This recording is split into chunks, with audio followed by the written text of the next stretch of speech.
What's up, everybody? We're back! We're back! And I've been playing Dragonflight. I'm really liking it. I'm really liking it. You know, people who've been playing the game for 20 years, they're a little bit skewed, okay? I'm new to World of Warcraft. I'm one of those people that, you know, just picked it up. I've been playing hardcore, I've been playing Season of Discovery, and I started up Dragonflight. And I don't care what all those people talk about.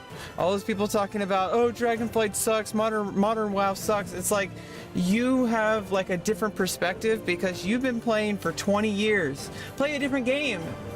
Leave the game for us. The people who are just now starting on this journey that you've already been on. You've already had your flight. You've already had your Dragonflight. Okay, so either like renew that love for the game, or step aside and let those of us who are just experiencing it for the first time fall in love with it the way that you did that way that you got to. Okay, so I know there's negative Nancys out there who every time that a new game comes out or an update to their game comes out, there's always some kind of like, oh, this game sucks, or, you know, it's not as good as it used to be, or any kind of bullshit like that. Well, the game is good. You're the one who you're saturated yourself with gameplay, and your brain, it's trying to look for something new, and it's trying to look for something to entertain it, but you're so used to it that it's not going to happen. You know, either you renew that love in a different way and let it evolve, or you move on to something else. Those are the two choices you have, especially with an MMO. The MMO isn't designed for you. It's designed for the people who are going to fall in love with the game for the first time, or the people who still love the game. It's not designed to try to please the people that want it to be perfect in whatever way they think they want it. I mean, you think you want it that way, but you don't.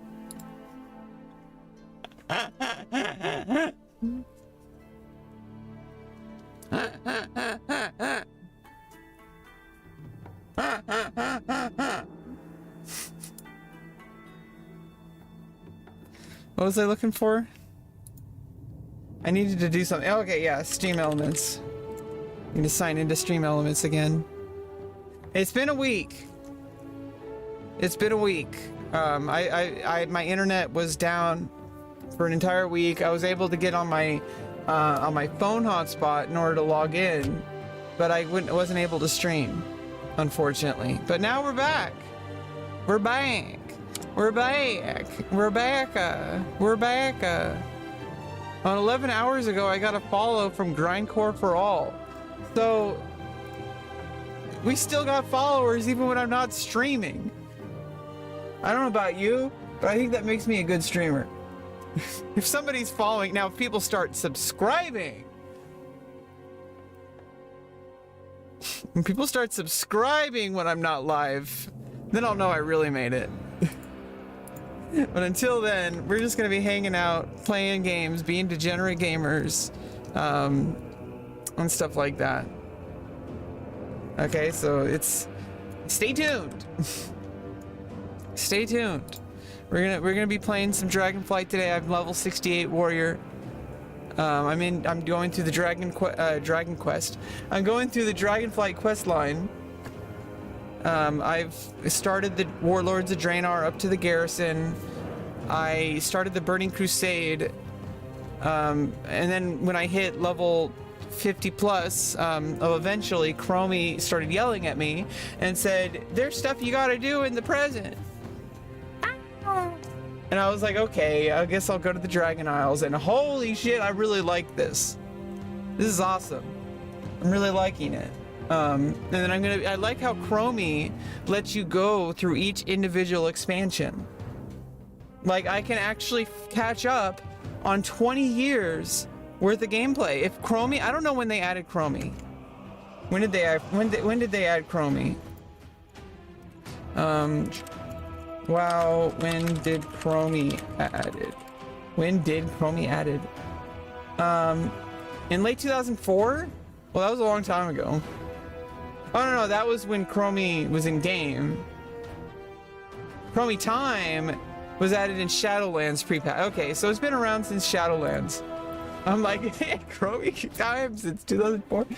Like, 2004 was when the game launched. Like, how could they go back when they just started? No, they had a Chromie Time, Chrono Trigger. They had a Chrono Cross back in, they had a Chrono Trigger and Chrono Cross back in Shadowlands pre-patch, but we didn't know that. Okay, we're new. Okay, so it means I can go through all the freaking plot lines, which I know some people, like, you know, really just skip all the quests, dialogue, and they just, you know, just slam through the game. They don't care about the lore. We care about the lore over here. Okay? We do. 5 minutes ago, I got a follow from Emily, the best mom ever. And Kayla Brooke. Well, welcome. Welcome, you two. Behave yourselves. Don't be weird, champs. Don't be weird, super right-wing people. That's about it. Don't be like incel types. Red pill, black pill, whatever the fuck pill people taking. Stop taking pills. Stop taking pills. You know, if you want a pill to swallow, swallow your own pill. But, you know, you should just stop thinking about life as like swallowing some kind of ideology. That's not what life is. Life isn't, I mean, obviously there are ideologies. There's different ways of thinking. Science is an ideology. I mean, some ideologies are a little bit more concrete and, you know, focused on, you know, sound evidence and, you know, massive amounts of data. Some are just based on, you know, people's feelings. But, you know, ideology is just a part of life. You're not an ideology. You're a human being, okay? And you're about to be a human being who's going to embark on this quest of watching me play Dragonflight. Okay, so stay tuned. Got my level 68 warrior. I boosted my paladin because it comes with a boost, but I'm probably going to be playing, I've been playing prot warrior. I'm probably going to mostly be focusing on warrior. I also made a Voker, a Drakthir, Rebecca Voker. I made a Pandaren, a monk. I made a Death Knight, Vorgan. And I made just a human rogue with purple hair. So, you know, my Draenei, my transmog is not active, so you can't see my face, but that's why we're gonna enter into the realm. And I don't know so much about Alexstrasza. She seems like she's really fixated on these eggs. But I also don't know about Rathian and the serendipity guy or whatever. They seem to be just more concerned with their. They seem to be more concerned with, you know, who controls what. You know, who's Deathwing's heir. You know, Deathwing or I mean Nanthir or whatever the fuck his name is. Whatever the frick his name is. Okay, but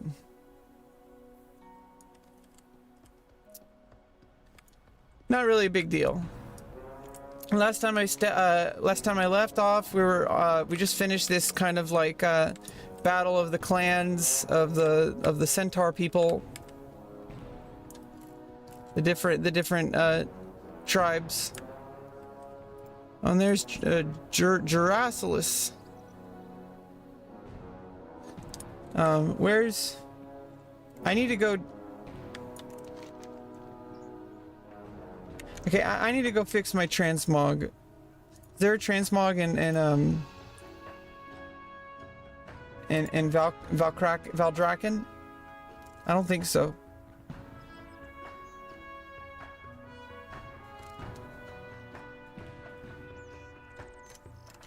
But maybe somebody has one of those things open.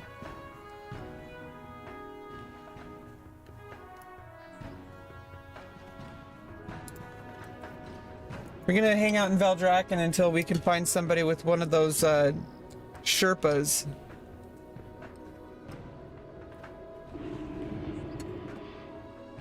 Was this Final Fantasy X?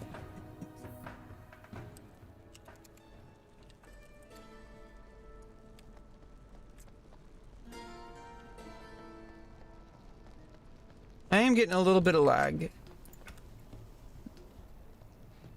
Retail is a lot more big. But I should be fine. Like, I have a really strong computer.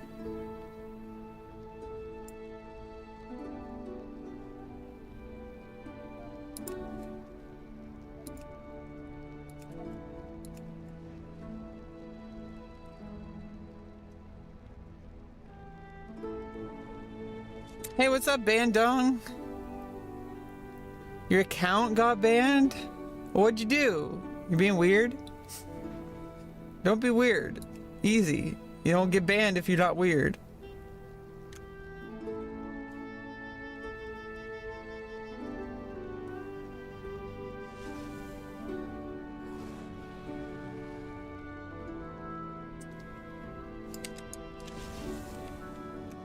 Yeah, how come there's so much lag?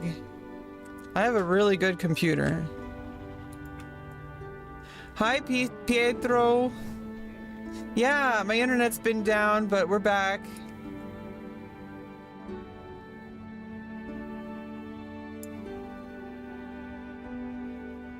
Just trying to okay, we need to do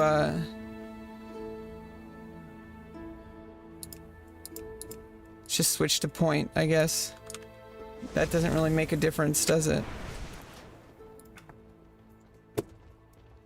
Having a lot more lag than in while streaming than I do in Classic, because there's a lot more stuff going on. Controls the rendering quality, decreasing this.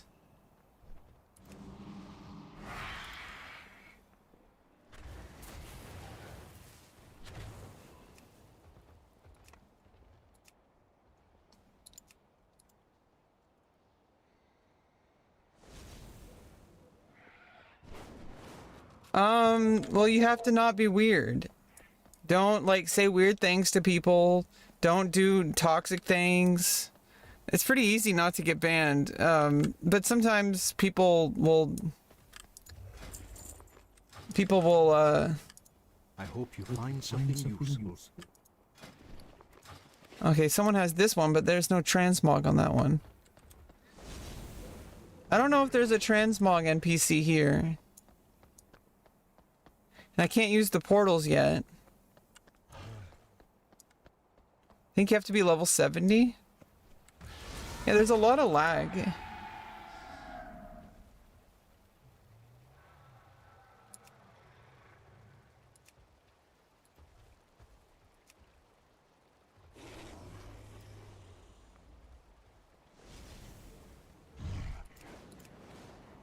All this is set to low.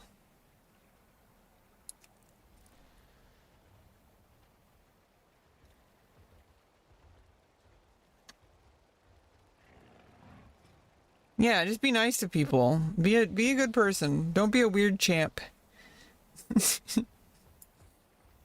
Also, yeah, my internet was down for a week. It was kind of frustrating, but we're back. And, yeah, it was really frustrating. But there's also good news, is my surgery is going to be rescheduled after the new year. I just heard the news today. I've been really worked up about it, not knowing. But they could have actually scheduled in January, but I got to go a little bit longer because it's very important to have a situation where, you know, you have to have, you know, post-op care. And so, you know, I have to wait a little longer. But, you know, I'm probably going to be gone from the stream for probably a few weeks. So you might not see me again until March. But you'll be seeing me until my surgery. And I'll do a stream as soon as I can with my phone, just to say I did it. And I'll stay as long as I can, but I'll probably just want to get some rest after the surgery. But I'm gonna definitely do a stream as soon as I can after surgery. You know, I feel like that's important. I've been working up towards this for a long time, and I've shared it with my stream. I know there's a few of you who've been paying attention and rooting for me. I know I'm not super famous or popular, but I do think I owe it to myself to document this process and to keep it somewhere in a public space. The internet is obviously like a really weird place, but...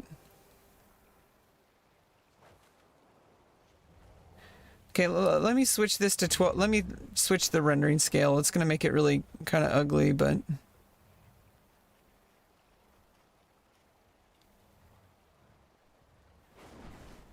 I can't do it in like 1280.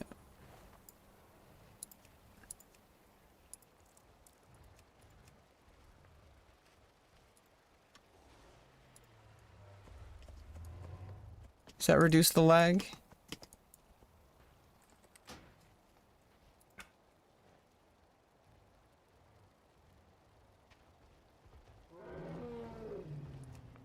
If I do it all the way down. Oh god. That's so pixelated. Not that bad.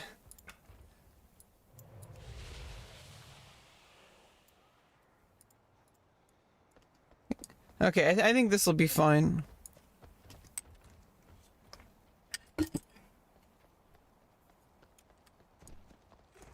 Emotes. Oh yeah, well, I'm glad that you have something going on. You're working on emotes for somebody. That's super cool. We're just waiting until somebody pops that can that has the... Oh, there's someone. Valdraken is like... There we go. Now we got our transmog. Yeah, there's my current outfit. I don't have too many options for transmogrifying. We got to collect all of our equipment. We got to equip all of our armor appearances. Playing warrior, we're gonna get a lot of plate mail and leather collections, but we're not gonna get any cloth. So I'm gonna have to level a priest or a mage or a warlock to get my cloth stuff, but we're not there yet. Let me collect all my plate and leather. That's a lot. Like that's 2 different sets I can collect on warrior. You know, so we're gonna make sure to amass as much plate and leather appearance sets as we can before we start thinking about making alts and stuff like that. So I literally Hearthstoned just to go find somebody to hope somebody popped, which obviously with the kind of population in Valdraken going on, it wasn't too long of a wait. But yeah, I literally went to Valdraken just to wait until somebody with that mount to transmog back into my normal appearance, because I had like this freaking bucket helmet look. I don't like wearing helmets. I usually transmog off of it.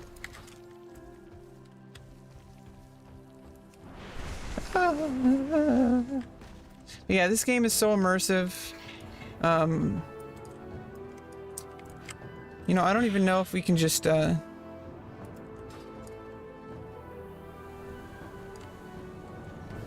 this is a race. Well, let's do this. The Isles welcome you. Until we meet again.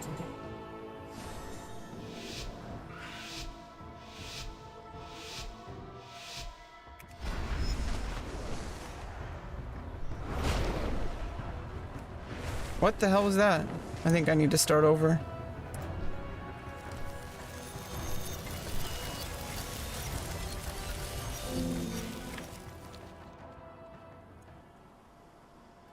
What the fuck?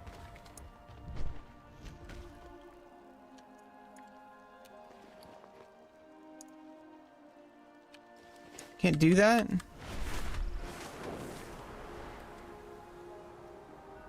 I really screwed up the course.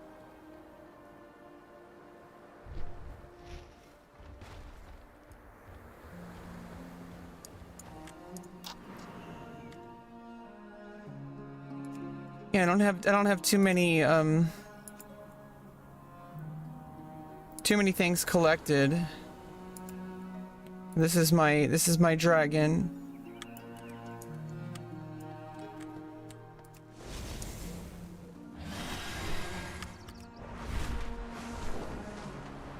You can go pretty fast, and I still haven't even like found all the glyphs.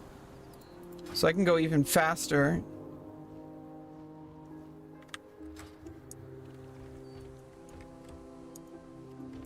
I have lived to see them. Okay, let's try this again. What's that little gust of wind over there? Should I even try that?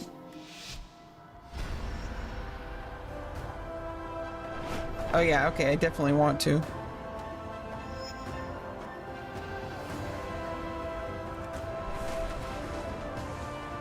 Where's all the rings? Okay.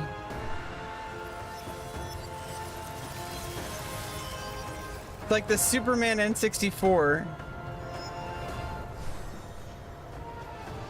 Everybody's favorite game.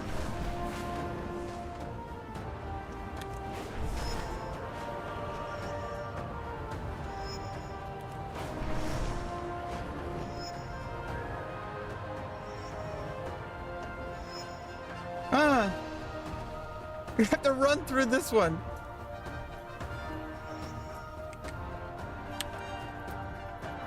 I have to wait for my freaking vigor. There we go. At least I get to pick up some speed. At least I get to pick up some speed. Okay, there we go. Yeah, those little burst things are helpful.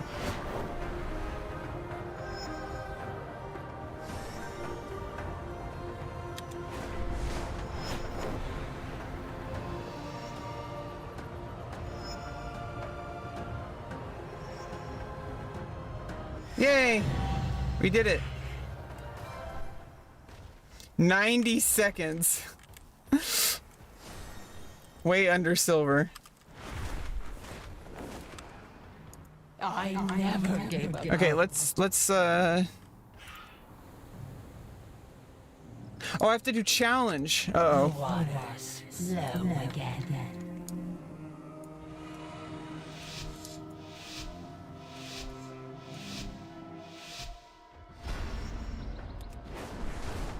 Oh, it doesn't have that initial burst.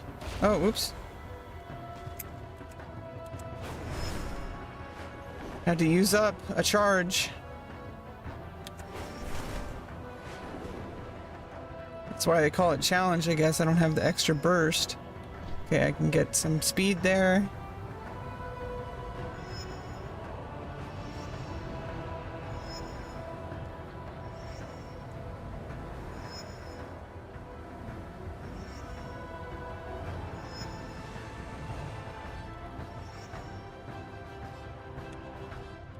Oh, come on.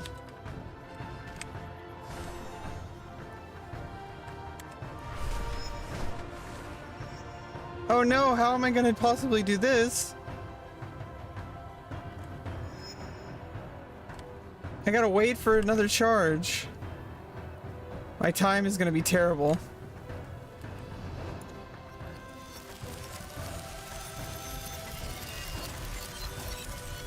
Oh no! Ran out of time. You can't wait it out. Aspects bright shine down on you. I don't know if I'm going to be able to do this without upgrading. I think that's what the challenge course is. I have to go find more glyphs. The regular one I could do because of those little bursts. What the heck?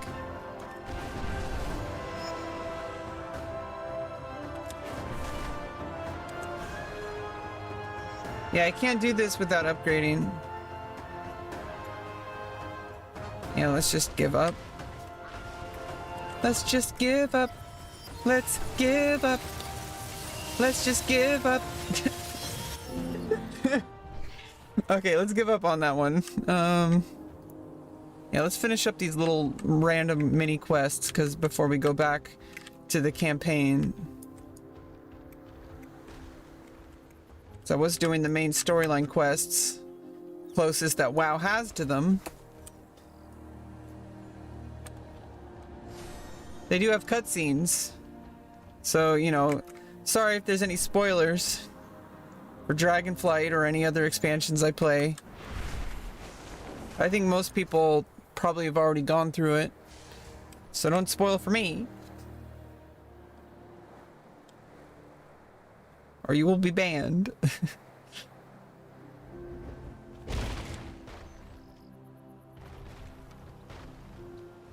It's not a big deal, but it's just like, come on, like, let me experience it. Come on, I mean, you got to experience the game as it got launched.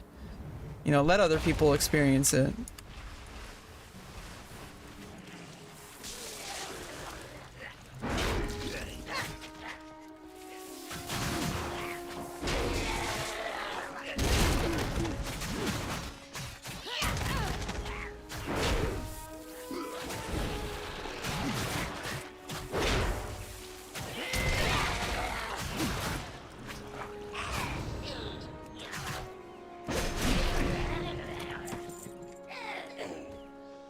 Okay, I just need to get the supplies from these.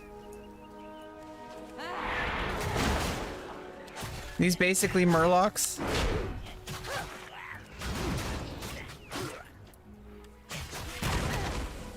They're like little dragon style murlocs, I guess. They're their own thing.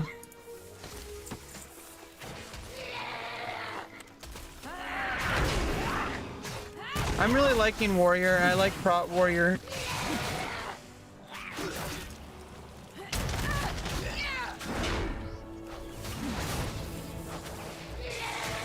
Like, I like being able to tank. I like tanks in general and healers.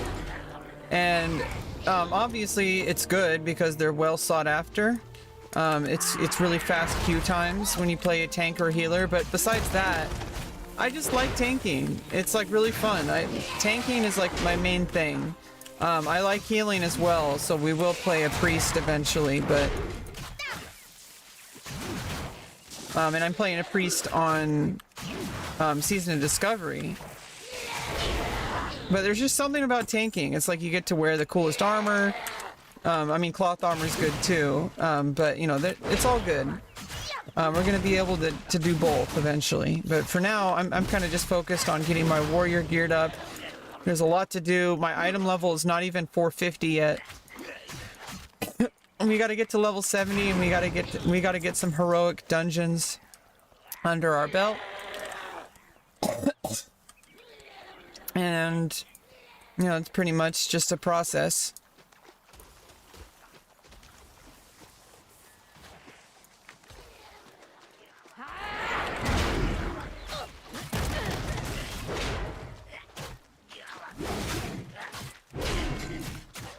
I really like this ability, this shield charge.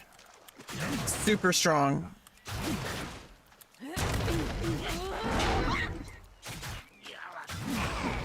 You know, I got 2 more talents to get. So like I have this add-on that manages it, so you know, I just copy pasted from Wowhead for a Mythic Plus. I'm gonna do, you know, obviously there's multiple specs you can do, so I'm gonna have one for Mythic Plus, one for and I think 2 different kinds for raiding. I think there's like an AoE build, and then there's like a single target build, I guess. I don't know. I'm not really sure. We'll figure that out as we go. There's a lot of meta. It's a whole lot of meta going on. Okay, this is what World of Warcraft. It's a big, elaborate game, okay? And we're just even getting started. We're not even item level 450 yet, which is, I guess, the start for getting ready to raid. Like, I guess that, like, I mean, that's where they start you off if you boost a character. So we're not even at the starting point of a boosted character. So we're trying to build ourselves up. And my guild was saying just do some heroic dungeons. and I should be able to get some gear started for running Mythic and Mythic Plus. Yeah, you got to do heroic. I don't exactly know how that works. I'm guessing you have to do dungeons in heroic for a while before you unlock Mythic, or do you have to be level 70? We'll find out, because first we have to, you know, I'm going to be questing up to level 70. I have a lot of quests to do, so, you know, we're going to kind of min-max in that area. You know, get the quest done at the same time as leveling up, because, you know, I'm not in a huge hurry to get to level 70, and there's a lot of quest lines that, honestly, like, I feel like if you kind of, you kind of cheat yourself if you go too fast, because if you just do dungeons, you're missing out on all the quests. There's a whole bunch of quest lines that unlock different aspects of the game, I found out. And that's just me, you know, just getting started with the game. There's a whole, I already know that there's just, I can already know there's just a whole bunch of stuff you need to unlock.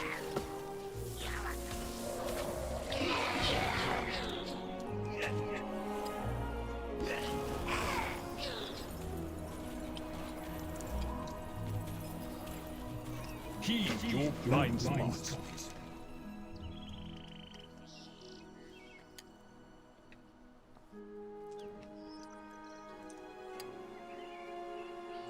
I shall join you next time, perhaps.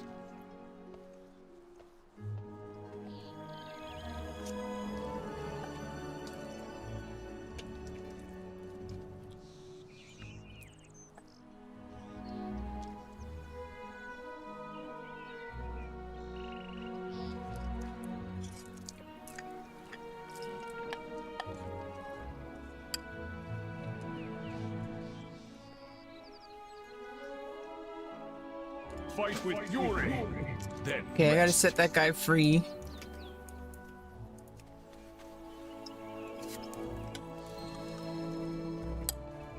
Okay, Baba.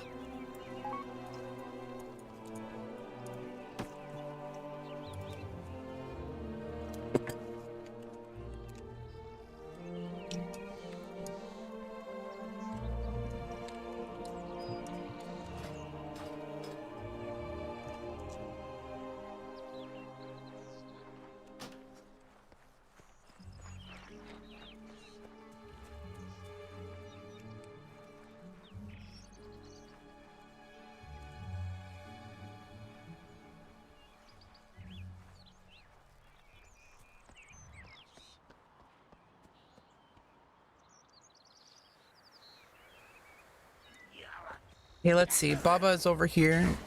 Luckily, what I really like about the Dragon Isles, obviously, is the dragon. You can really go in between quests relatively quickly. Like, I could just hop on over.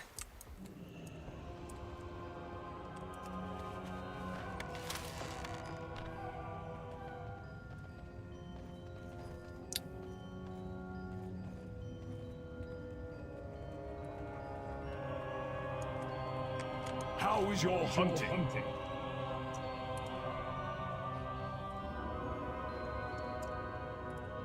Heed your blind spots. I shall join you next time. Heed your blind spots. Okay, now we got a free Bakar. Hi, One Gun. We're back. My internet's back. Thanks for bearing with me. And happy birthday. And I don't know if you want to talk about anything else, but, you know, I'm always here for you. I hope you, you know, I can only be here in such a, in a limited capacity as a streamer, but I am a person on the internet who, you know, who's here. Whatever that, you know, whatever that's worth. But I think it's something, you know, like, having pen pals, you know, in the old days, people used to have pen pals, you know, like, before the internet, people would actually like seek out like in magazines and stuff. You'd be able to like I guess you'd send a letter to like an organization that would connect you with somebody from like a different country, and usually I think like a third world country a lot of the time. and you would like basically just have a friend in a different country you would just send letters to and back and forth with. And like I really feel like it doesn't, you know, the thing is, you know, I feel like the internet, it's in its really baby stages. I really think that like once people start to realize it can add to the world, it doesn't have to replace. I feel like there's a lot of things in life that really shouldn't die out. Like things like just actually writing a letter to somebody. Like taking the time to really think about what you're going to say, because you're going to have to send it through the mail. It's going to take like days or weeks or however long it takes before the person's going to read it. So you're going to be really careful picking words like you're writing an essay. I feel like that's kind of gone now. And I feel like it doesn't have to be. Like there's really no reason to lose that. I feel like, you know, now more than ever, it's important to do that. Because they're so easy to communicate people on trivial matters. Like, you know, I feel like, you know, getting a letter, you know, you might, I think, you know, with the way things are now, it might be a little weird because you'd be like, wait, what? Why am I getting a letter? Like, what happened? Like, what's wrong? But I feel like once people get over that kind of stuff, like once we kind of get out of the, yeah, quill and ink, once we get over that kind of stuff, when people get like more used to like the internet just existing, I think that we're really going to have I know there's some people who just think the world is burning down. I think they're underestimating the resilience of the human species. We have seen entire like, you know, wars and like devastating world-changing events throughout these like tens of thousands of years that humans have been here. And that's just counting like relatively written history. You know, what about all the stuff that happened before written history?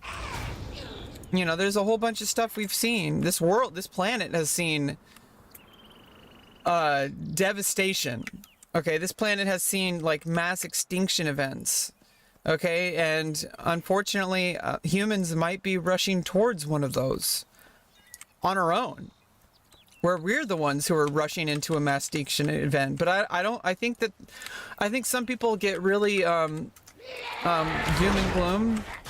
I think now, like I said, it's more important now than ever to really just give hope for humanity, because there's always people that are going to fight for what's right.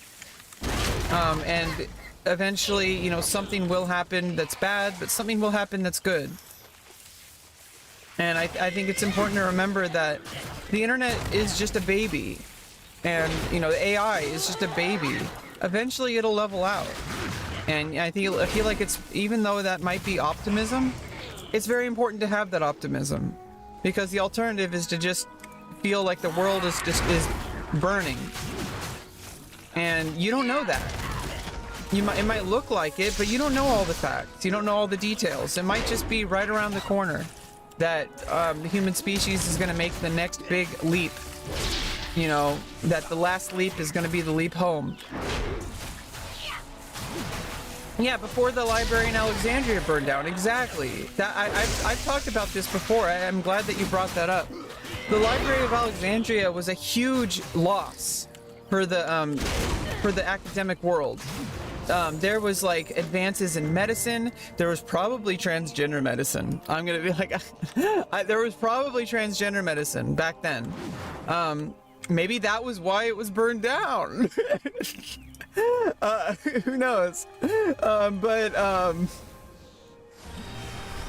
You know, like things have happened where we just lost everything, but we built it back up.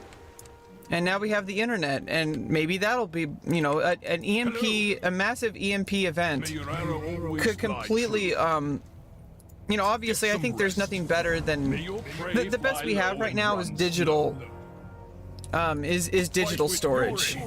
Even though like a mass like EMP event could like, you know, destroy everything, they are figuring out ways to store data in DNA and like proteins.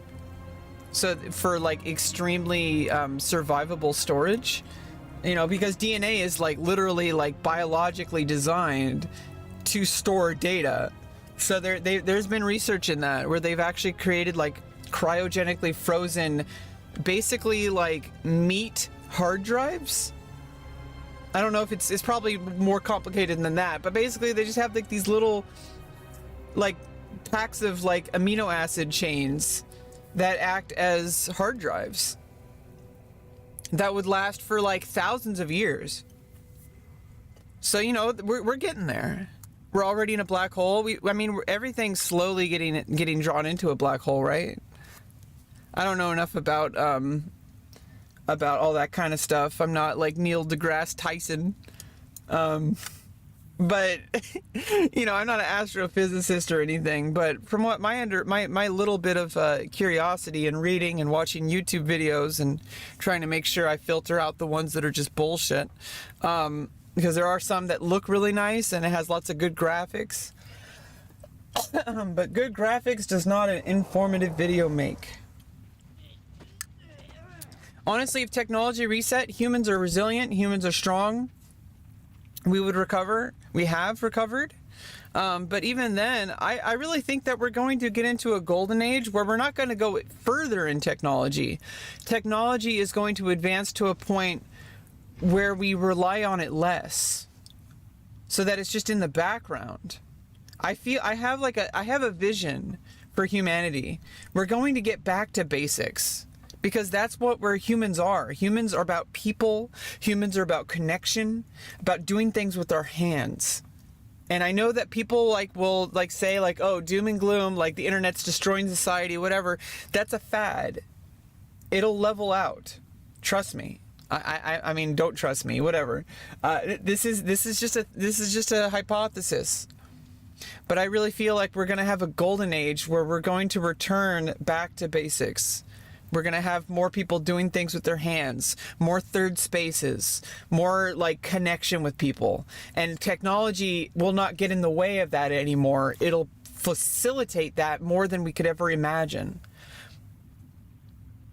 It's based in the 12th dimension. Exactly.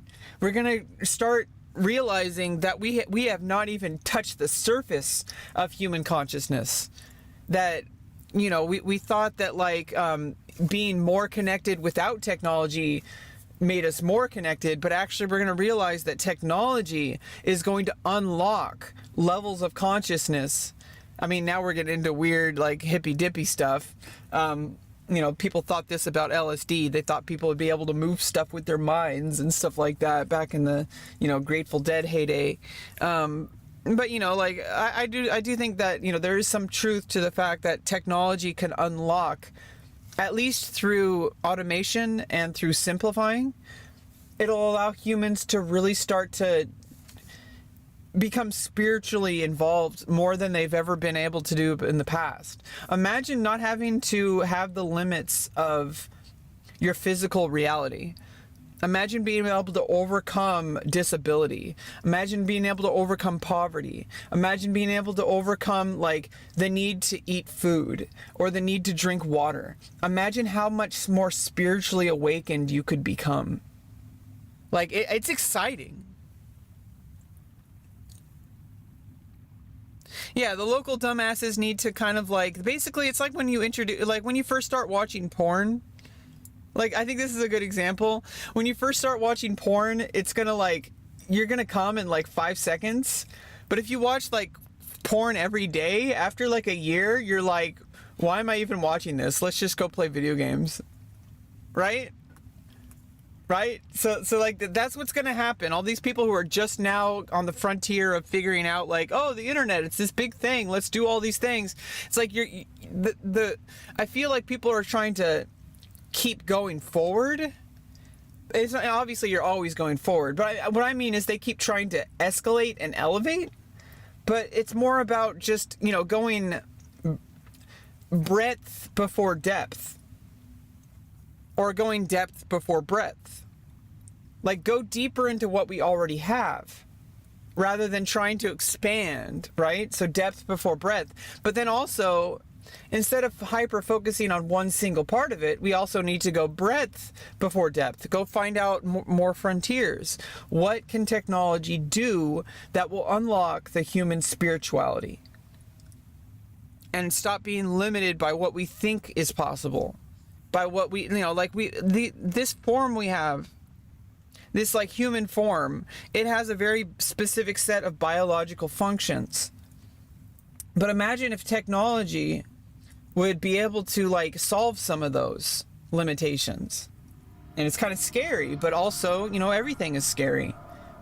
Like, you know, you could get hit by a bus. You could get struck by lightning.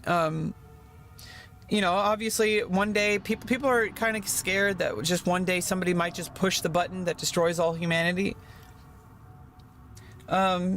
Humanity will somehow survive. At the very least, people have, you know, we can make efforts to make sure that we kind of make a backup. Like if we send out like, at least we can send out like some kind of remnants of the human species out into outer space. So maybe future species can discover our DNA. And you never know, what if another species has figured out how to like completely recreate an entire species based on like, you know, just clone us. And then suddenly we're alive again. So if we put out into space our DNA and like anything related to the human species as an archaeological find, you know, memories of the human species, even if there's a mass extinction event, there's always the possibility that someone somewhere out there could do something to bring us back. Yeah, we've been around for about a couple 10,000 years. This planet has been around for like, I think 4 billion years or something like that. And dinosaurs were around for like millions of years. Like, it's just insane how self-centered we are. But that's kind of what makes us us. We wouldn't be human if we didn't see ourselves as self-important. Like that, it's the ego that makes us who we are. That's why the ego isn't something to avoid. It's something to not let control you. I'm getting a little kind of hippy-dippy spiritual here, but these are the kind of things I think about. Humans will survive. Humans will adapt. As much as some people, their actions prove otherwise, it is within our best interest to survive. And that is hard-coded into our DNA, and no amount of fuckery will get in the way of that. And even if it's not in my lifetime, it'll happen in someone else's lifetime. And all I can do is do the best to, you know, not burn the place down while I'm here, but also hopefully do a little bit of advancement. That's kind of why I started streaming. I don't know how effective this will be, but the reason I started streaming was because there's a serious lack of data on trans people going through the transition. And I've been transitioning live on camera at a very, pretty regular time intervals for the past 4.5 years. Since September, since September, 4 years and 3 months or so. Since September of 2019, and the stuff leading up to my transition. So everything that led up to that, and it's documented, and I've some of it's destroyed. A lot of the VODs are destroyed, but I uploaded a lot to YouTube, and not all of them, so a lot of them I put to private. But I also downloaded all the clips, and I uploaded like the vast majority of the clips up to YouTube. So that first year is kind of murky, but it's on there. You know, it's documented. And then everything since then has been very, very significantly documented and is available on YouTube. And I've also put a significant amount of clips on Twitch.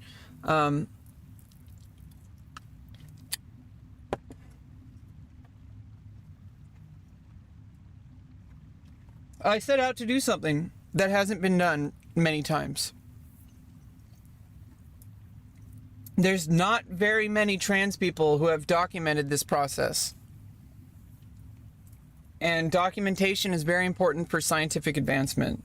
So at the very least, I'm doing something for all of humanity, and for not just for trans people, but for everyone who comes after me. Advancements in transgender medicine is also advancements in medicine. You never know, like when we went out into space, We have been able to have technological and medical and scientific advances that are not possible within Earth's gravity. When you do something that has not been done before, you're not just setting out to do what you're setting out to do. You have no idea the potential that your discoveries are going to unlock for other people. So, I mean, I don't know if that's like, you know, I'm placing too much importance on myself or, you know, some kind of ego issue. But I do know that that's why I started streaming, is because I wanted to document this process. And, you know, I sacrificed my privacy for that. But then again, I've never been a private person. I've always been public. I was also on Twitch and streaming before I started transitioning. So either way, I would have been in the public eye in some kind of form.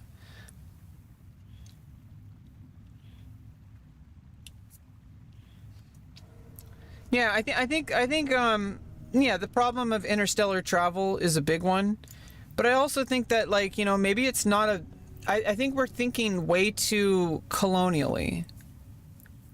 We're so used to living on Earth. What if we don't need to travel?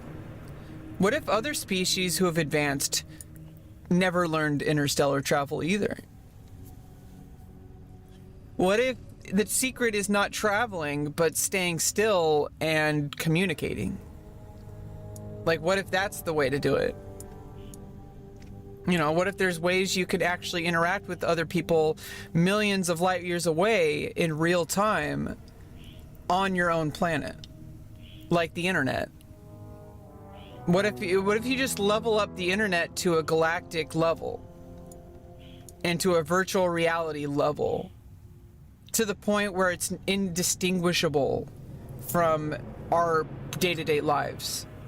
Imagine if you could just log on to the intergalactic internet or interstellar internet and you could just exist there. You could have a house there. You could have a job there.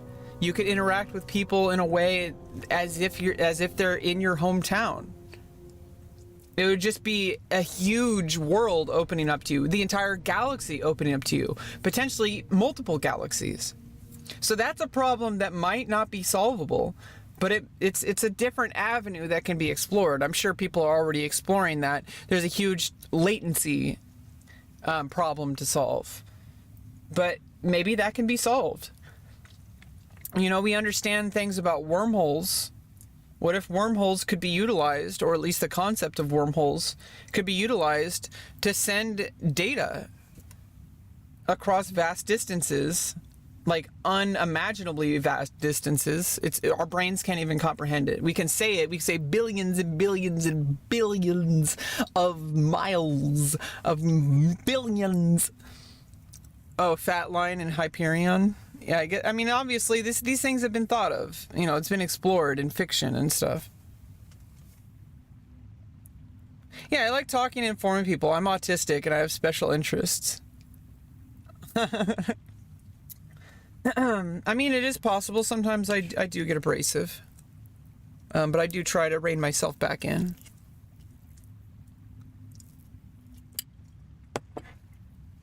Yeah, I know that. I hope one day that you might see this a little bit differently.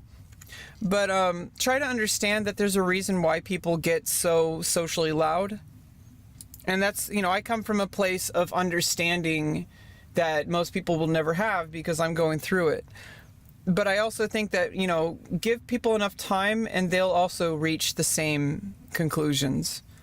If you provide people with the facts, if you allow a space for people to explore in any concept, not just gender identity, not just transgender medicine, not just anything. If you give people enough time and a space to actually explore, they will come to the conclusions because that's just the natural conclusion. If you add water to sugar, it's going to dissolve. Like, this is a scientific reality, even if you don't know that that's how it works. It just is. You know, if you travel to a certain speed, you will break the sound barrier.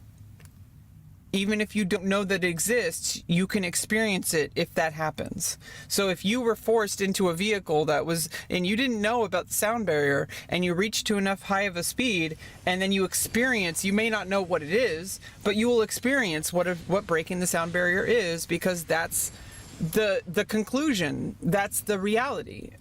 And there's certain realities, and there's also certain, like, you know, fears that people have, and these are valid fears, these are valid conclusions, but you can conclude anything. You know, it's called self-math.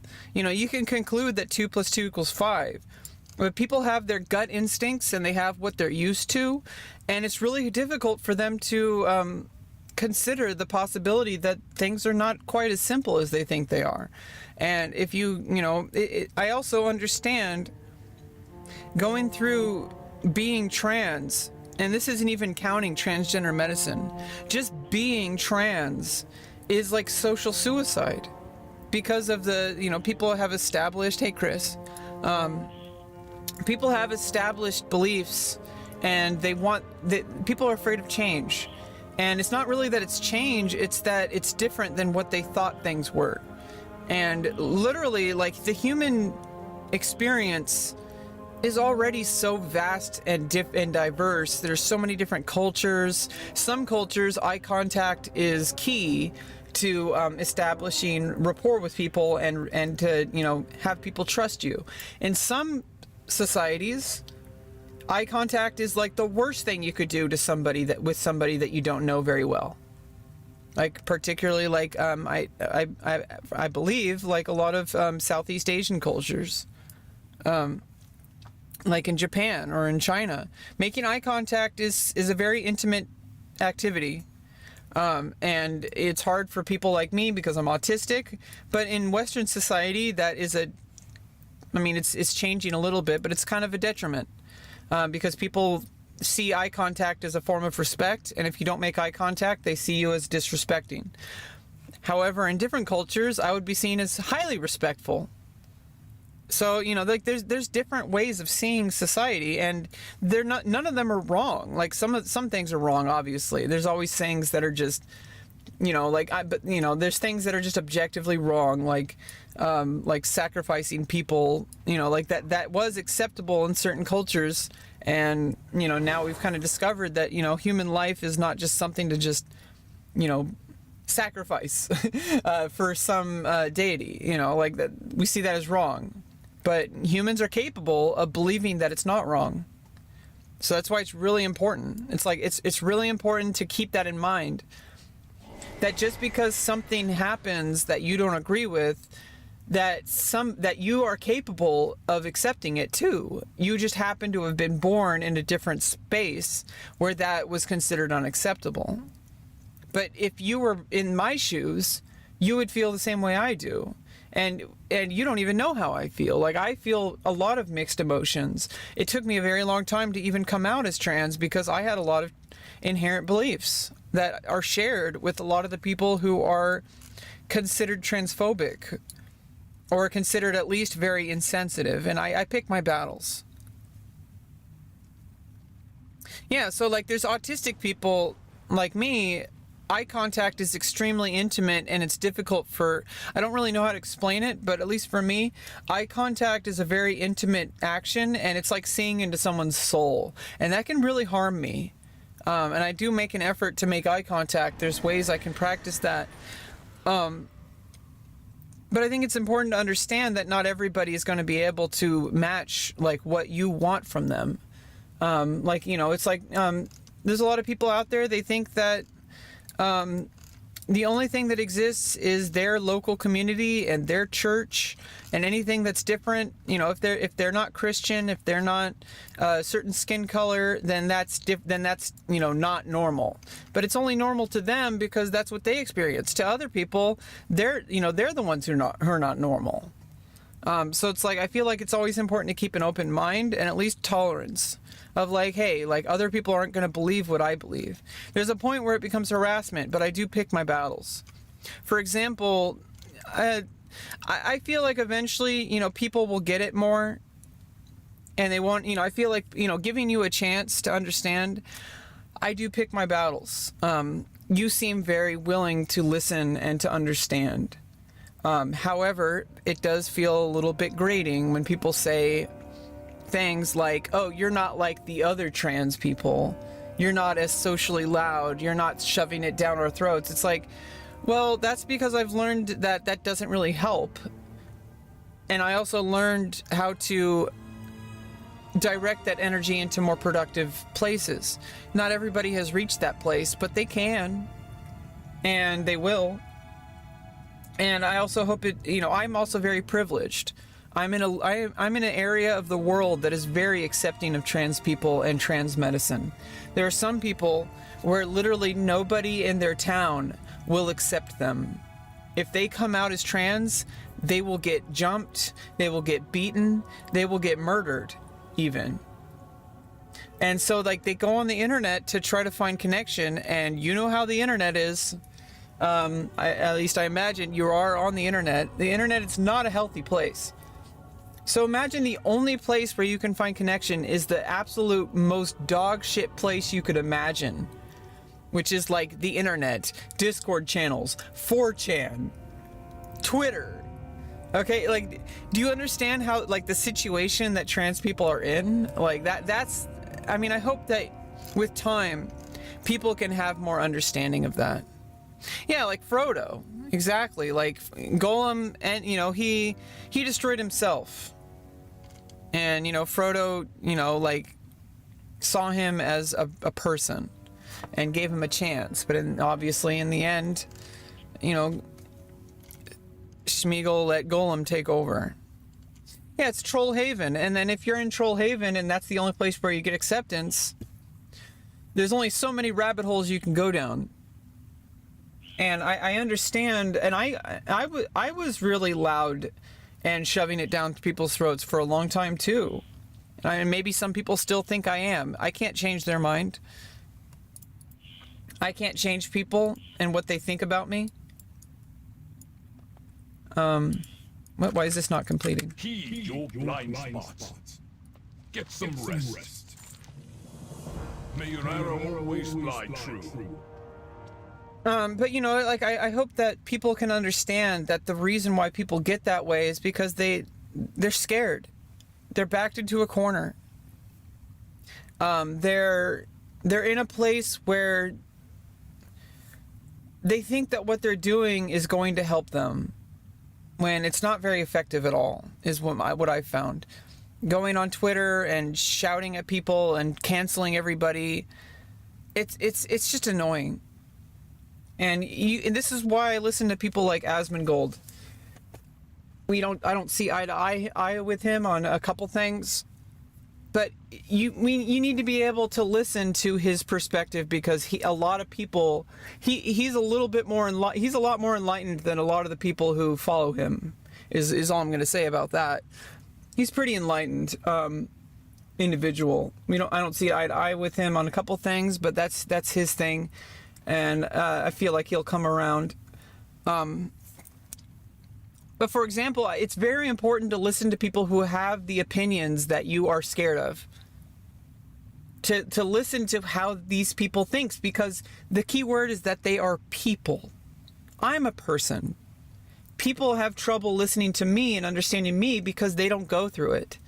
But I can understand them, and by understanding them, I might be able to help them understand me. You love my shirt? Yeah, I got it for Christmas. My brother, it's actually a pajama shirt, but I had to put a bra on for stream.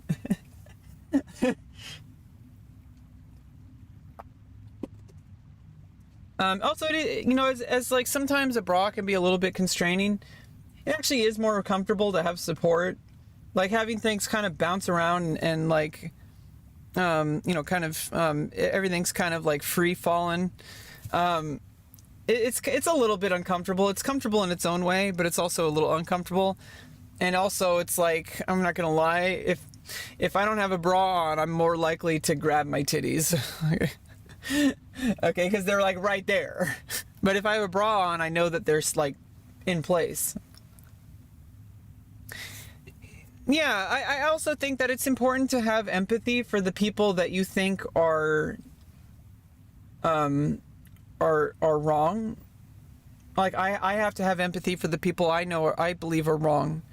But also there are people in the trans community online, especially, that I don't agree with. I think they're very toxic, but I also don't know them. And who knows how many of them are actually real people. Sometimes they might actually be bots, or they might be troll accounts from like 4chan users trying to make trans people seem ugly and nasty. There's always that possibility that anybody you see on the internet might be a bot. Okay, like, so, you know, look for the humans.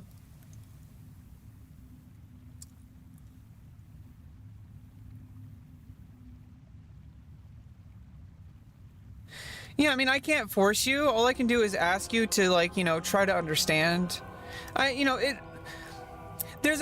I understand where you're coming from. There is a certain line of thinking. I don't want to fight you too much on this, but there is a certain line of thinking that thinks that we have to just lay down and take it. And I know that's not what you're saying, but that's kind of what that attitude leads to. That we just have to shut up about being trans, that we just have to shut up about our existence, that we have to just let people... the way to, you know, when you change your pronouns, there's two ways you can go about doing things. Is you could let people just say, oh, it's going to take time. I knew you as a person that my whole life. It's going to take me time. Well, if you give them time, they're never going to change. Because it's easier for them to call you by your old name. It's easier for them to use your old pronouns. You have to set a line in the sand and say, either you support me and you're willing to take the effort that it is to mentally change those pronouns and mentally change that name. And if you're not willing to do that, I can't be around. And you have to set that, and it works. It's not always comfortable. You're going to lose a lot of friends and family, but it works. Because people make the change and then it's there forever. It's not as difficult. It gets easier and easier the more you do something. Practice doesn't make perfect. Practice makes permanent. And if you allow people to just like kind of just do their own thing with you, they will eventually just reinforce that they will call you by your old name and pronouns. So there is a reason why people will say, hey, can you not call me by this? Like, do you remember the clip of like that woman that was a doctor?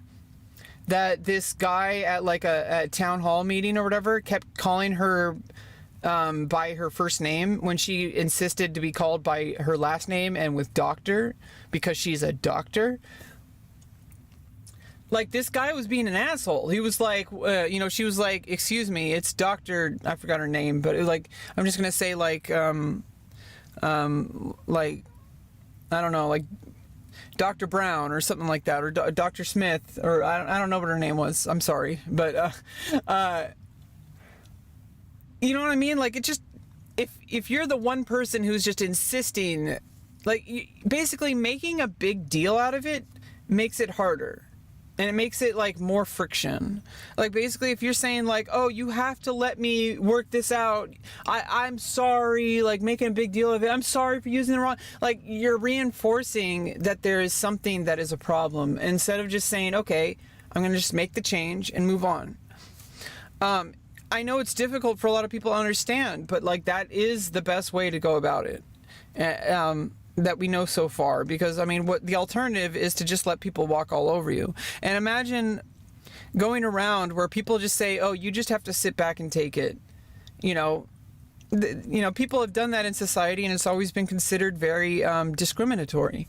You know, like, oh, and for example, like women didn't have the right to vote.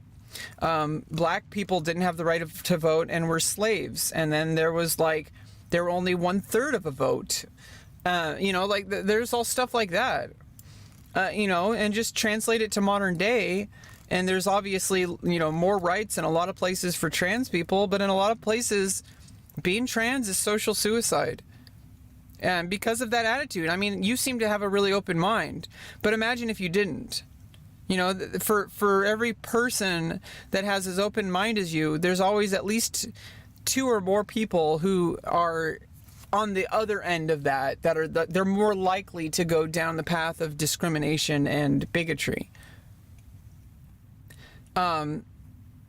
If you ask me to call you One Gun Grave, I'm not going to go out of my way to call you something else. Like, I'm not going to call you like Two Gun Grave. I mean, it's just basic respect. I mean, you have the right to do whatever you want, but you also have the right to fart in an elevator. You also have the right to just, like, shit your pants, and, like, you have the right to, like, go out in public and do a whole bunch of things. Doesn't mean that you should. That's the reason why people are so frustrated, is because everywhere else in society, people seem to see it as just normal behavior.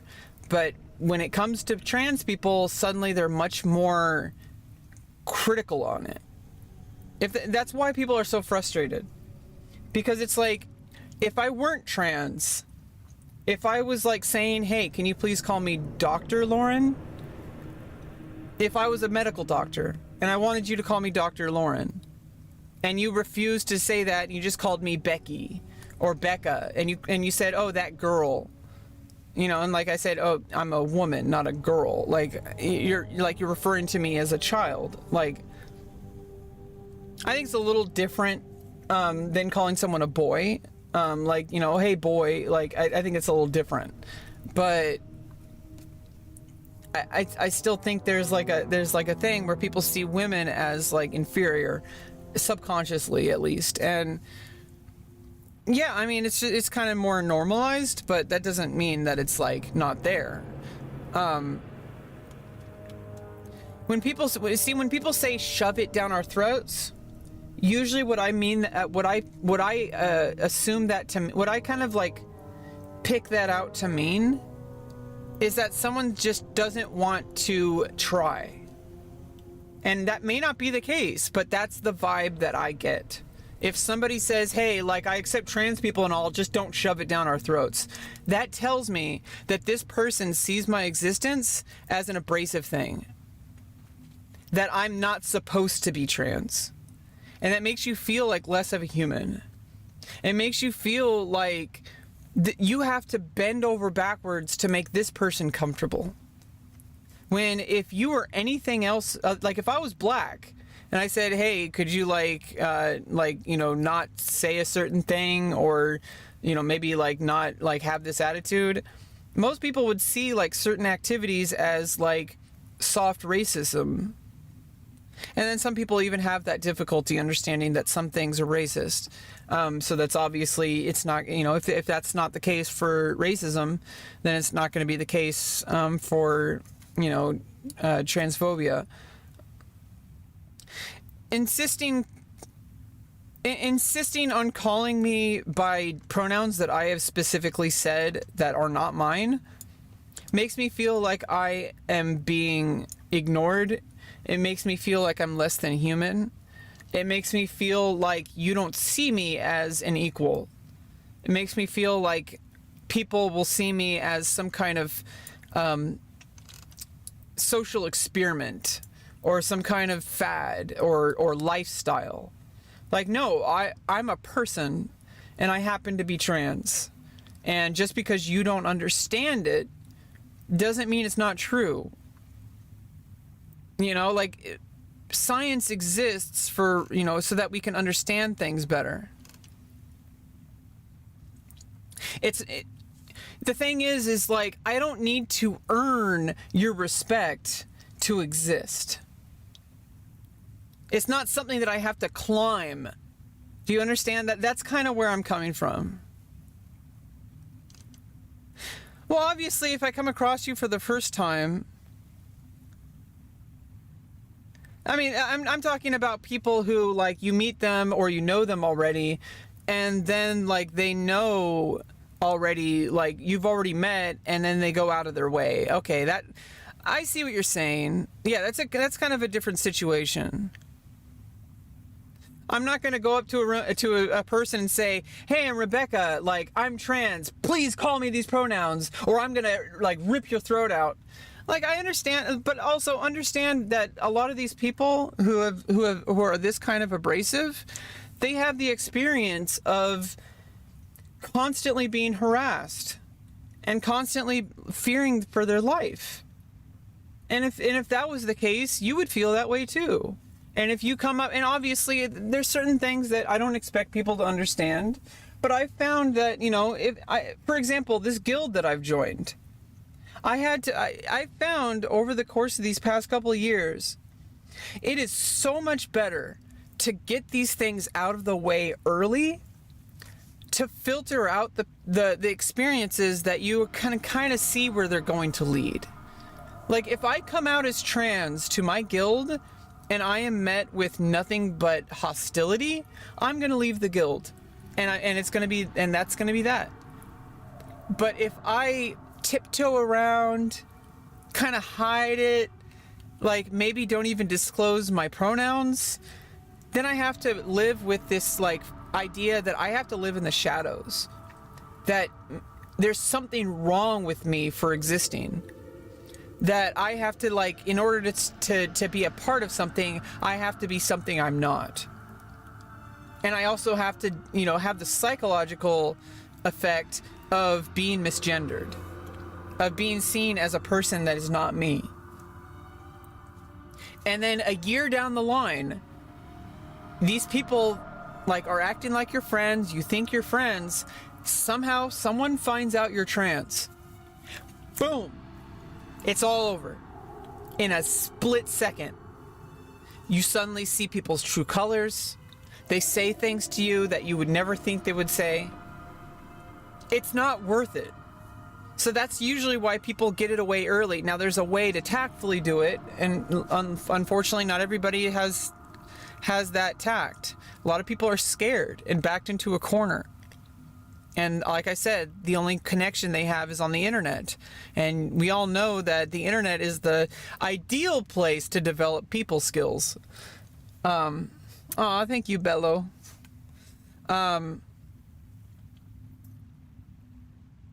It's not, by the way. That was sarcasm. Okay, people who are on the internet constantly, that's not real connection. It is this kind of connection, but it's not a substitute for real life connection. But like a lot of these people who are trans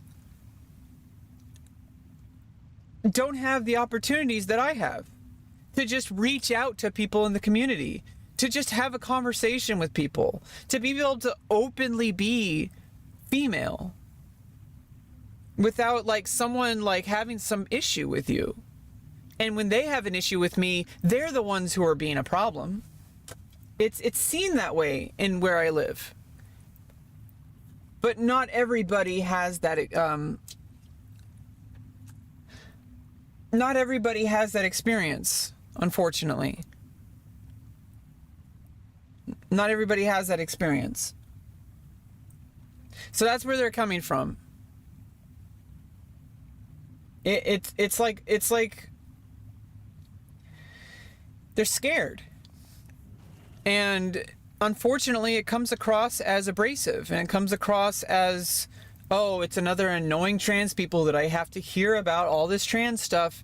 I just don't want this person in my guild because I don't want to have to hear about trans stuff all the time. It's exhausting for me too to even like talk about this. I don't want to be like the trans person in the guild. Do you know what I mean? I just want to be like a guild member. But unfortunately, that's not really how it ends up being. I'm going to be different. And I guess that's okay. But it doesn't have to be like this death sentence. And eventually, if you just get it out of the way early, eventually you find out that like, okay, this guild is going to, ban people for harassing me. That's good. Which is what happened in this guild. Someone was harassing me, telling me that getting the surgery is a mistake. I should wait longer. I've waited 17 years, buddy. Okay. I've worked for the past 4 years deliberately to get this surgery to happen. Okay. Like, I'm not going to wait any longer. This person knows nothing about me, knows nothing about transgender medicine. This person only knows whatever they think they know based on whatever experience they've had with trans people on the internet, or most likely because this person plays World of Warcraft, probably on the internet.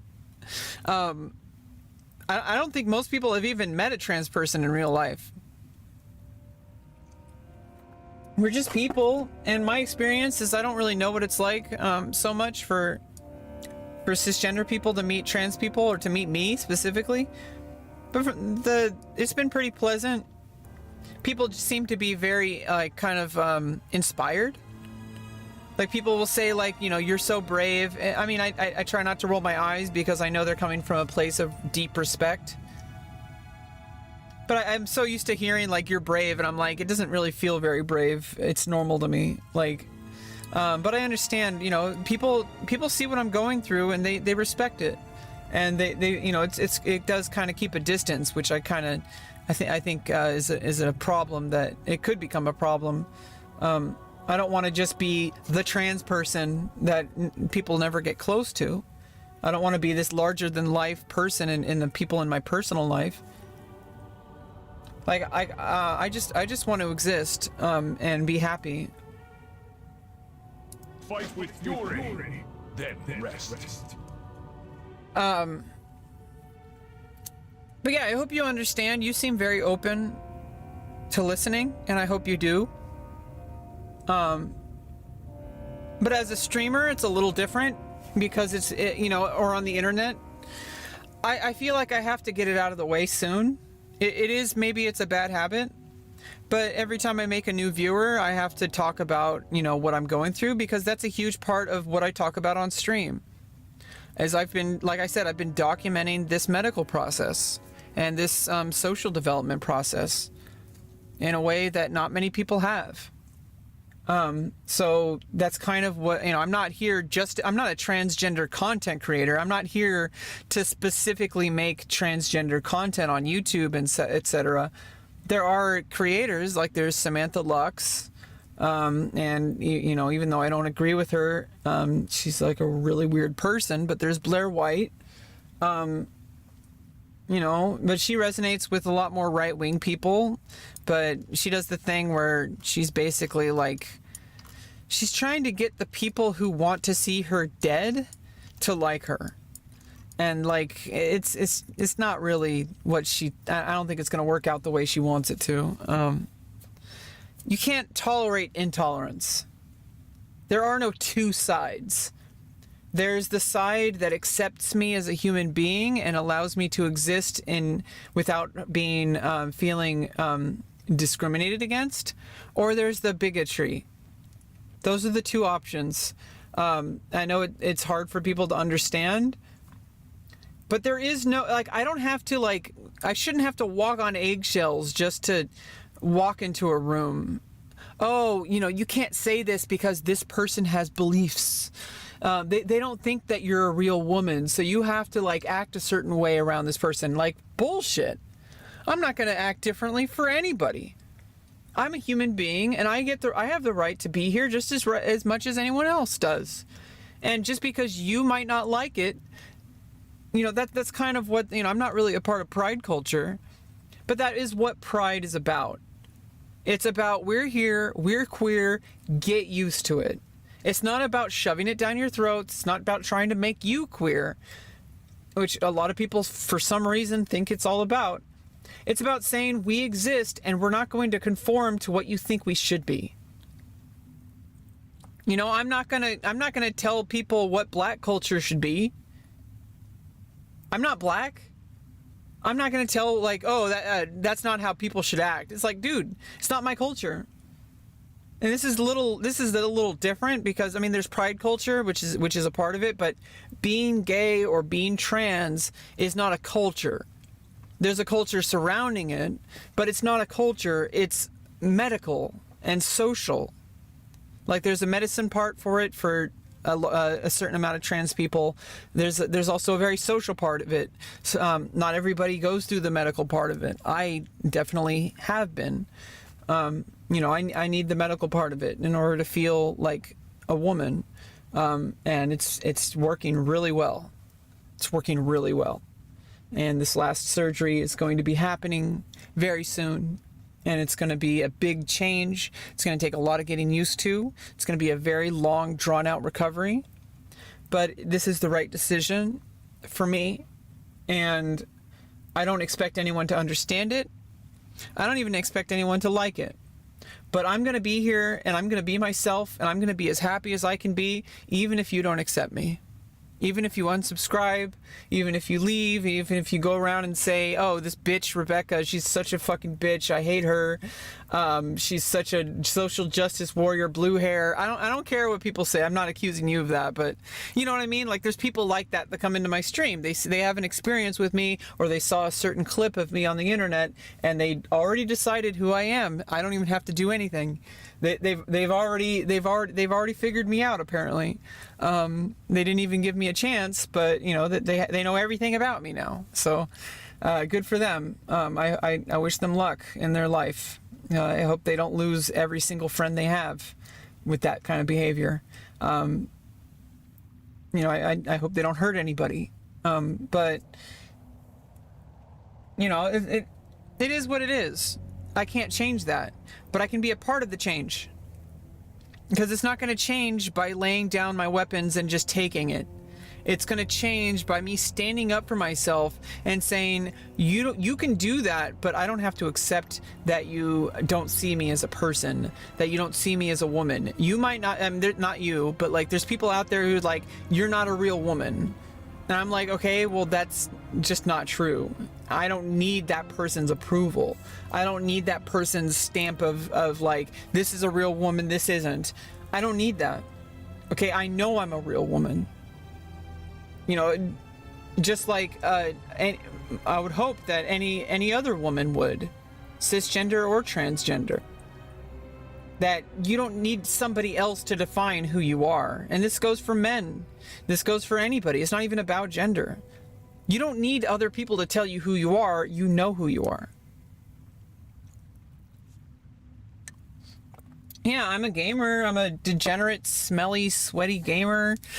Obviously, I'm not even trying to do that either. I feel like as a performer, obviously, it's a little bit of a gray area as a streamer, but you know, especially since I bring a lot of my personal life into it, but it is performative. And I do think there's like kind of like lines that people cross sometimes where they go into this like overly performative way where they're like trying so hard to just be like a certain way.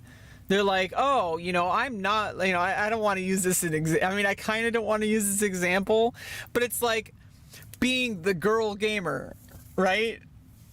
Or you can just be a gamer who happens to be a woman. You know, like, you can make that your whole entire image, and that's fine. I don't think there's anything wrong with that. But, like, there's a lot of baggage that comes with that because it's a performance. Just like if you're a clown. If your whole performance is based around you getting pies, shoved into your face. Or, you know, that's a performance thing. If you kind of lock yourself into a certain style, it's not really that way. I think you can always climb out of it. I think being typecast is a fear that people have, and it's grounded in reality. For example, I'm probably going to be typecast in more sexual roles, but you know, because of the career choice I have. But I think those limitations are kind of like arbitrary, and I think it's just easier for people to follow suit with those limitations. It's harder to go against the grain. It's harder to swim upstream. But salmon do it in order to procreate, right?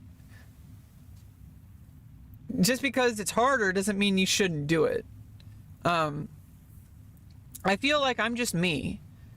And yeah, sometimes I'm a trans streamer. Sometimes I'm just a gamer streamer. Sometimes I'm like, I don't even know what I am, but at any given moment, nobody knows exactly who they are because we're always changing.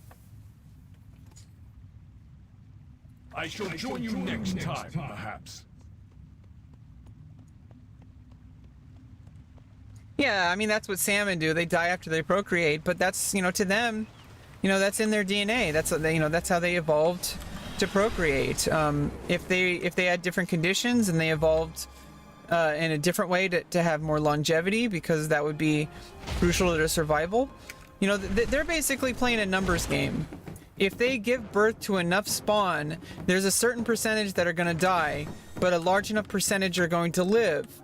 And that's how their DNA, you know, figured out the problem. With humans, we evolved to be able to work with tools and to nurture our children after they're born, to become self-reliant on their own, and to be able to fall in line with the community. And the community part, though, has like controlled a lot of people. Because, I mean, for example, for the longest time, and this is only just now changing, being trans is like a death sentence to your social life. Because, oh, that goes against what the church teaches. That goes against what, like, why can't you just be normal? Like, these kind of things happen. They have happened, and they still happen.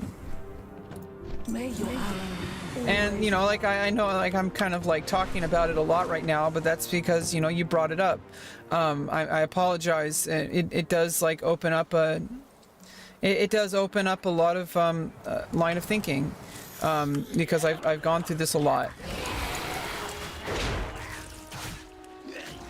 Like I said, I do try to avoid talking about this kind of stuff because it's just exhausting, and also people just don't always want to like be talking about this. Like I said, it does feel to some people like they are, like I'm shoving it down their throats, and even if they aren't, I feel like that's what I'm doing. And obviously, I don't want to make myself uncomfortable. So, you know, there's kind of a conundrum.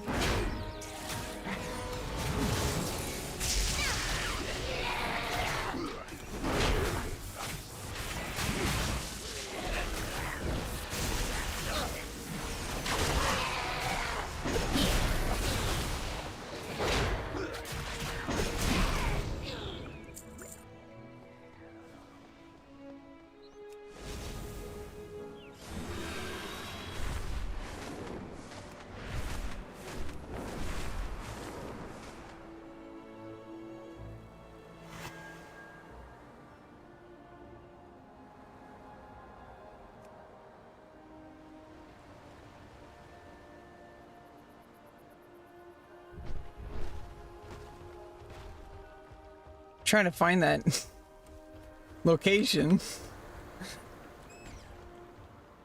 Oh, it's way down there. You gotta jump.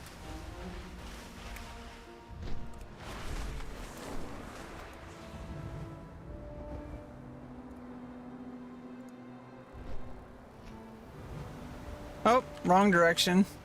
Or maybe not. Oh, here we go. Are you good? May your prey fly low and run slow.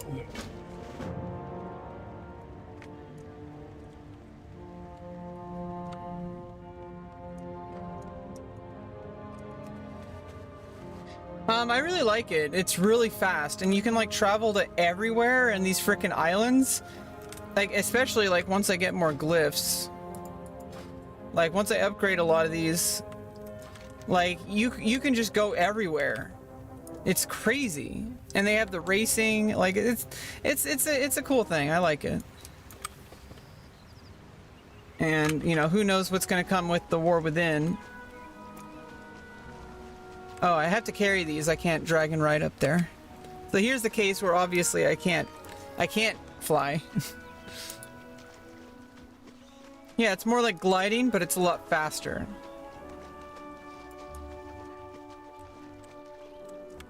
Yeah, I mean, a lot of people say that, like, WoW sucks, or that WoW is, you know, especially modern WoW. People have all these opinions about it.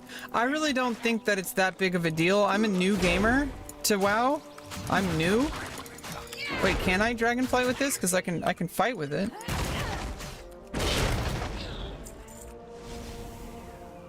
Oh, I can. Okay, never mind. I can just jump up there.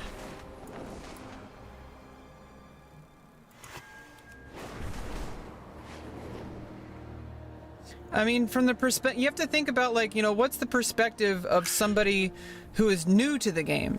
Oh, I think so many people get kind of like stuck into thinking like, oh, what do the people who've been playing since 2004 think of the game? It's like, those aren't the only people playing the game. There's people who started with Cataclysm. There's people who started with Legion. There's people who started with BFA, and there's people like me, and even though I tried BFA before, and I played Classic, there's people who started in Dragonflight. I didn't even go through Shadowlands. I'm gonna go through that with Chromie. But,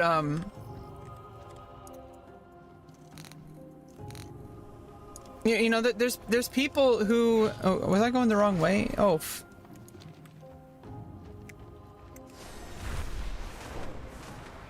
I was tracking the wrong quest.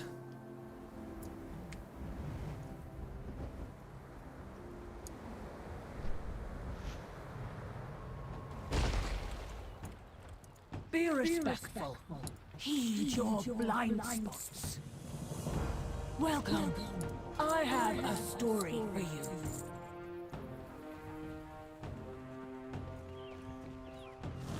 Oh, that's a lot of strength. Fight with fury. I think that's worth losing the 14 haste. Okay, yeah. Way worth it. Yeah, that's a lot of strength. Sheesh. Oh, I was trying to sell stuff. Show me your hands.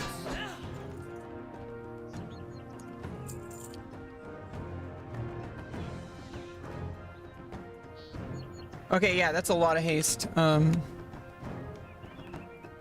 shall join you next time, perhaps.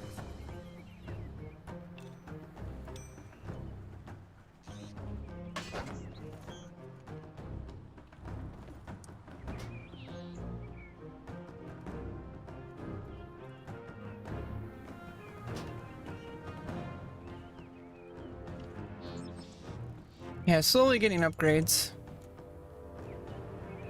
I'm eye level 280 right now. We're trying to get up to 450 eventually, but we're not even level 70 yet.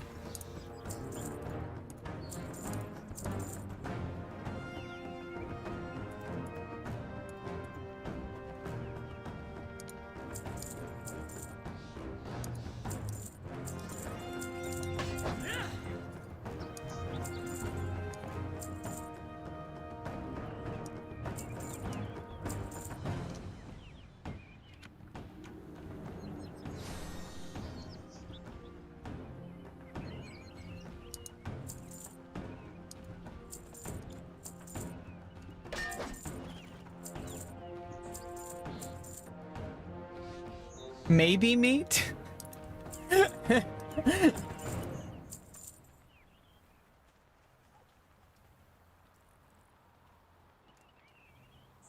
Oh shit, I've been having all these scrolls that I just have not been using. How is your hunting? Not that I really need them.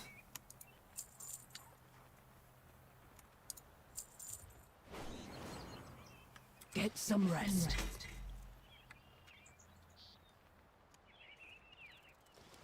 Show me your hands.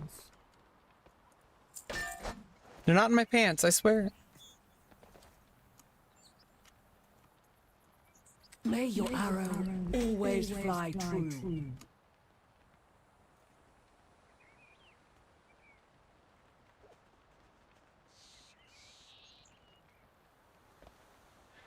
Yeah, you get burned out after years. I mean, that's normal. I feel like people think that they have to keep playing. Like, just because you... I mean, it's the sinking ship fallacy or whatever. Just because you've been playing World of Warcraft for 20 years doesn't mean you have to like every single expansion because you've been playing for 20 years. Most likely, you're not going to like WoW anymore. Like, move on. Why do you have to play video games to begin with? Like... But people start to trash on the game because they're in a different world than like someone like me who's just now starting the game, and it's a big giant world to me. There's like a whole world ahead of enjoying the game and falling in love with the game, which is already happening.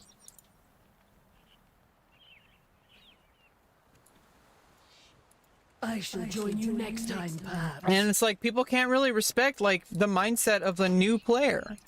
I've even heard Asmongold talk about this. Like, people don't like to put themselves into the headspace of what a new player would do. And there was a video that he was watching about that. There was a video about what a new player would do if they go into one of those like new adventurer servers, and it wants you to start with BFA. So we started going through BFA, and people were like, oh, you know, like why isn't he doing this other thing? Why isn't he doing like Legion or Warlords of Draenor or going through dungeons? Or, you know, it's like because a new player wouldn't know to do that.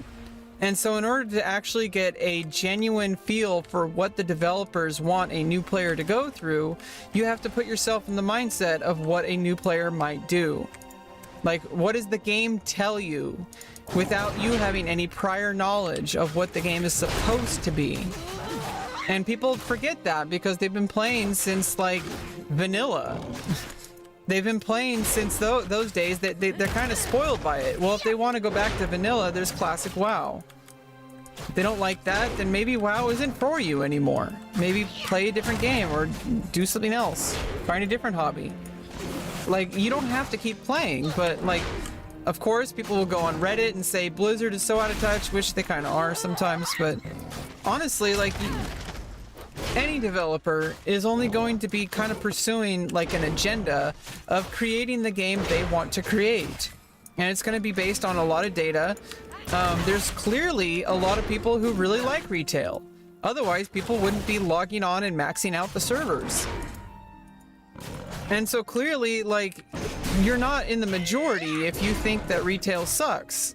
Because the vast majority of people play retail. There's a very small, comparatively, number of people who play classic, but people who play classic seem to think that that's 100% of the player base. They think that everybody who plays WoW wants classic. And it's like, no, like a lot of people, they want to see what's up ahead. I want to see both. Because I never got to experience classic, so I'm really glad that the progression servers exist, and I'm glad the vanilla server exists. And the Season of Mastery adds like, you know, make sure that the other people it gives something for everybody. Well, unless you're someone like me who really likes the immersive experience. But I'm also really into retail right now, which is also a very immersive experience. But I go back and forth, and I will get back to Season of Discovery because my guild needs me. You know, like I go through BFD raids on my priest. We've only done one so far with me, but my internet's back, so you know, it's all good, or it should be. But I'm playing retail right now, and I'm really enjoying it. And but I also really like classic. I mean, I grew up playing Final Fantasy 11, and back in 2004 to 2009, Final Fantasy 11 was a lot like classic WoW. In fact, it was slower than classic WoW. I think it's closer to poop socking level of EverQuest. I think that's where people came up with the term poop socking, was EverQuest, the original 1999 version. The immersive long-term thinking that you need to enjoy that game, it's not about getting as much as stuff as quickly as possible. And I mean, obviously you want the stuff quickly, but it's like you just can't. It's not about what you want. It's just like that's just how it is. But some people like really want that experience because it's very immersive. It's very realistic. Even though it's still a game, obviously. It's not like 100% realistic. That would be like unplayable because we already live our lives, which is like the most intricate MMO in existence is our real life. Yeah, 11 had no jump. They added jumping later, but it doesn't actually do the same kind of thing that that WoW does. Like you can't jump off of ledges. It's just like cosmetic. It's really kind of stupid. There's a reason why jumping really shouldn't exist. How are you gonna jump around with all that armor on? And why? Like, but it makes sense in WoW because maybe obviously, you know, there's magic and you're so strong you can do like all this damage and jumping and stuff like that. And, like obviously you have like spells, like every, you know, like warrior can do this big giant leap, like, you know, like that's a spell, you know. It's like you have these abilities. You're an Azeroth, you're not in Earth. There's different realities here. So that, you know, like there's different mechanics. But like in Final Fantasy 11, yeah, there were weapon skills where you're gonna leap into the air and stuff.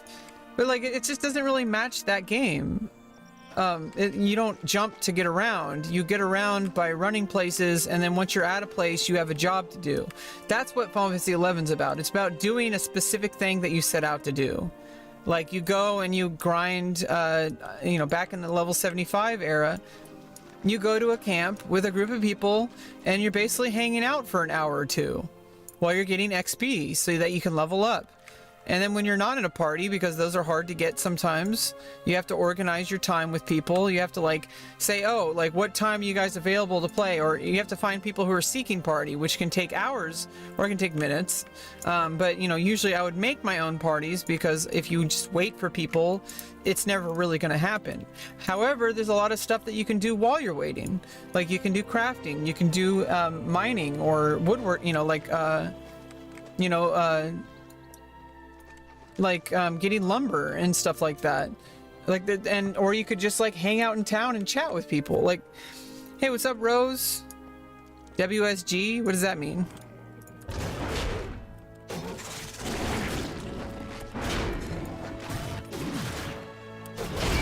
Okay, what am I looking for here? I gotta get an otaku heart. No, an O2 card.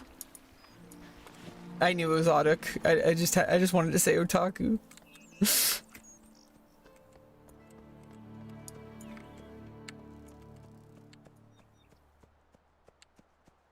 And I need to get a Hornstrider scale. Oh, I still haven't gotten a Vulture Gizzard. Oh, what's going on? Oh, we're playing some Dragonflight. I'm just doing some random quests before I continue with the campaign. Feel like just doing random quests is good for just hanging out and talking on stream.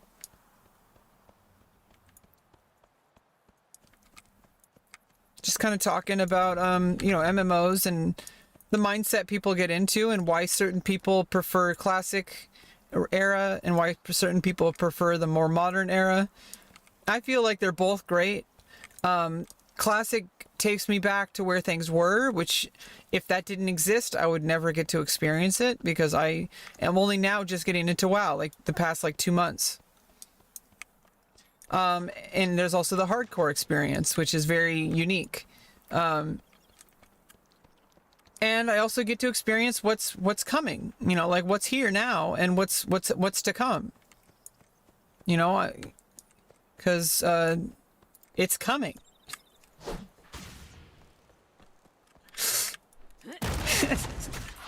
But you know, it's like War Within is going to be coming out soon. The part of the start of the World Soul Saga. It's an exciting time. I'm like, you know, it's a very exciting time to be playing. You know, both classic and modern.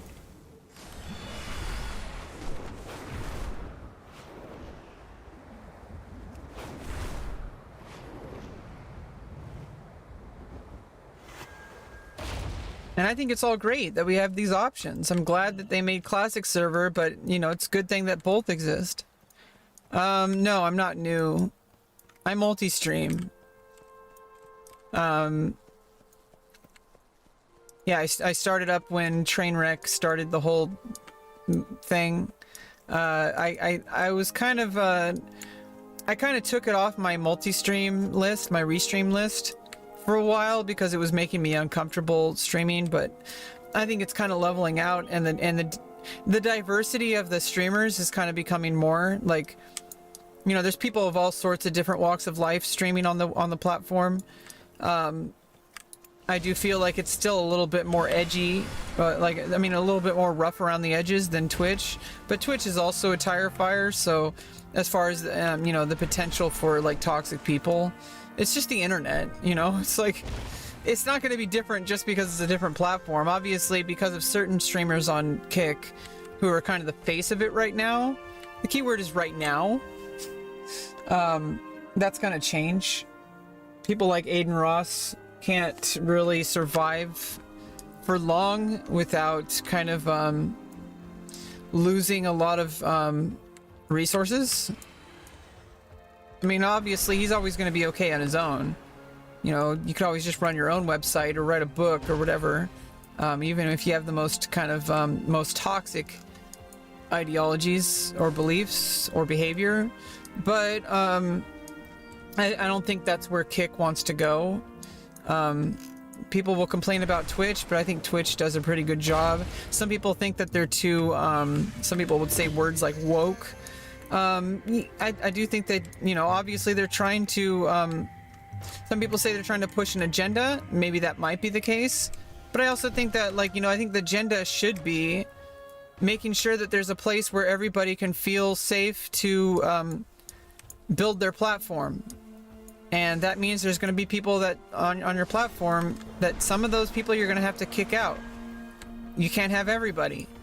Like, you can't have like super alt-right, you know, Nazi propaganda on your site. That's not welcome anywhere, you know.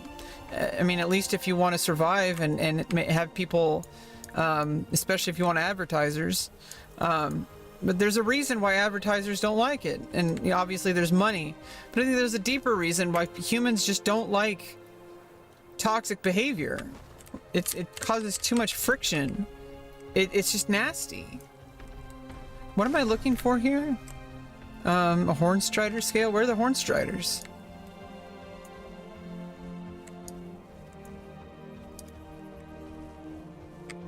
Yeah, I multi-stream. I'm not like partnered with any. Oh, there they are. They're like little dinosaurs. Yeah, I'm a very small streamer, but I wouldn't even consider myself a small streamer. I'm a micro streamer. Okay, like I'm a nobody as far as the streamer goes. Obviously, I'm a somebody as a human, but as a streamer, I'm like a nobody. Okay, so I'm not delusional. And I also am not really trying to, not trying to stream as a form of career development. I'm streaming because this is just what I do. And I'm pursuing a career that's going to take some time before I can really get it going. You know, I've talked about this before, and I was talking about this earlier in the stream, but I have a very important surgery coming up. And it's going to be right around the corner, and for a long time I'm just not going to be able to pursue my career. So I'm just kind of hanging tight, playing some World of Warcraft and hanging out with you guys and chatting about whatever. It's kind of what's going on.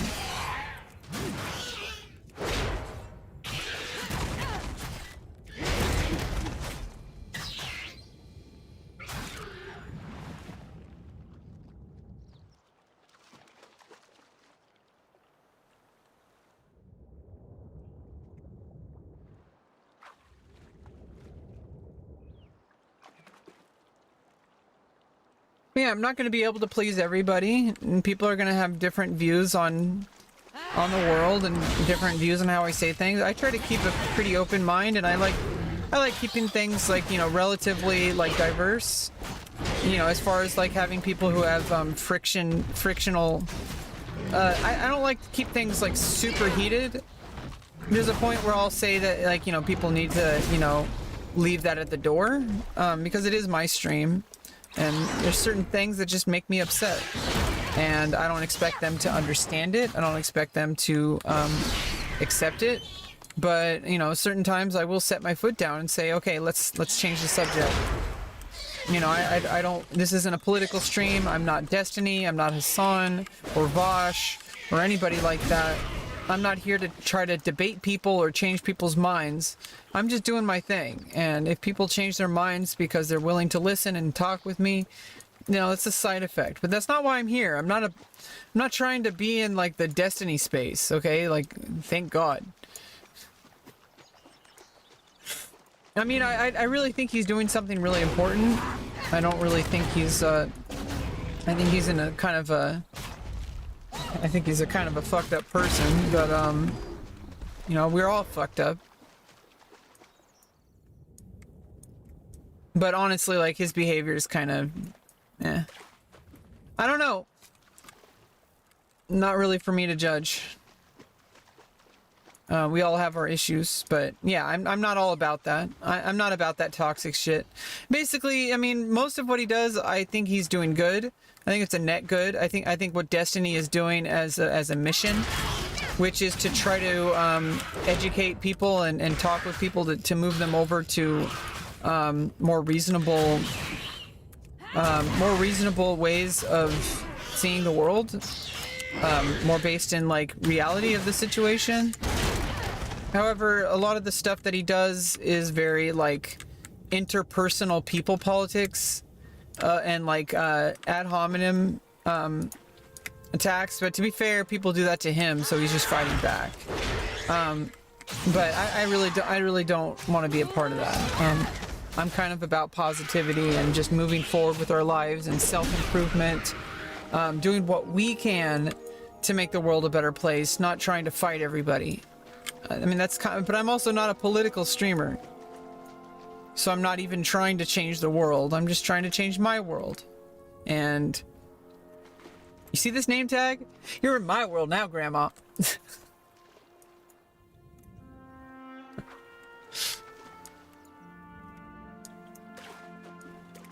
Oh, your fingers hurt? Well, now your back's gonna hurt because you just pulled landscaping duty.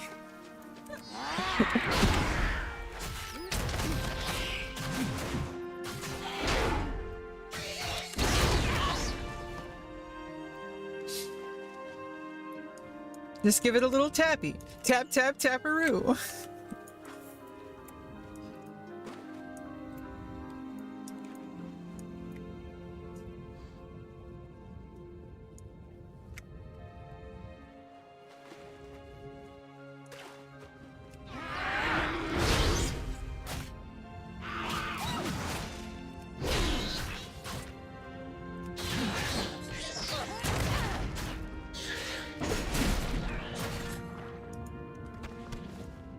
There we go.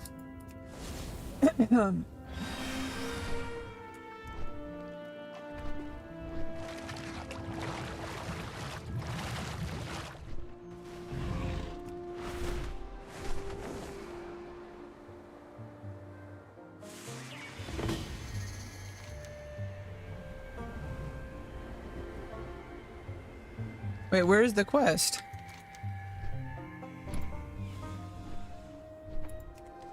Well, there's other quests I can do here before I turn that in, I guess.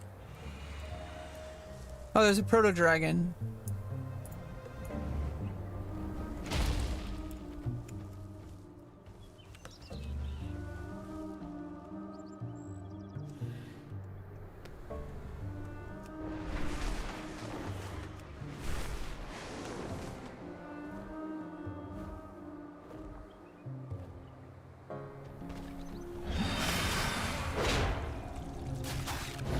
Fight someone your own size, buddy.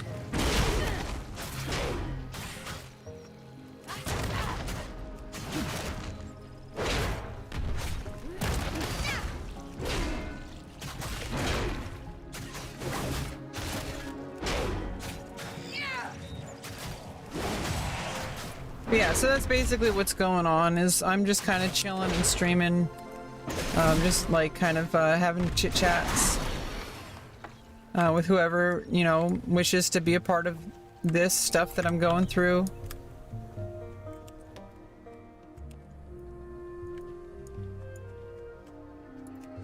You know, hopefully, and, you know, doing good for humanity by documenting my process of going through transgender medicine. Like, that's a big deal. And I'm about to get to the very end of my medical journey.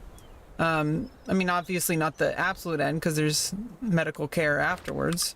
But you know, like the last big event, which is like a surgery.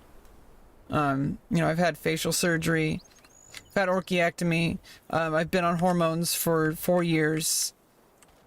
I've legally changed my name. It's been a lot. But there's going to be a final chapter to this exact medical journey part of my life. And I'm so ready to be done.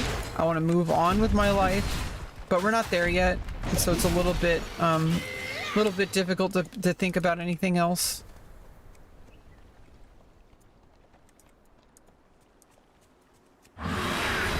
And I'll talk about it on stream, and you know, hopefully it's not boring, but you know, it's my life.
How am I supposed to kill proto-dragons if they're all captured? Or do I have to get rid of the primalists?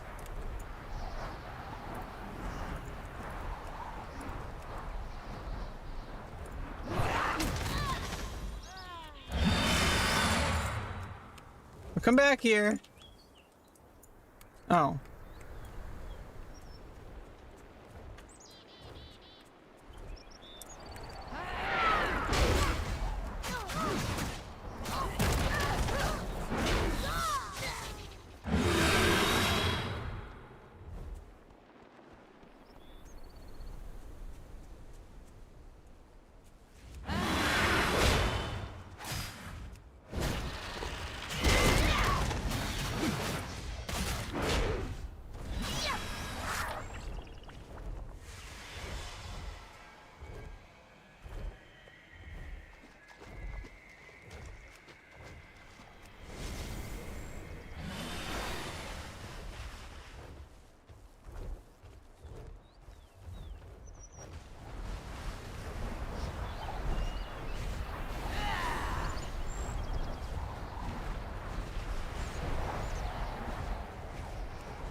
Oh, there we go.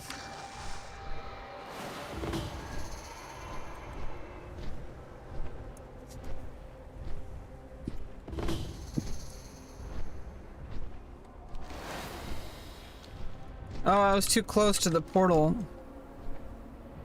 The waking dream.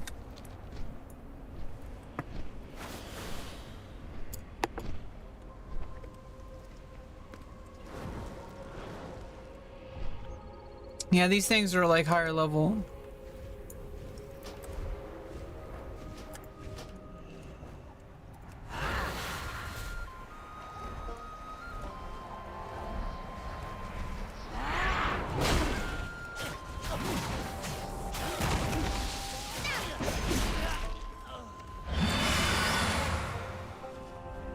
Oh, the Druids of the Flame incursion. And I have to fight.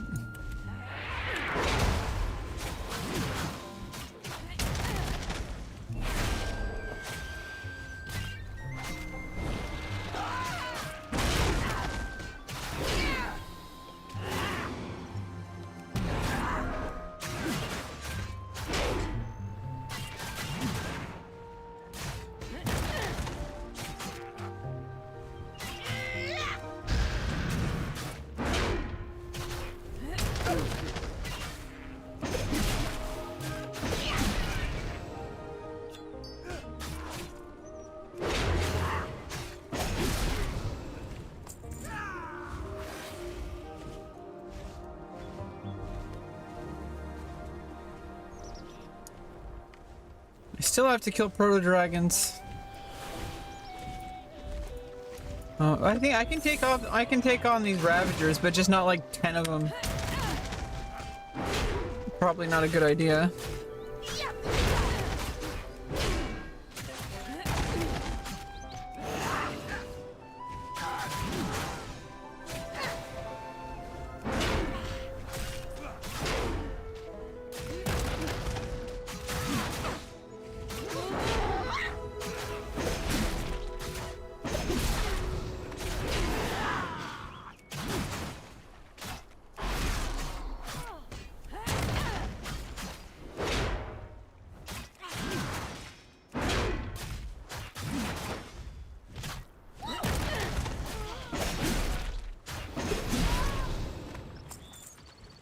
Got some Dream Surge Coalescence.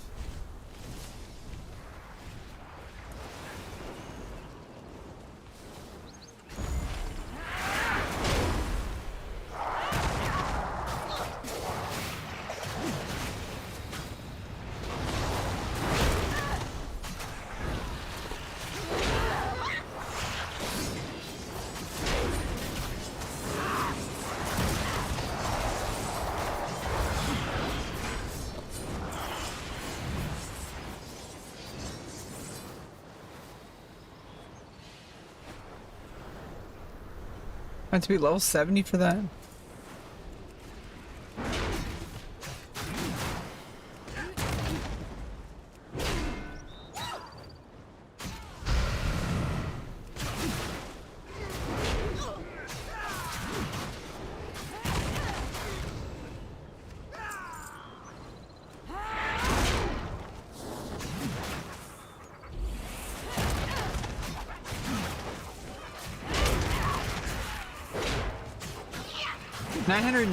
%, threat.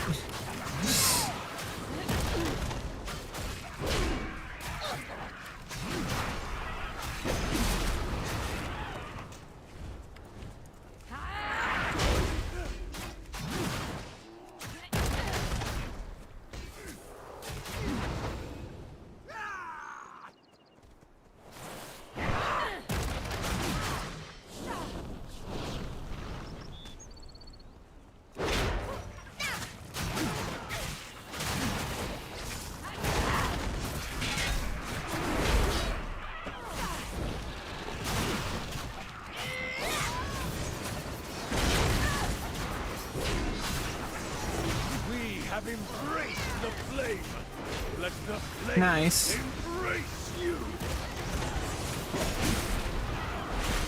Don't embrace me too hard.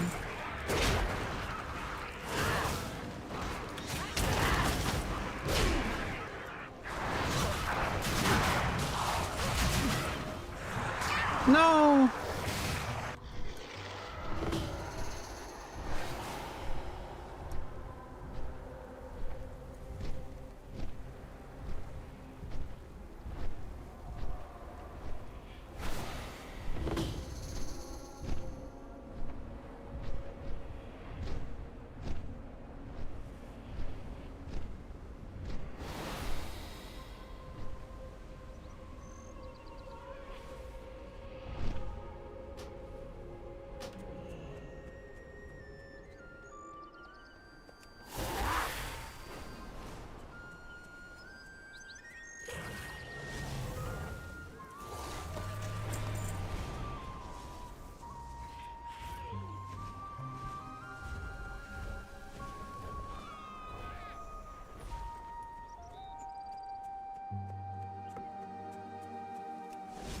Okay, I still need proto dragons.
%83.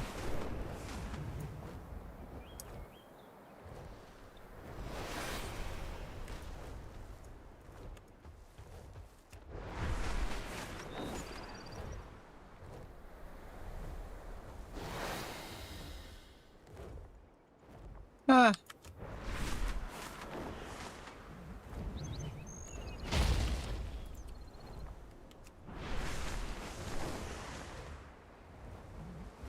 It's an apex.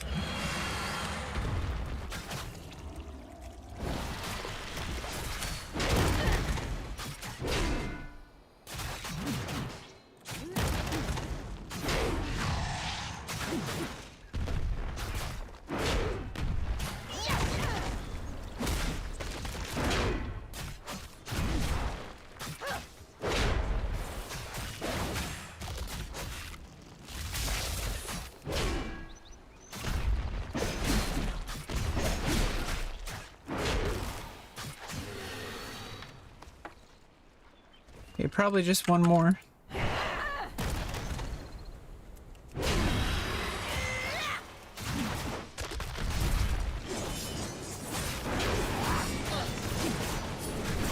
Yay! Skip this one just because he's an asshole for sleeping.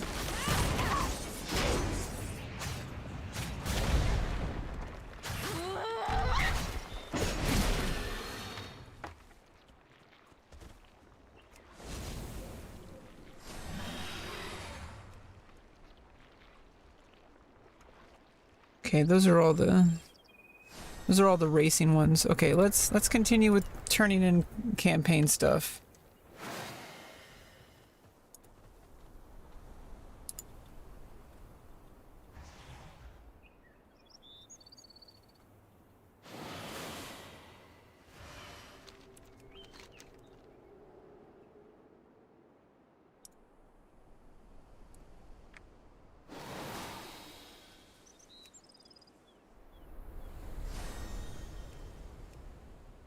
Tirakai.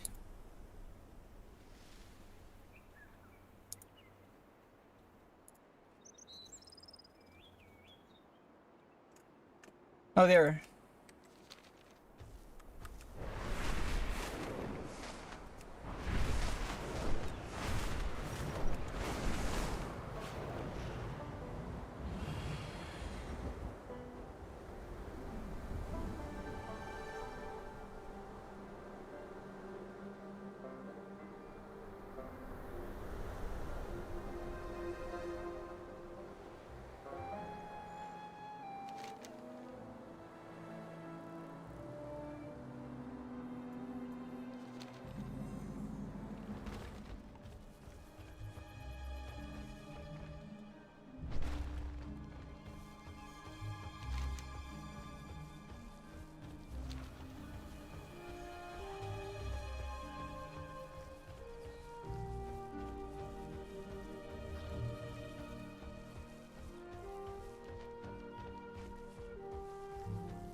Oh.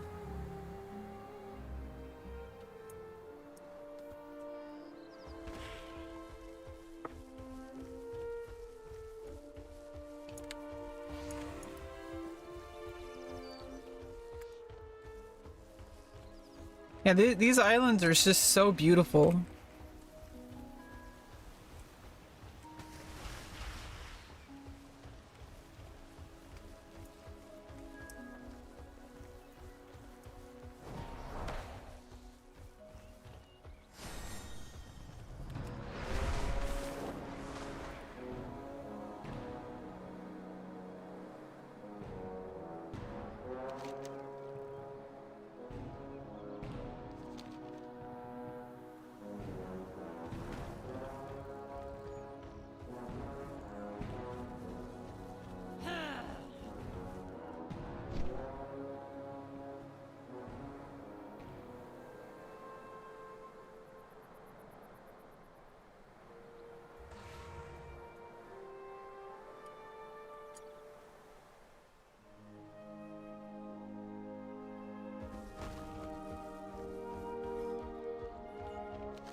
I should go grab that flight path.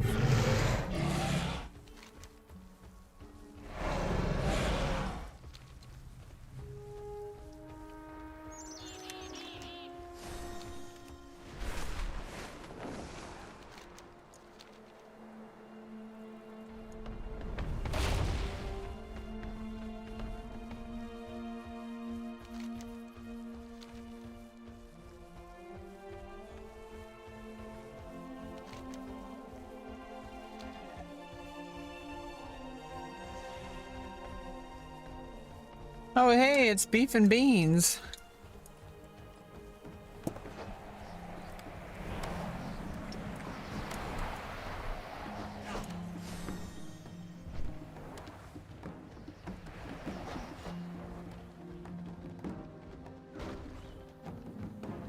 Let's get down to business. That's what music sounds like.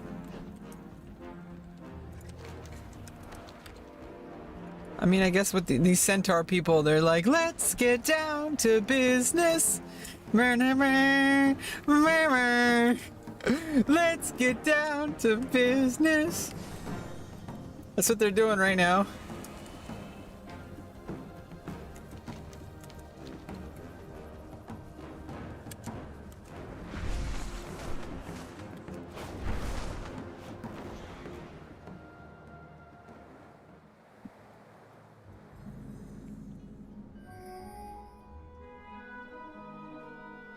We're going down. Gara? Is this OTV?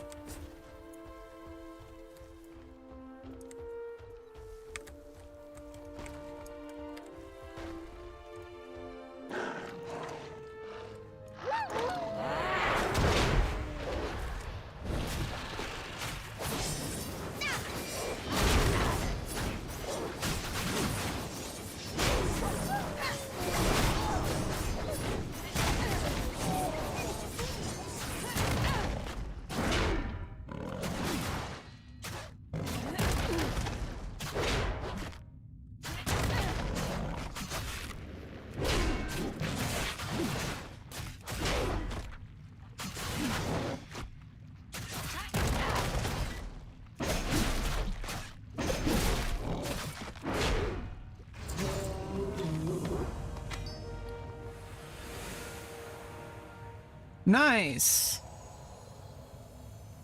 Got another customization for my dragon. For my dragon. I got a customization for my dragon. For my dragon.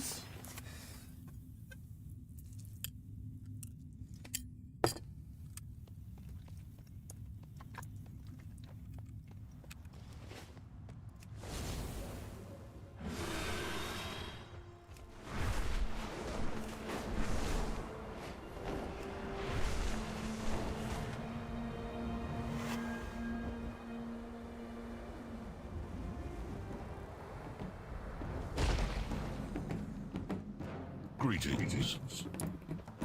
See you soon. His face grows more and more concerned. Where will the wind take you?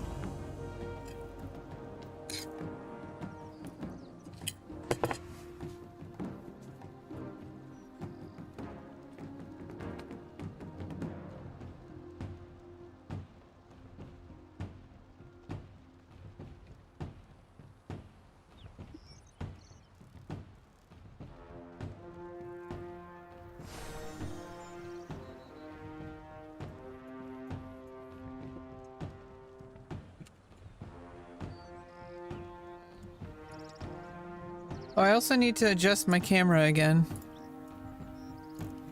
It's like a little bit too...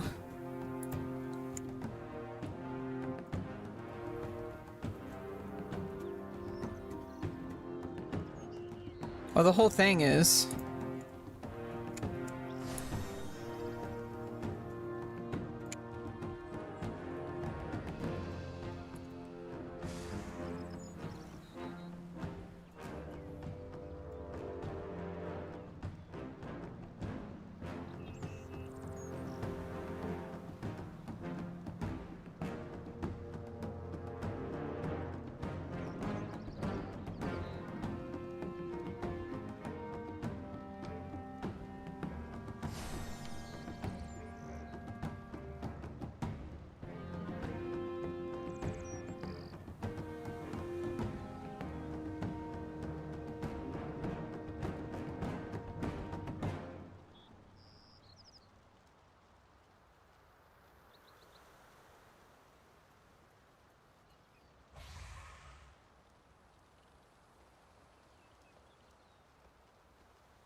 That's fine.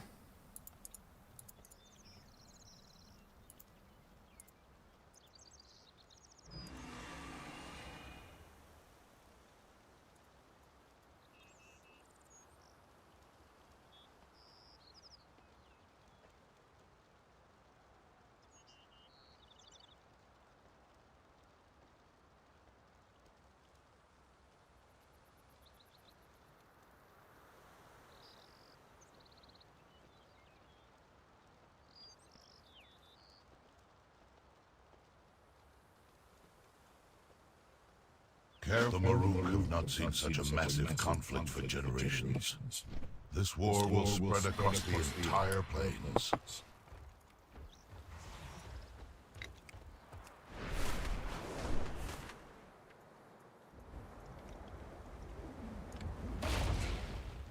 Perhaps I can be helpful.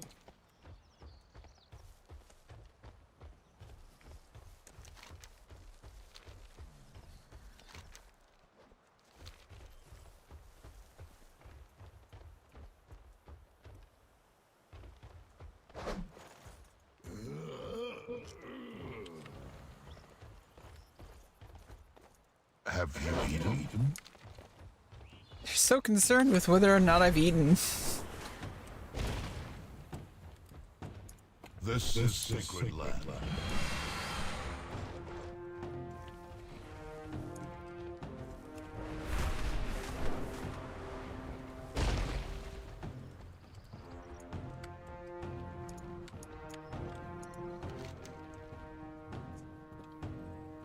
Maranar, the Thunderous.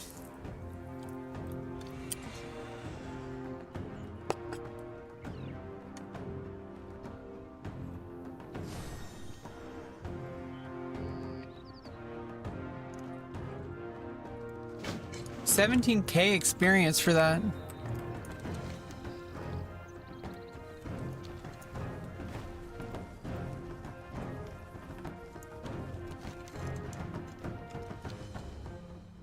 Also, there's a flight path.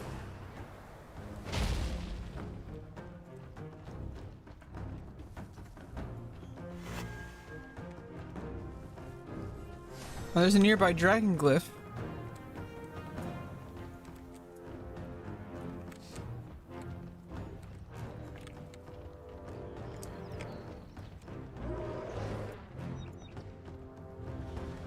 Well, where's the...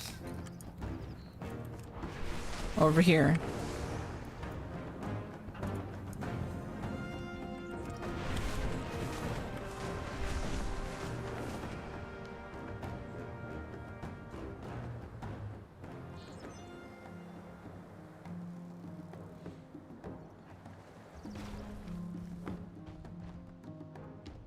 Where are your manners? See you soon.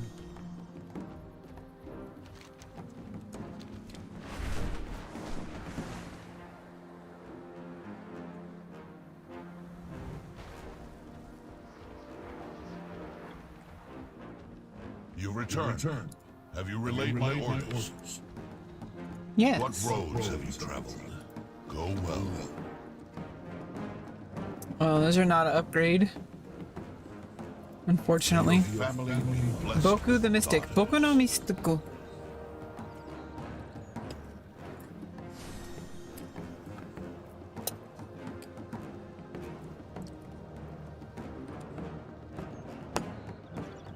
Farewell. I should warn you.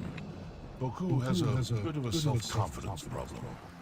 Rest assured, he's Let's an go get this guy. excellent mystic, I think. The Marinar. Marnarnar. Arnarnar. Marnarnar. Merscht Berderders. Come on, buddy. Your day is about to get a lot worse, Marinar.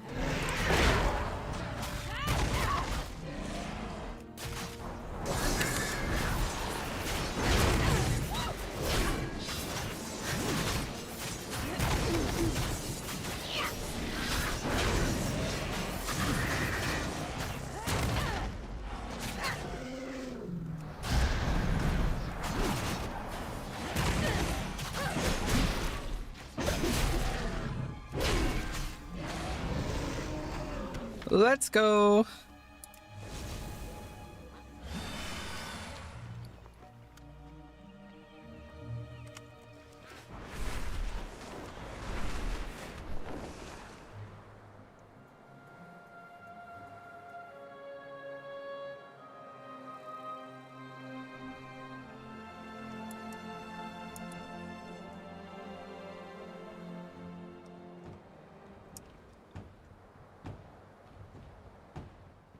Onara, where is your song?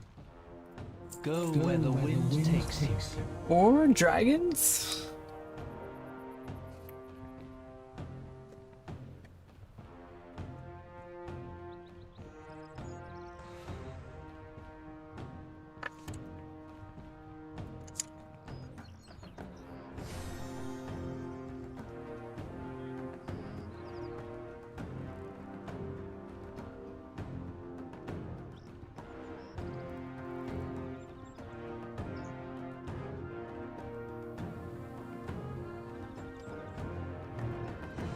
Place the totems while I try again to commune with Onara. Onara, heed me! Your people need you! Do they? Do they though?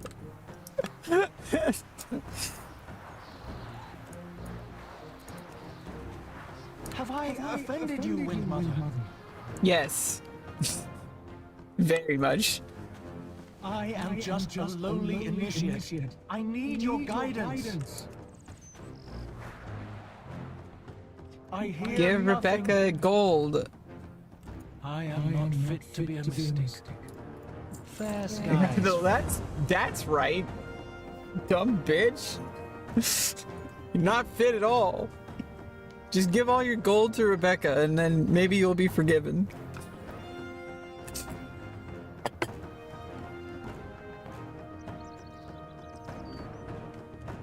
Follow your heart. Meet me outside Tirakai when you are ready. I will guide you to Ridgewater Retreat.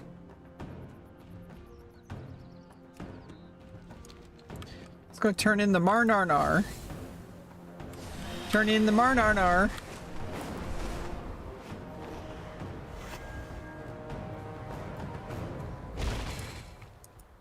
Where are your manners?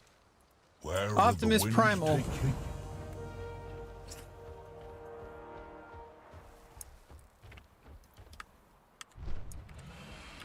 My hearth awaits you. Elder, how old are you?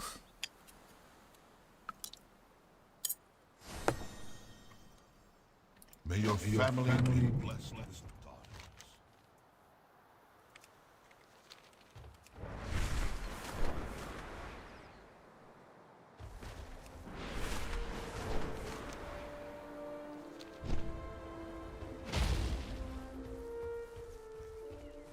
Up to no good.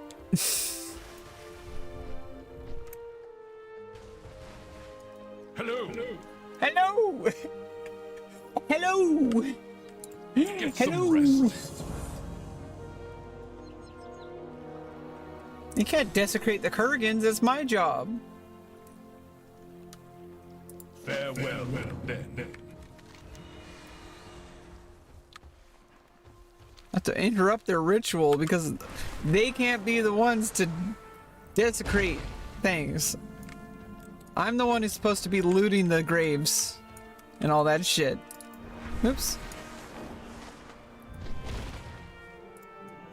Because I want treasure.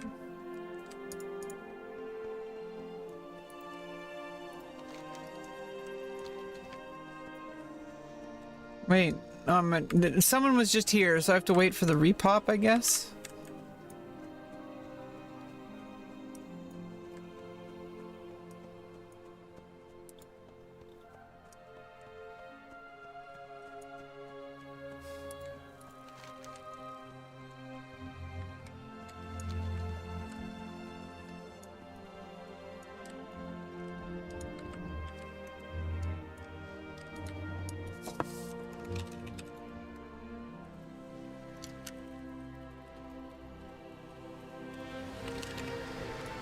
Oh, I see.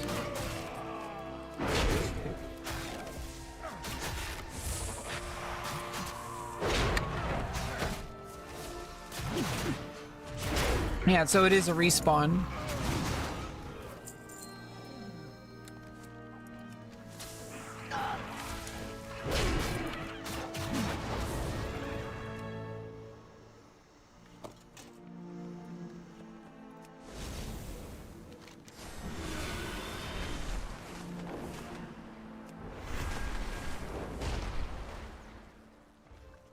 Show me your hands. Fight with fury. Then rest. Heed your blind spots.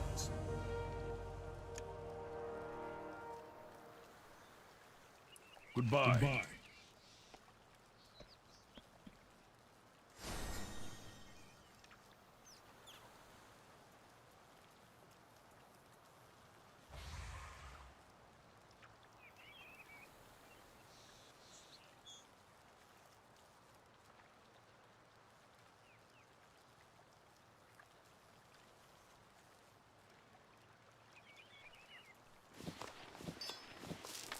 May your arrow always fly true.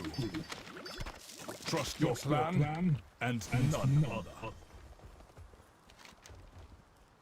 What if my plan is to kill you? Well, then don't trust that one. There's certain plans that you should trust and others that you should just cast away to the winds because it goes against the will of Trakash. Or whatever the hell my belief is. Certain things that you should just cast to the wind.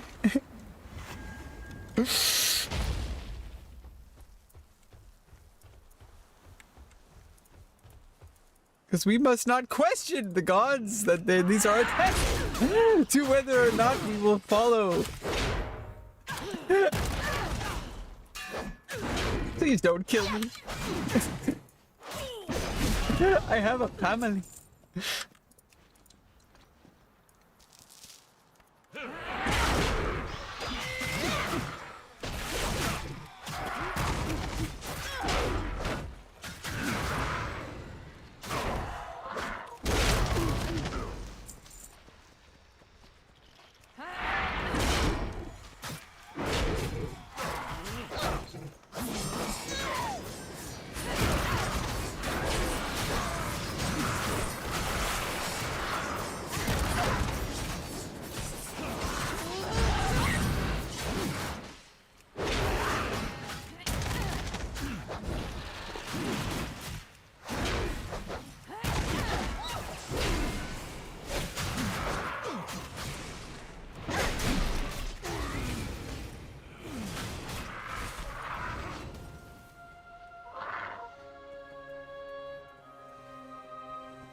Oh.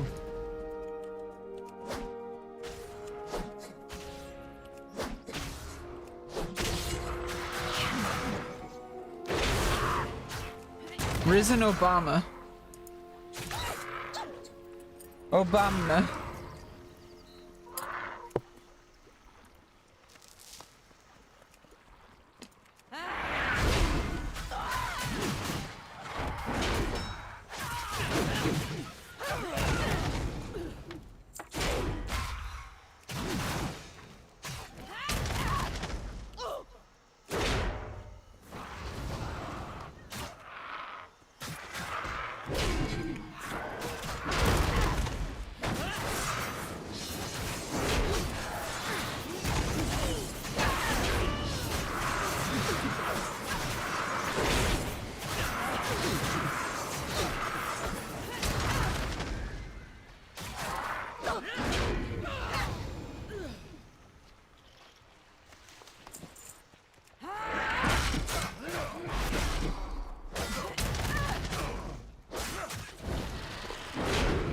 Stop desecrating, and I'm stepping all over it.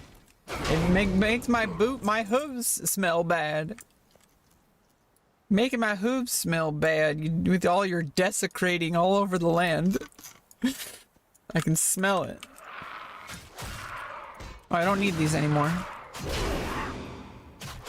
You don't need me. I just need the soil.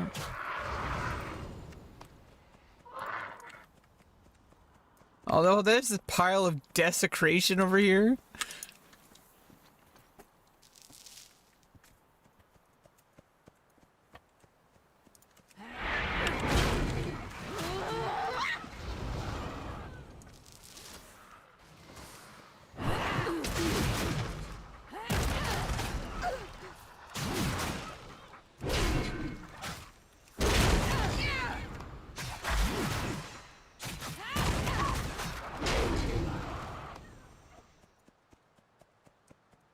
Last one. This is the last dart. Quest complete. Wait, there was another quest here? Okay, I need to slay the centaur dinosaurs.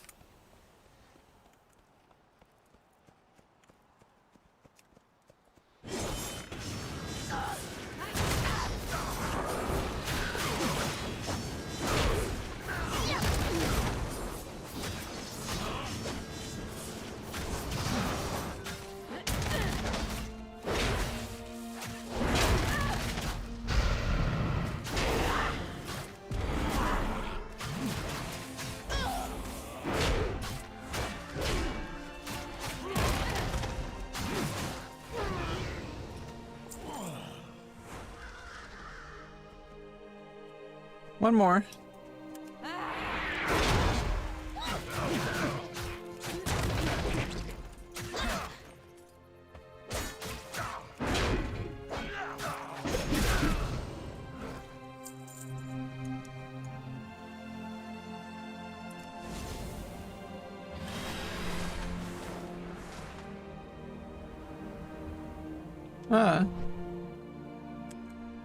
What?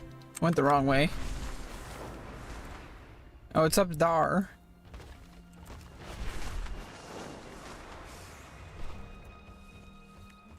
Be respectful. Fight with fury.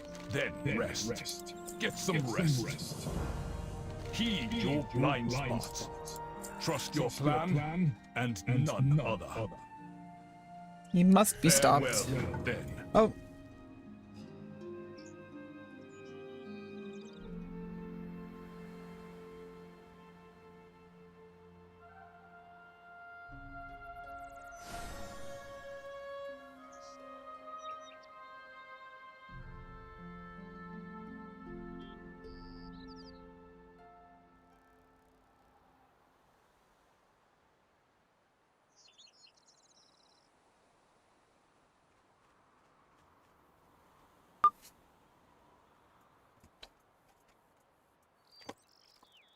Yeah, sorry about that. It was just my pharmacy. Okay,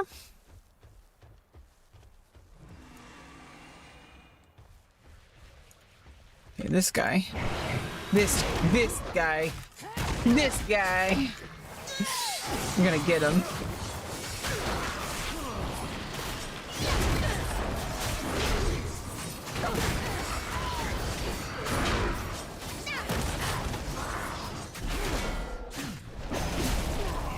Execute is so freaking strong.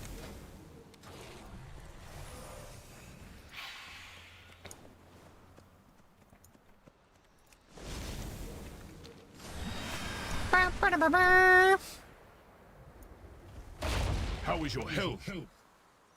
May your arrow always fly true.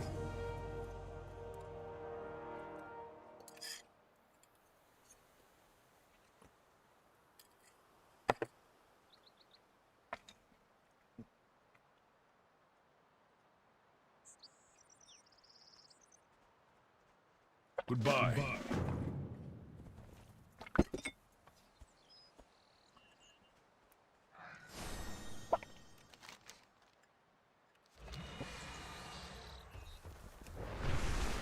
That's some satisfying coffee, even though it's cold.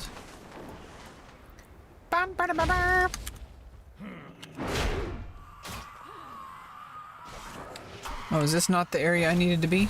Oh, it is.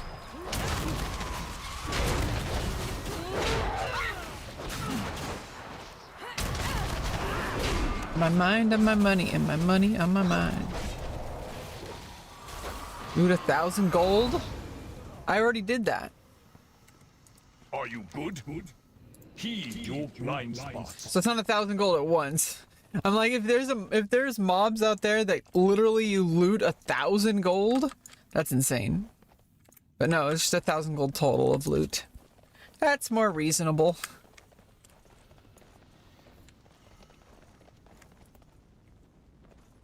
Yeah, I actually did that on Christmas. Holy shit. I played like the whole day on Christmas, and I got from level 36 to level 66. So I got 30 levels by grinding dungeons, so no wonder I looted 1,000 gold. They were all in dungeons. Definitely Eternal Summer.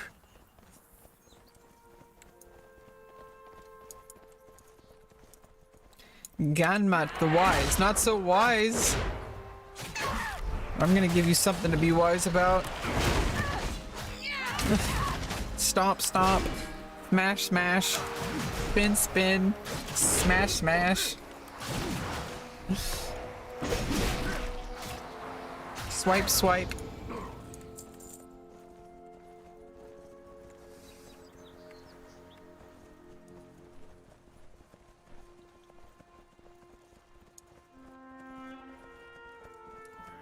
Oh, it's a quest item thing. I have to actually...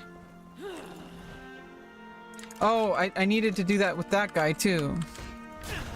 Yeah, it's one of those ones where I have to use an item. Totem of Respite.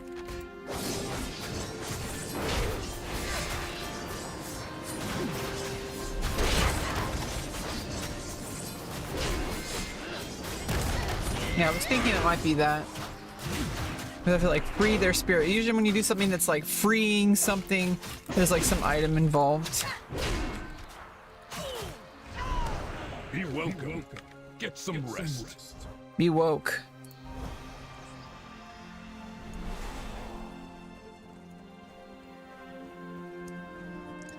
Yeah, you know what I think is more cringe than being woke?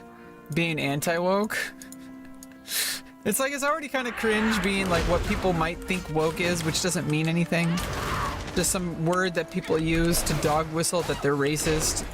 But basically, what's worse than that is people being like, oh, I don't like these movies having diversity. It's like, okay, come on. It's one thing to be like kind of uncomfortable at forced diversity, but another thing to be mad about it. Like really? Like, Show me your hand. you're gonna be mad about something that is like, it just doesn't make any sense to me. Like, it's just so cringe. It's so annoying. It's boring. It's just like that guy who was like angry about Starfield having pronouns. Like, what do you think is more boring than being gay or being trans? Well, I mean, it's already boring, but what's more boring than that is having some problem with it. And it's not like there was even some like, it wasn't even about like being trans or anything. It was just literally pronouns, which everyone uses. There wasn't even any kind of push about anything. It was just literally a drop-down menu and a customizable character that is in a game series that is known for customization. You know, like the developers that make those types of games where you're like literally customizing a fantasy character. Like, what's more boring than just having pronouns in a drop-down menu? Being mad about having pronouns in a drop-down menu. Like, what the fuck is wrong with you? Like, if you think, I mean, that's way more boring. That's all you can do to like, you know, get some popularity with a viral clip, is to just be mad that pronouns exist. Pronouns that you, which you is a pronoun, by the way, pronouns that you use too. And it's like, oh, this agenda, this ideology. It's like, dude, like, you're the one turning it into an agenda. The only agenda that, like, people who have been fighting for is just, like, acceptance and tolerance and just, like, feeling welcome into society instead of feeling like outcasts and feeling, you know, there's a lot of stuff that the legal system cannot solve, unfortunately. You can't really, you can like, you know, make people stop owning slaves, but you can't like make people stop being racist against black people. Like, that's not something that you can like legislate. But you know, I don't know, if you set an example and you're like, hey, this is like unacceptable to like be racist, instead of just like kind of like sitting in the background being like, oh, we don't really, we want to be on the fence about this, like we don't want to make a stance either way. It's like stop being a little bitch. Like if you're not for us, you're pretty much on, you know, on the people, siding with the people who want us to just be blending it. They just want us to hide. They want us to feel shame.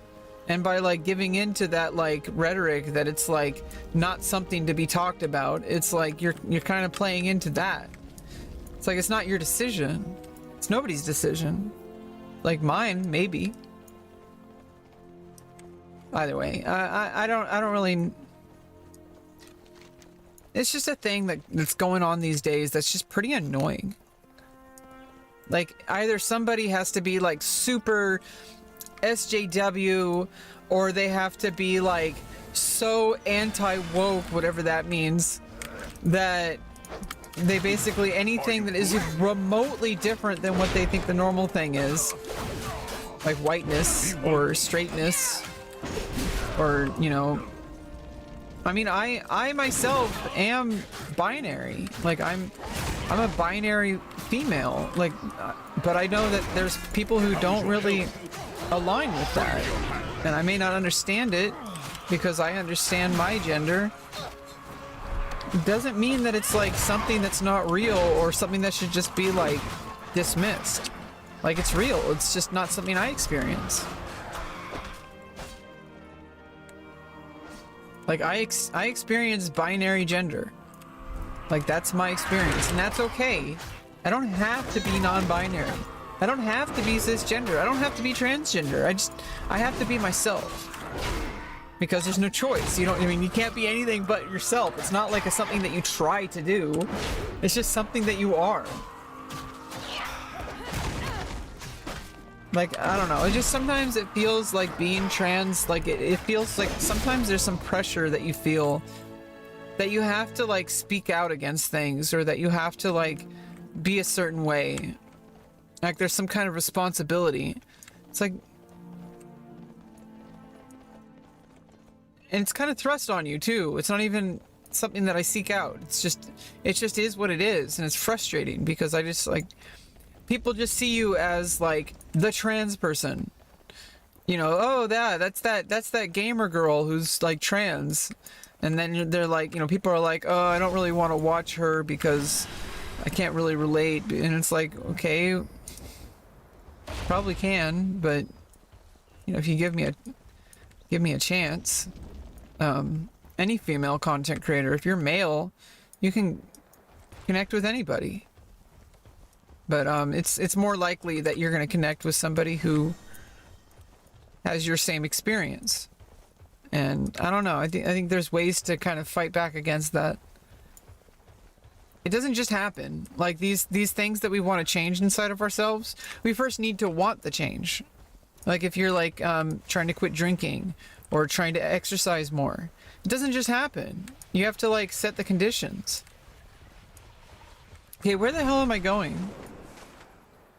I need to get, okay, definitely internal. I need to get the Zephiel's spirit. Oh, was I just waiting for repops? It's right here. Oh no, it's not.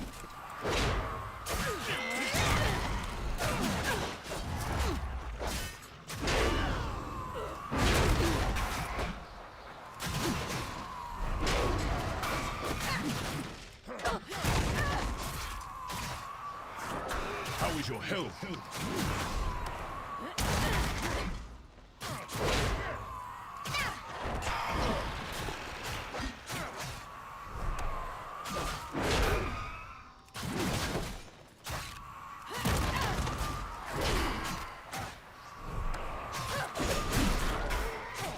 Like one of the worst things I have is like, oh, you know, it's one of those trans people that people like get that kind of like, Be respectful. and I know it exists, Trust you know, your maybe I'm plan being unfair, and but like I know none that other. people think that way. They're like, oh, it's another Be one of welcome. those trans people. Farewell. Then. Like anytime they meet somebody or they see a streamer or something, they're like, oh, I probably don't want to hang out here. It's kind of frustrating. It's like, obviously streaming, and it's like, Are you good? that's not an indication of me, because streaming is just almost impossible to make like any kind of discovery anyway, so it's not really about that. May your arrow always fly true.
Oh, I think it was that first one.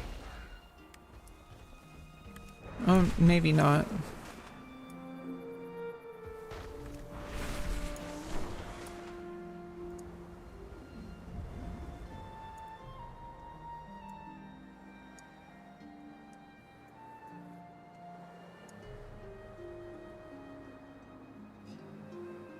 Where is it?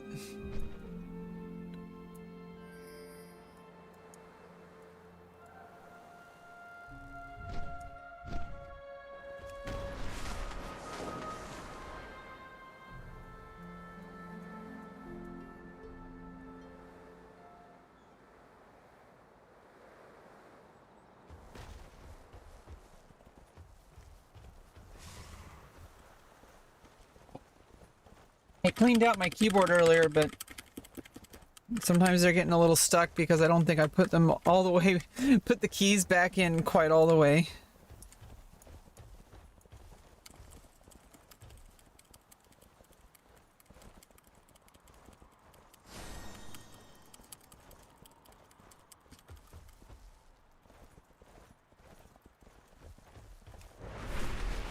Okay, where's that last spirit? Oh!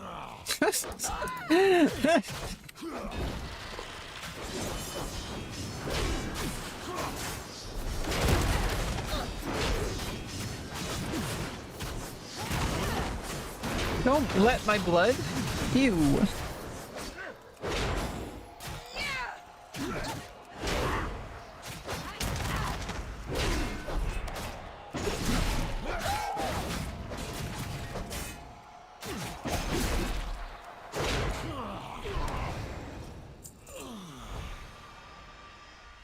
There's these goes. Be welcome. Fight with fury, then rest. I lose haste for that. It's not worth it. Heed your Basically, blind haste is a higher priority than critical strike, from what I've read. Okay, are we? We got a couple quests.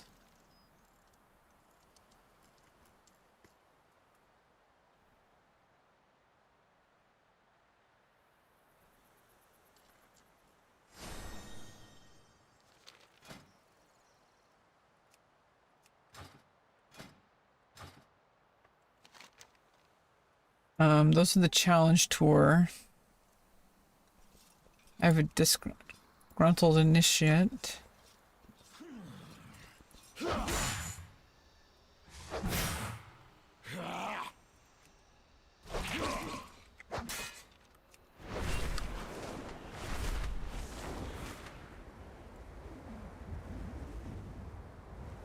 Oh, I've already slain that guy, and I have to slay him. I have to slay him again.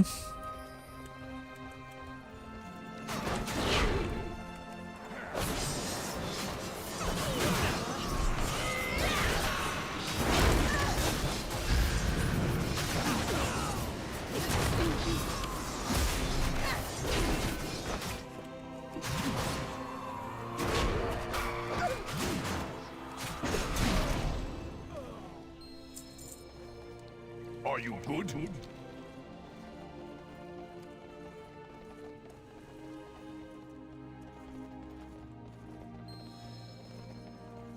Maruk. Maruk. Ah.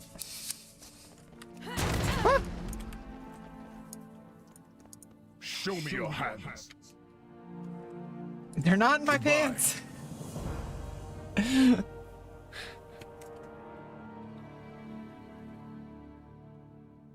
Trust your plan and none other.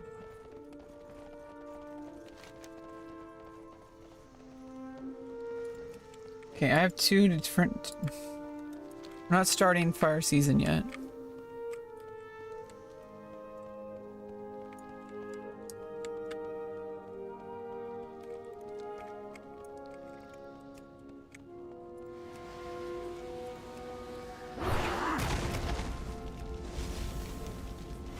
Let's go turn this one in, and then we're going to continue with the campaign quests.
Yeah, the different, like, kind of like elementals here, like, look, have like some really cool animations. Those like rock ones, like with a like had those like these cartoon feet. The little legs would be like it's like really crazy.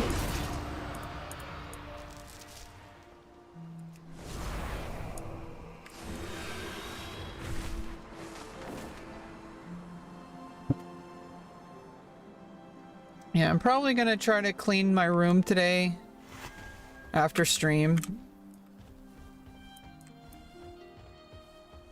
I got a lot of stuff that needs to be cleaned. I don't know, it depends on how I feel. I might just take a break. Greetings. Off with you then. The weather is turning. Farewell.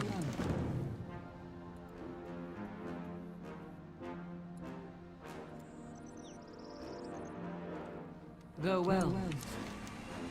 Where is this one? Okay, we need to go back here, basically.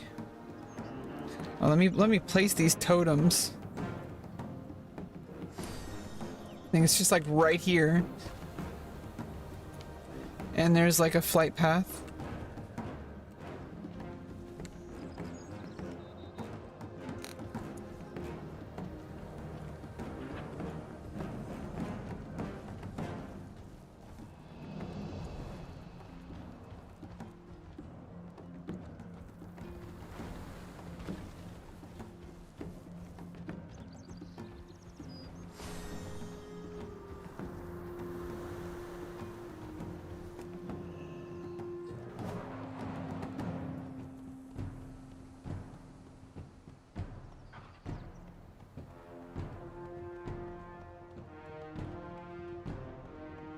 The weather is turning.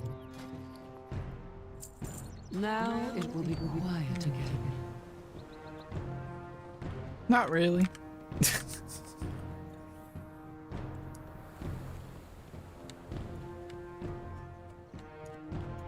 Where do I place this totem? Oh, right there. Durr. They have these like little kind of imaginary things there.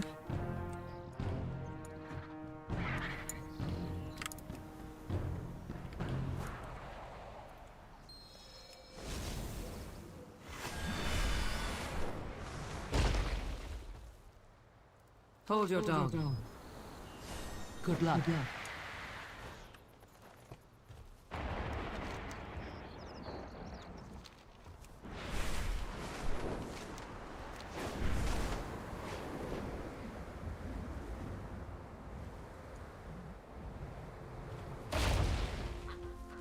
Well then, stay sharp. We're almost level 69, giggity. Not really almost, but kinda. Where will the wind take you? Away from you, because you smell bad.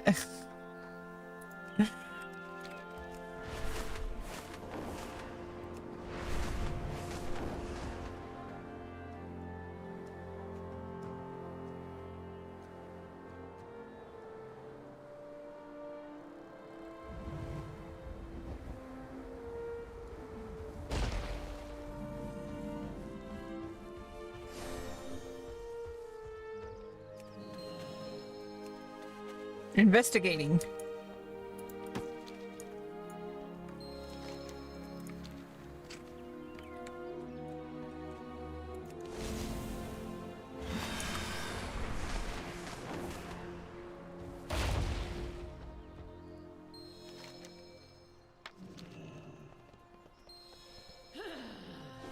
No! This guy's gonna kill me. No, he's not. He's gonna be the one doing the dying. See?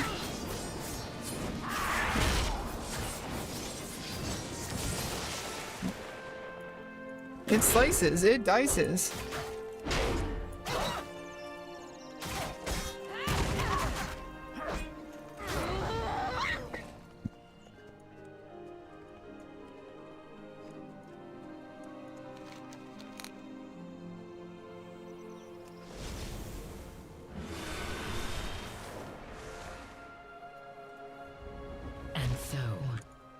Storm begins. Fair skies, what can we do? We must delay the Nokud as long as possible to buy time for the Kanamatra's plan. We are depending on you. Go now. All will be well.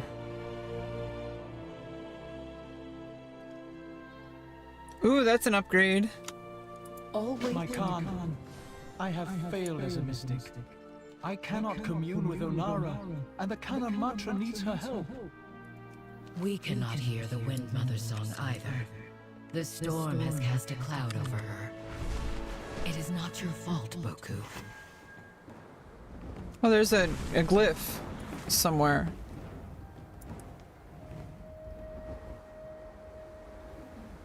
I didn't really try very hard to find it.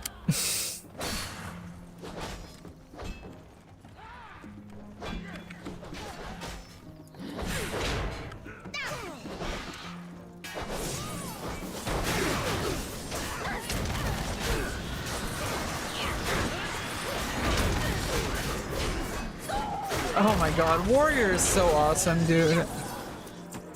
I can like freaking just pound everything away. Crazy. And I'm a prot warrior, I'm not even a fury or anything, or arms.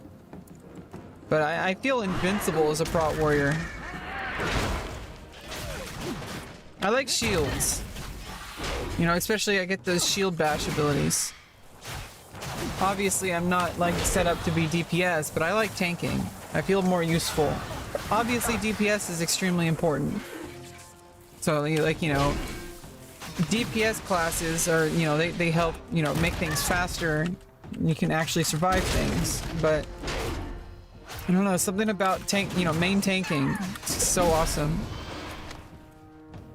Makes you feel invincible. Makes me feel alive.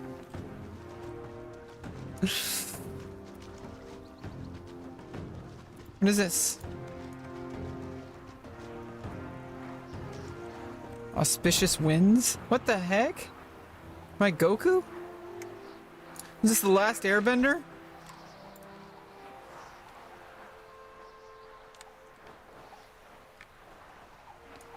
I'm the last airbender.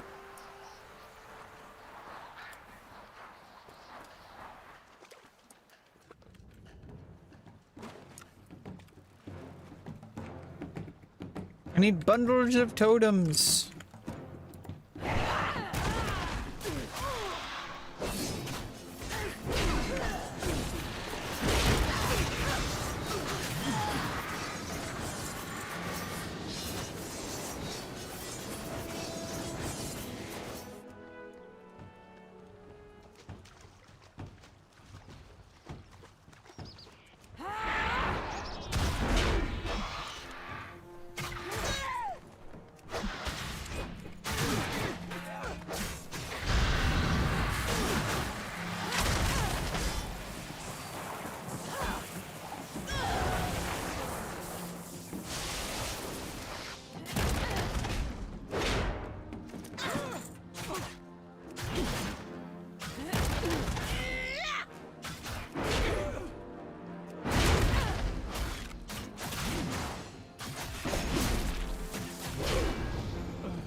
Was this Final Fantasy 7?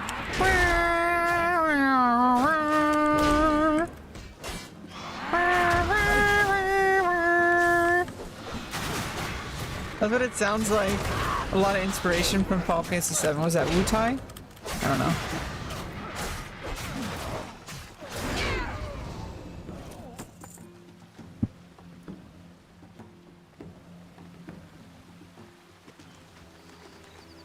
The stinky salamander. Oh, it's shifty. Probably stinky too. Why so stinky?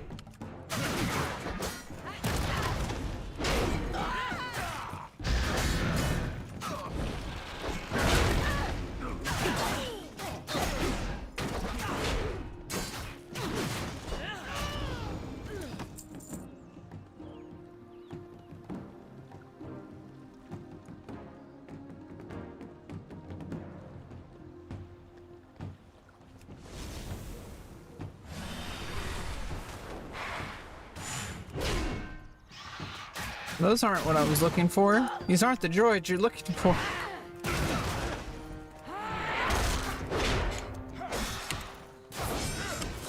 Well, my one key broke. I have a replacement keyboard, the exact same keyboard on its way. But the one key, I was trying to replace the switch because I dropped something on it and the plastic broke off. I probably could have even glued it back together. But instead of trying to, like, you know, just patiently try to solve that, I forced out, I thought it could just pop right out, but I pulled the whole key out with, like, some pliers, and it just completely broke the key. But it's okay, I mean, it could have saved myself $30 by just, like, you know, being more careful, but I'm just really stupid. But it's okay. I have another. And also, the cool thing is, I'll have all the replacement switches available on this one, so I won't have to ever worry about replacement switches, because I'll just be able to take any of these switches out and just replace them. But these are soldered switches, so I have to be like, these aren't just, you know, these aren't just ones that you just pop out. It's a good keyboard. I really like it. Go now. I didn't want to risk getting a cheaper keyboard that I'm not really sure of. Nice, I got Renown 4. Do not break.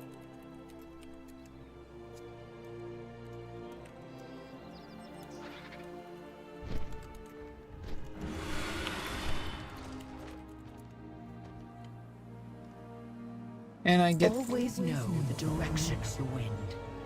We are depending on you. That's an upgrade. By your leave, my Khan, I will find Onara. I have faith in you, Boku. We all do. I have faith in you, Goku.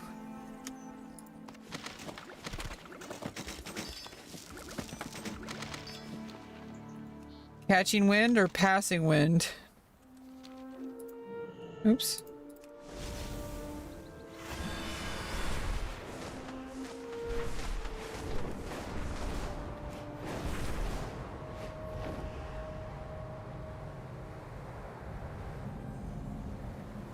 This cannot be.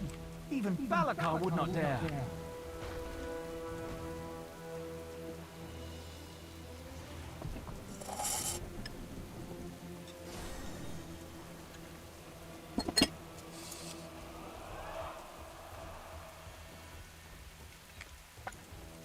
Calm heart, clear vision. Bless you. Stay safe.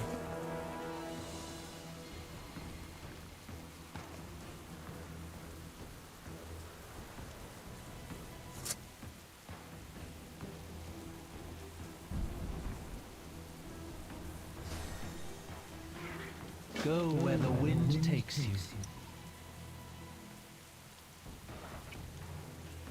Fair skies, friend. Bless you. Something is at the top of the rise. I will take a side route. Hey, what's up, Rainy Nights?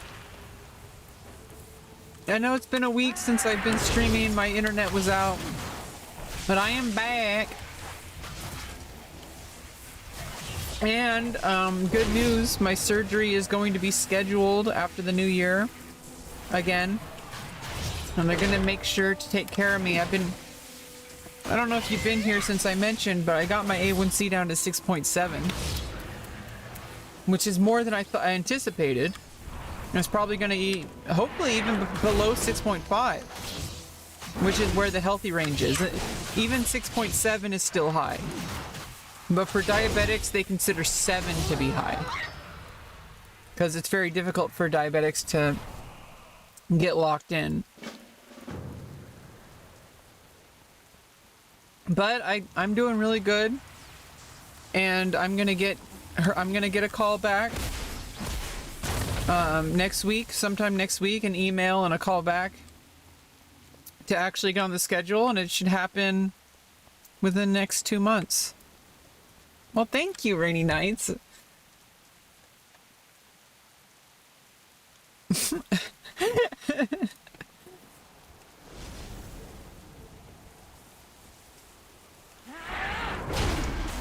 I walk in the rain, in the rain.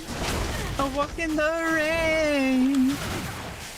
Rainy day, man, you're just more, such more than a friend. I'll be there, it's okay, only a memory away. I'll be only a memory away. If you need me, you can call me any time of day. I'll be there. It's okay. Only a memory away. Oops, I selected the wrong quest. I should turn that in while I'm at it. Call of the Plains. Yeah, I'm still on edge because until this surgery happens and until I'm past, like, I mean, obviously then there's going to be continually, the surgery needs to happen, then I'll feel much better. Then there's like a 3-month period where I'm going to be really just focused on recovery, and then that's going to be over. Then there's going to be about 6 to 9 months of long-term recovery. Then that'll be over eventually, and then I can like do all sorts of things. Like I won't have to just use plain lubricant. I could use like scented lubricants and natural oils and all sorts of stuff. You know, it's like obviously I don't want to put a whole bunch of weird shit in my pussy, but I'll have the option.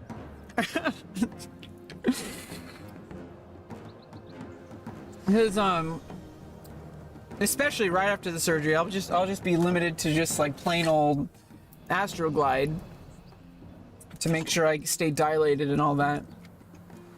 Which honestly, I think water-based lubricant is the best. Are you good? But there's different kinds of lubricant, like, you know, different kinds of feelings that I'll be able to explore, but it'll be about a year before I can really do that. I have to stick to plain old, good old-fashioned water-based lubricant until then. Goodbye. Which is honestly fine. Ancestors protect you. May your arrow always fly true. I mean, it should be. I don't actually know exactly how it's gonna feel. I'm gonna be feeling a lot of discomfort at the beginning. But it's gonna level out and I'll be able to explore my body and feel pretty good about it. Oh, I'm sorry to hear about that. Yeah, quit smoking cigarettes. You'll definitely save money by quit smoking cigarettes. You'll definitely save money that way. I'm really sorry to hear that. Rhinoplasty can be really expensive. I'm lucky enough to, well, I guess unlucky enough to have had it paid for because it's considered, gender dysphoria is considered medically necessary. It's really unfortunate they don't consider other things to be medically necessary that actually are. Wait, what do I need to do here? I need to reset traps? It's a trap!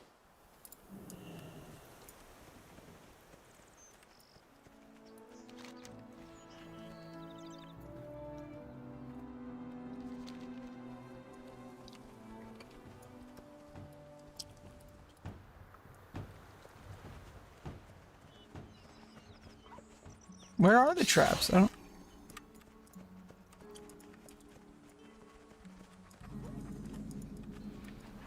What?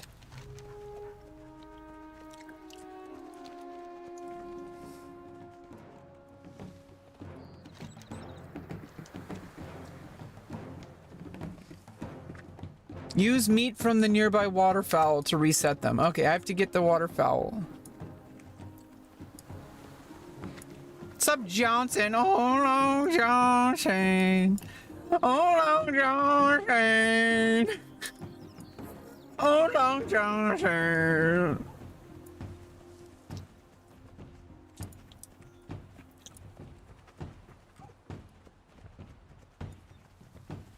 Let me just kill it. It looks like it needs to be killed.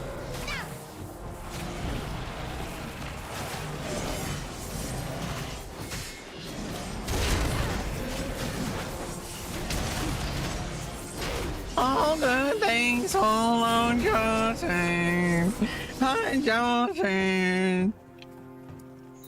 Vaginoplasty. I'm gonna have a pee-pee turned into a VV. It's gonna be freaking awesome. It's gonna be a long fucking recovery. Like, it's gonna be like a... It's basically gonna... The whole timeline... I'll be able to ride a bike again, among other things. Really, really important things. Wink, wink. Gonna be able to do some really important personal things. Not limited to, but very importantly, including bike riding after about 3 months. But it's really gonna be like a year-long process. There's gonna be discharge. Yeah, I am trans, and it is cool. I guess. But, yeah, I mean, it is pretty cool. But, I mean, it's pretty cool that we have transgender medicine the way it is now. I mean, imagine 100 years ago. I think more people should be fucking, like, intrigued. Like, it should just be like, holy shit, like, what can we do? Like, what else can we do, you know, as a society? Like, what else can we do? Like, imagine if people could literally become attack helicopters. No, I'm not gonna do that. And if you talk about it again, I'm gonna ban you, Johnson. Don't do that. It's considered transphobic harassment. You don't know anything about surgery. You don't know anything about. It's very inconsiderate of the experience of having gender dysphoria, and so I don't want to have to take that kind of abuse. Yeah, I mean, a lot of people like chicks with dicks. I mean, I'm really into chicks with dicks, but I'm not. I can't live my life miserably. You know, I can't live my life like that. Just constantly living for other people to be happy? I mean, you know, would you want to live your life just to please other people?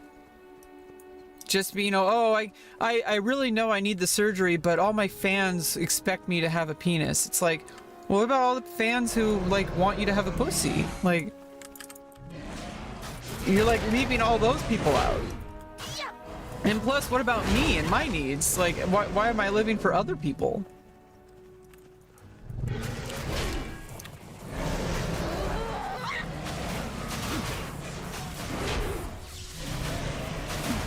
It said nearby waterfowl.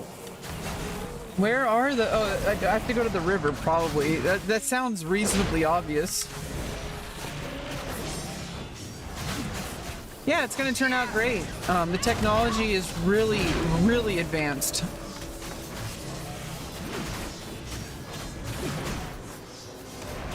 Yeah, I mean, I watch a lot of trans porn.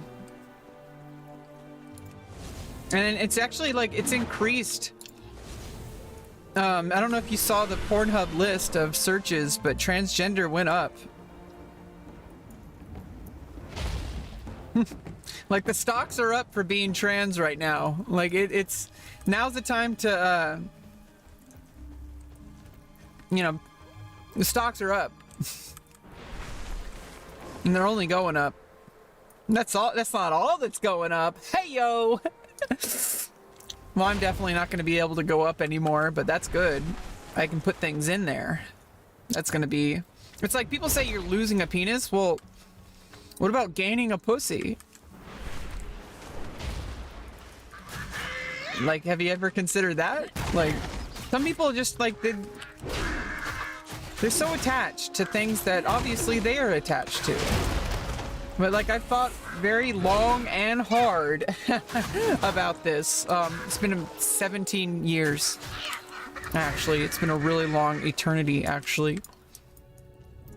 I've thought this over. This isn't some random thought. Okay, I put 4 years of deliberate effort.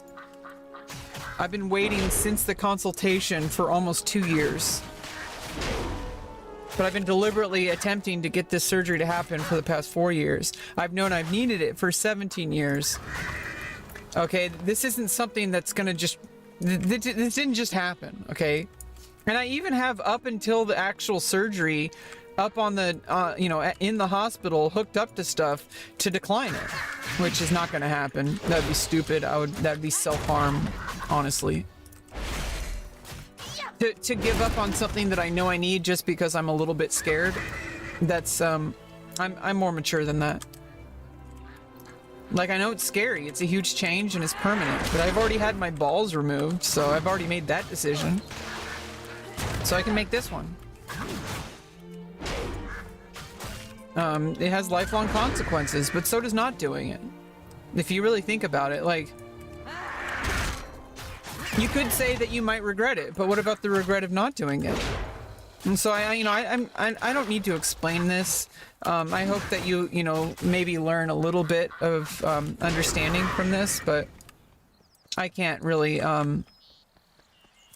control how you experience this. I know a lot of people fetishize trans feminine bodies as you know, a chick with a dick or futa, which is hot. I'm really into T-girls with dicks, okay? Like, it gets me going every single fucking time, okay? So, I understand, okay? But I'm a person. I'm not a hentai drawing. You understand? Like, I deserve to have a life worth living. And I hope that people can learn that it's not up to them. If it were, I would be really fucked. If my life was determined by the people who wanted to see me die, I'd be dead.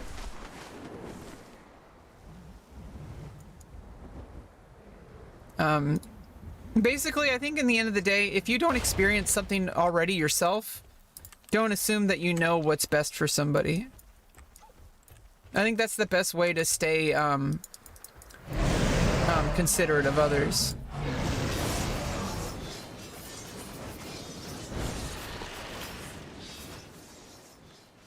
Will somebody else slayed it?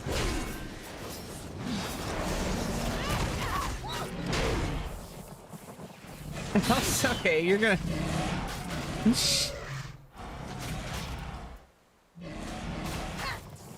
Oops. Well, obviously you're not a mod, so... yeah, I'm gonna give you a 5-minute timeout. Next time is a ban. You just be a little bit, I don't know, less weird. Otherwise you're welcome here. Joe's Crab Shack. Oh my gosh. Of course a guy named Johnson asks me about my girl dick.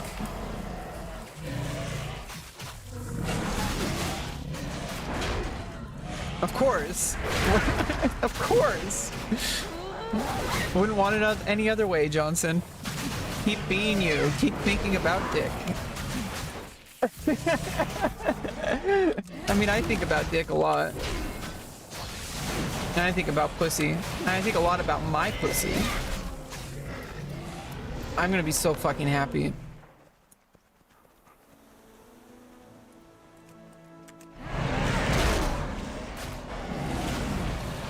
And if not, then at least I tried, right? Either way, this is gonna happen. And most likely it's gonna be a good thing. But if nothing else, at least I was strong enough and ironically had the balls to actually do this. Very ironically. Because I don't have balls.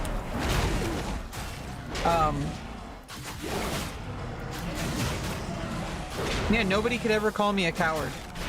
Not that that's like important to me, but it's something. Nobody can ever say that I was too scared to do this. Once this happens.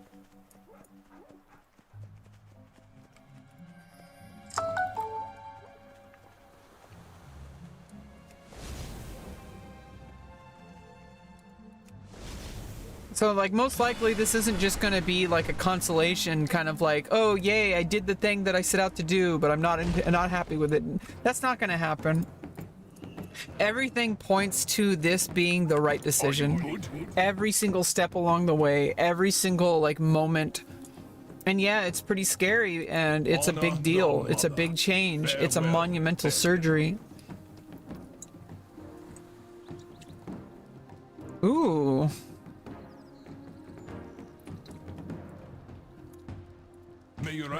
New trinket.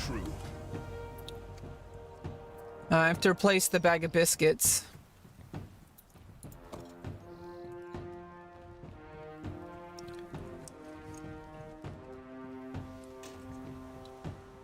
Yeah, I get 39 extra strength.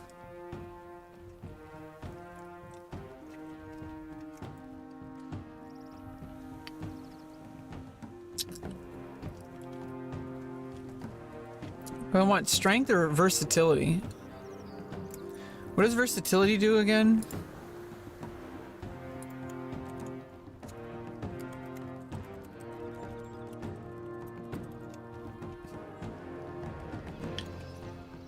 Increases damage and healing while also reducing damage taken. Yeah, I think versatility is better than strength. But wait, what's the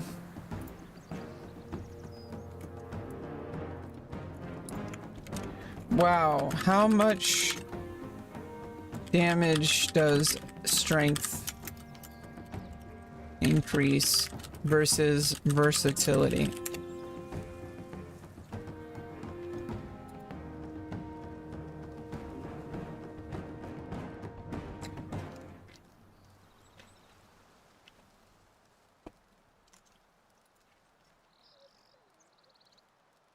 Okay, so strength.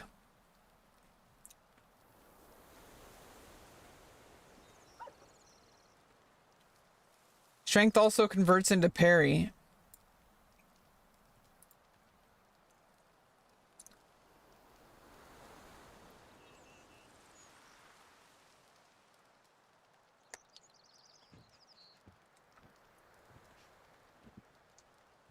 Do I...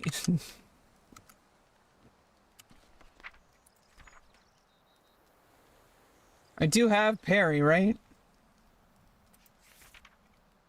No? Or is that a warrior?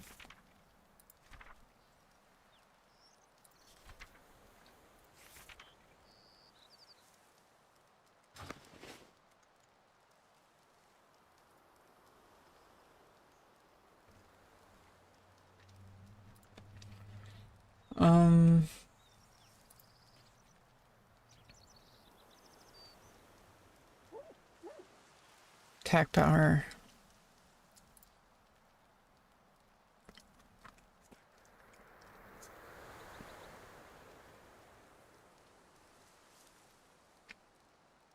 On character level times 3 plus strength times 2 minus 20. Whereas let's look at versatility. Increases outgoing damage, healing, and absorbs, and to a lesser extent reduces incoming damage. With 5% versatility, players do 5% more damage and healing. Enlarge their absorbs. The healing increase applies to certain self-heals as well. Yeah, don't worry about it. Just don't be weird. That's basically it. I'm pretty thick-skinned, but like that's just, you know, it's like we're not here to talk about my body parts, okay? When I talk about my surgery, it's more of an emotional kind of thing. You know, I do talk about sexual stuff, but come on, like you came on a little strong for a new viewer, is what I'm saying. I don't know how new you are. Yeah, since today. For a brand new viewer, you came on a little strong. It's the context. You know, it's one thing if I'm talking about that kind of stuff and then you want to ask. It is an interesting topic, but basically, if I'm going to tell you a little bit about it, basically, estrogen changes the way that your skin feels things all around your body. Estrogen changes how you internally process sensual feelings as well. It changes the way your body smells. It changes your pheromones. It changes the way your skin feels. I feel like I don't feel like a man. Like touching a trans woman is gonna feel like touching another cisgender woman. It's not gonna feel like touching a man. My skin, you like lose a layer of skin. I do become more susceptible to sunlight and have to wear sunscreen more often, but you like lose a whole layer of skin. Your skin becomes smoother, and you have like a lady smell instead of a man smell. And I've never actually been with another trans woman sexually, but I could imagine that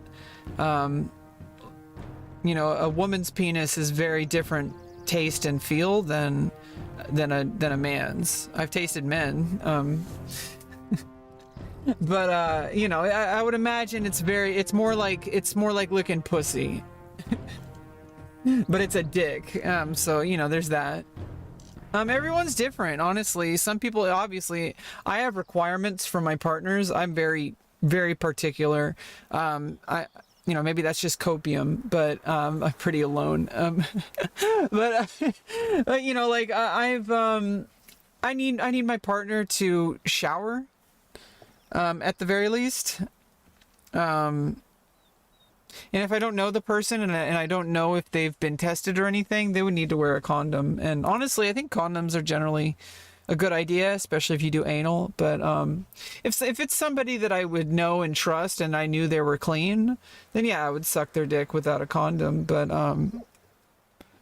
you know, if it's somebody I just met, I mean, I don't know, honestly, I wouldn't just suck anybody's dick. The context matters, right? I don't have a P.O. box. Please don't send me stuff. I appreciate it. I do have a wish list, but it was kind of a joke. An Amazon wish list. The best way if you want to send me stuff is to just donate using the link. At my Stream Element link. I think I have a link here. Oh, I can't actually type an exclamation point until my new keyboard arrives. So I have to actually copy paste exclamation point. I have to actually copy paste an exclamation point. Why is it so hard to find one?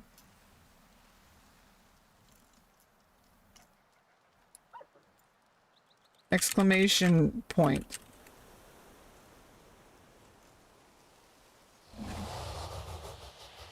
There it is.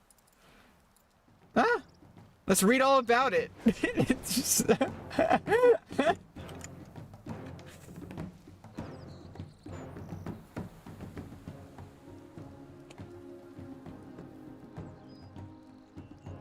Exclamation mark.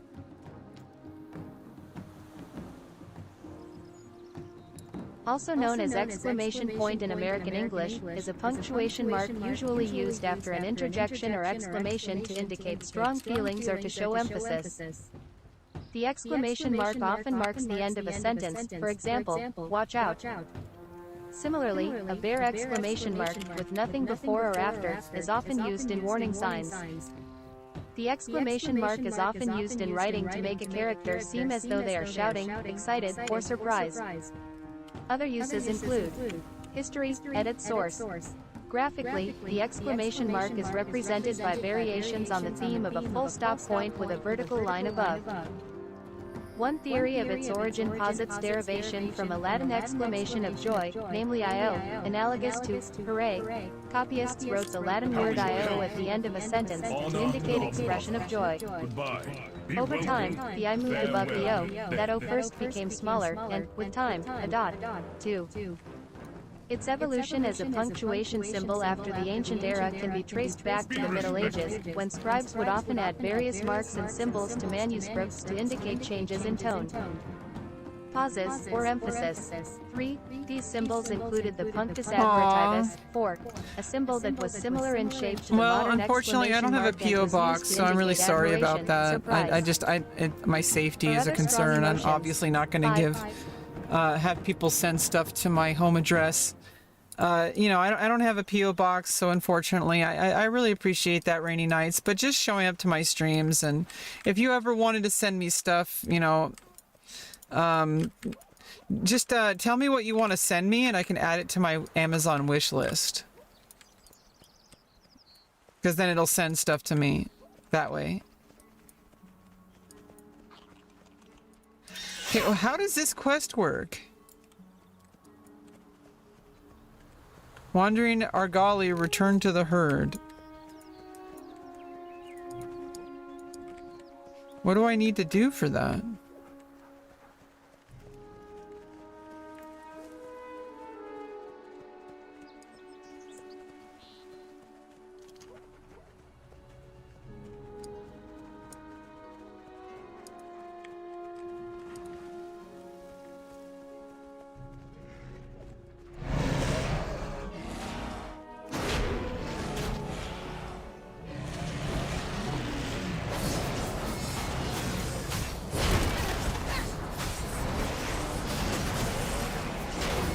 Yeah, one of these days I will get a P.O. box, but that's not really anything. That's not really important at the moment. I mean, honestly, it's not worth it at the moment. I'm sorry.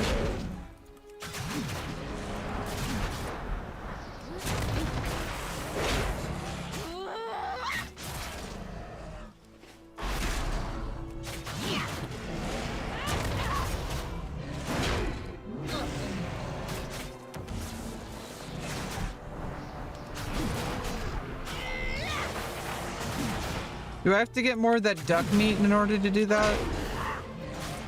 To reset the traps? It's a trap!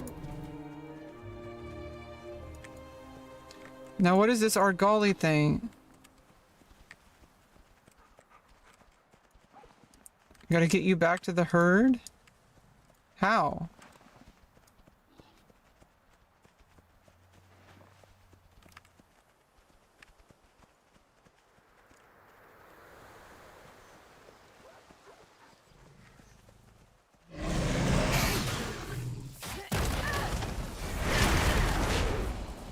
I'm really liking Dragonflight. I think it's like, there's a lot to explore. I have 20 years of lore to catch up on, so after I finish Dragonflight, I will go back and do like Burning Crusade and all that. I kind of started using Chromie, but then when I hit a certain level, it wanted me to go to Dragon Isles. So I you know, and honestly, it's good because that's, you know, that's the latest content and I get all this stuff from it. And, you know, we're gonna hit level 69 soon. And then we're gonna hit 70 eventually. I'm doing all these quest lines. So obviously I could just do dungeons to get to 70, but there's also a lot of quests that have to be done anyway. How do I get this guy to follow me?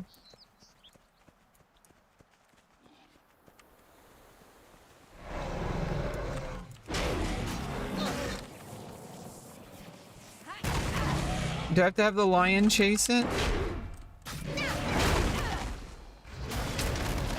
I'm playing Prot Warrior, which I'm really enjoying.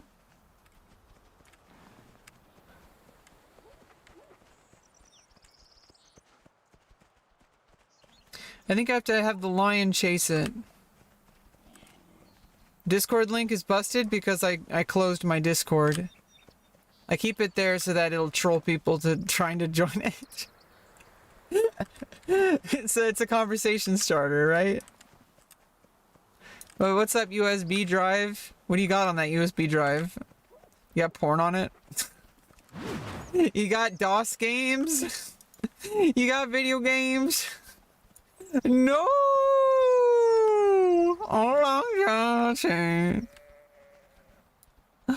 Oh, long Johnson. Yes.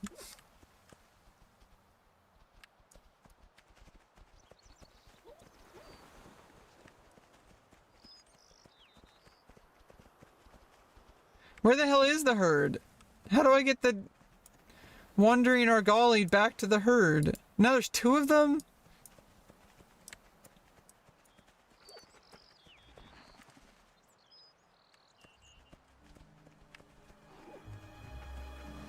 How does this quest work?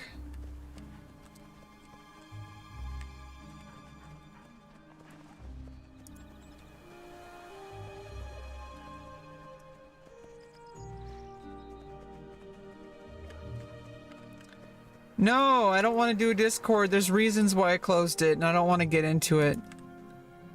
I don't want to have to deal with a Discord. It's just too much a liability. I don't want to do it. I'm sorry. I'm not really a Discord moderator. I kind of just want to do my thing. Kind of just chilling. I'm not really all about that. I'm sorry.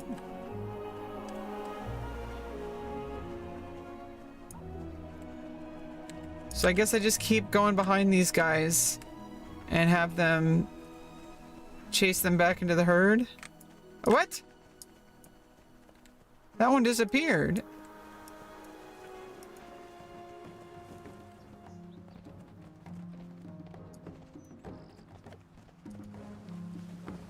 Does that count as returning? Yay! Finally. Now I have to reset traps. But how?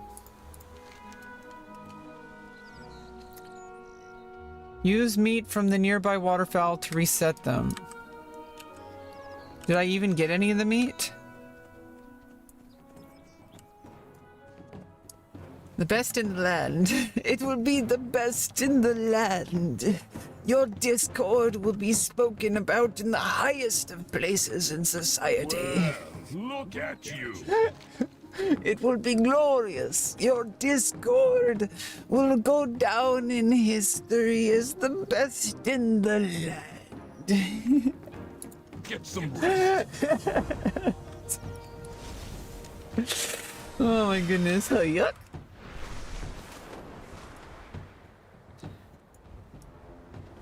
Okay, where are these ducks? Fuck!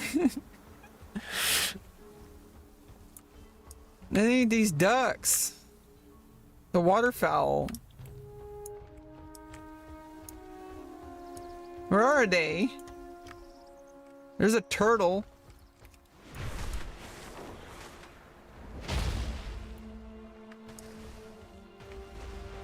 Where's the fowl?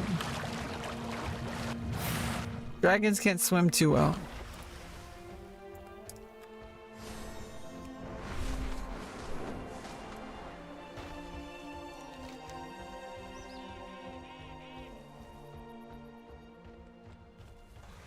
Oh, it's way over there. What am I doing?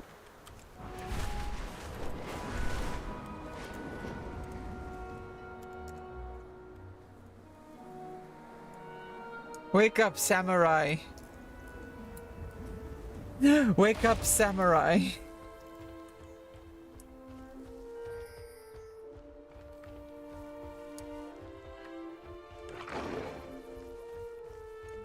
Oh, it's over here.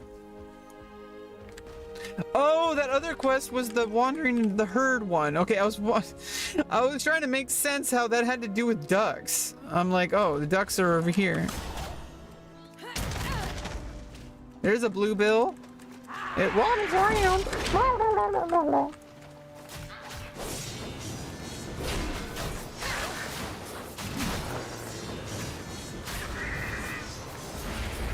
No, I'm afraid.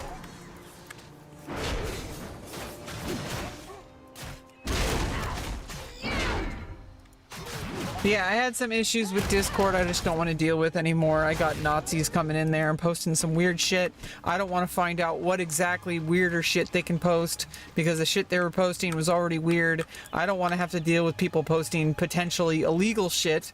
Okay, there's too much liability. I don't want to deal with that. I'm not a Discord mod. I don't want to be a Discord mod.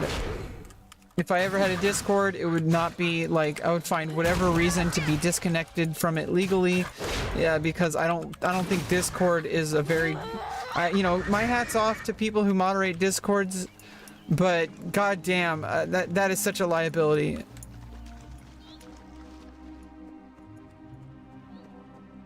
I just don't want that in my life. There's like too much weird shit. You have to like, you know, deal with moderation and dealing with drama, and that's a different kind of liability. It's just it's damaging to my mental health, and there's no reason to have it, especially since I'm such a small content creator at the moment. It just doesn't really seem like something I want to pursue, having a Discord. Like I said, maybe one day in a very specific context, like for my Twitch stream, but I don't want a Discord connected to my career because there's too much liability with sexual themed content. I do not want Discord to be a place for weirdos to do weird things. Okay, like I don't want there to be minors involved. I don't want anybody who's, you know, because anybody could just join my Discord and I can't moderate it 24/7. I don't want that to take over my life. You never know what's going to happen, and I don't want any of that in my life. So there's no reason for me to have a Discord anyway. It would just be nothing but negative. Especially when people were posting Nazi shit. I don't want to see like swastikas and shit like that. Like, you know what I mean? Marnar! I'm fighting Marnar again? I'm in the same area.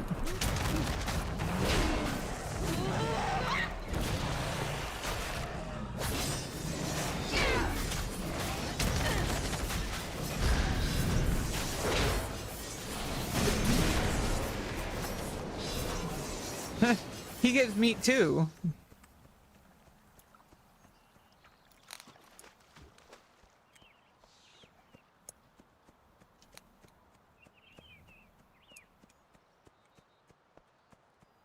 Okay, now I need to just find the traps. I have I have 2 meats. I only need I only need 3 more.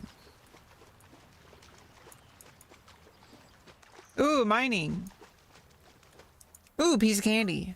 Ooh, piece of candy.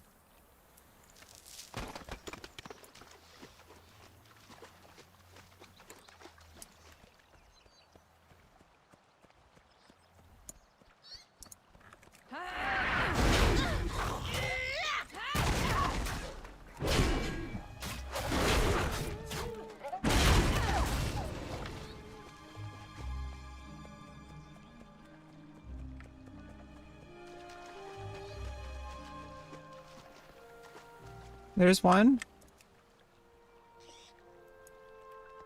Ooh, piece of candy. Okay, I need more meat. Giggity.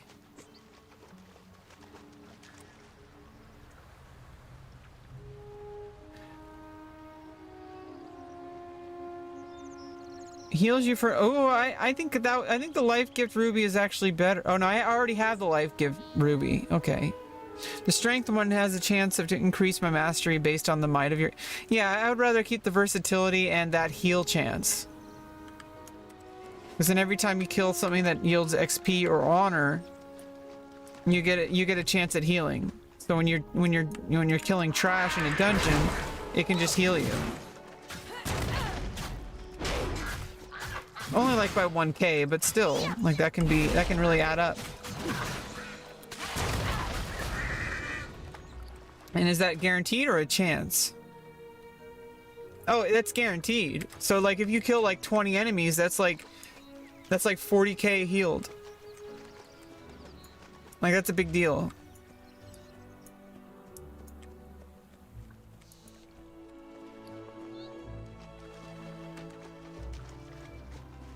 Sometimes I like accidentally like forget to open certain stuff. Like you get a little bag of goodies. And I forget to like... Also, this potion is way better than this one. Get refreshing healing potions for 118k. That's a potion.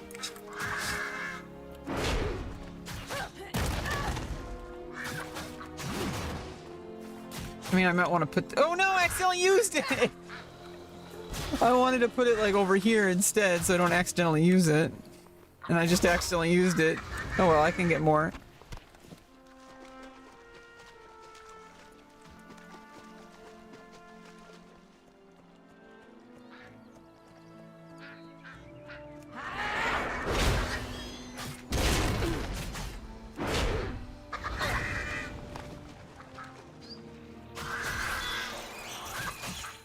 Okay, I only need 3 meats.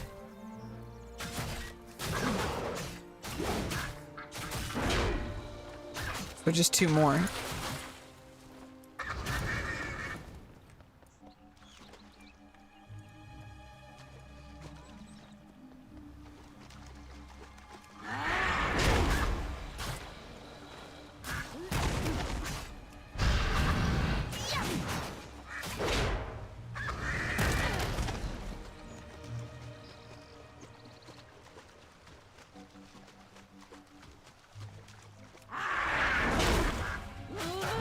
I also still have to find the traps.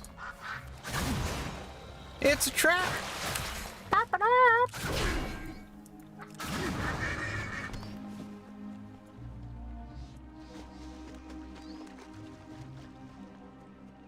There's one. Ooh, piece of candy.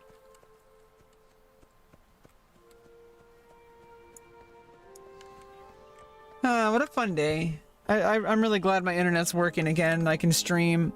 I mean, it's good that I can play the game too. I was almost not going to stream, and I'm like, you know what? Let's start my stream. I might end soon. I want to take a break.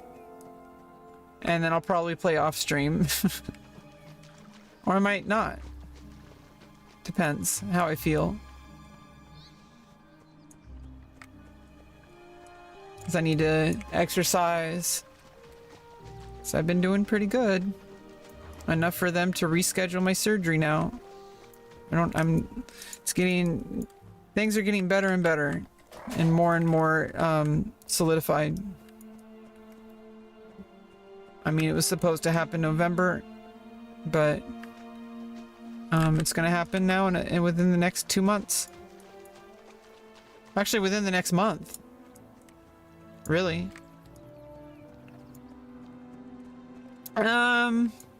Besides World of Warcraft, I mean, I play Classic and Hardcore.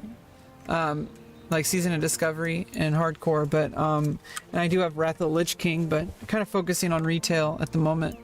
We'll get back to Wrath of the Lich King. I also have a warrior, Draenei warrior on Wrath of the Lich King. Wrath of the Lich King is still kind of in a classic era, and I do want to get some progress before Cataclysm hits. It's a very different than current modern WoW, so, you know, it's just a different, it's different. It's classic progressive. That's progressive.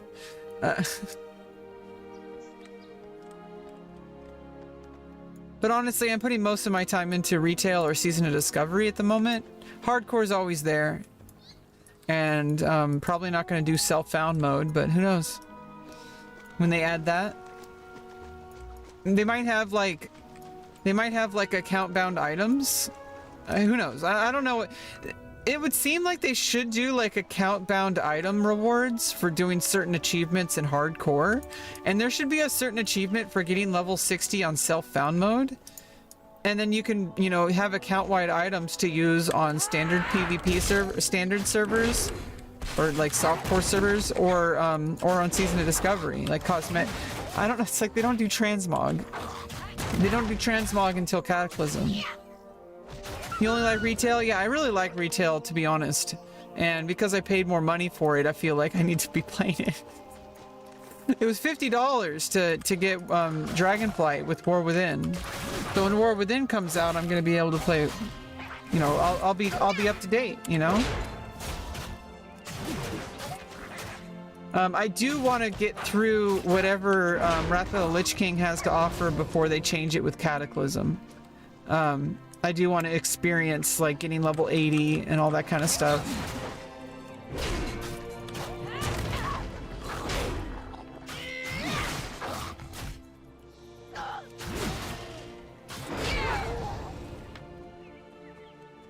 I am really liking Warrior. I feel like Warrior is my it might even be my new main, because I considered Paladin to be my main. I actually might consider Warrior to be my main now.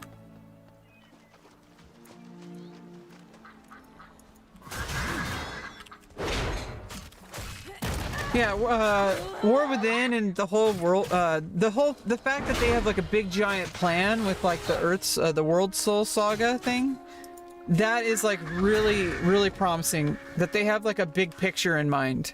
They're not just adding expansions just to add expansions. They actually have like a plan. Like that is huge. I mean, with Chris Menson back, everyone's excited about that. It seems like good things are ahead. But who knows? Obviously, nobody knows except for the developers. And even they don't really know because they don't know how it's going to be received. They don't know what they need to change. You know, it's a process. You got to release things, you know, and then you get feedback and then you change things. You know, that's how it goes. But it seems to be like they have like a big plan. They might even be wrapping up the entire storyline with this, but it might take several expansions, at least 3. They've already like revealed that there's going to be 3 expansions. They're planning more. They said at least 3. Like there's going to be more, and so like they're probably doing this whole World Soul Saga to eventually finish out the storyline and just end the game. I mean that's what it looks like, and that's what Soda Poppin', you know, seems to think.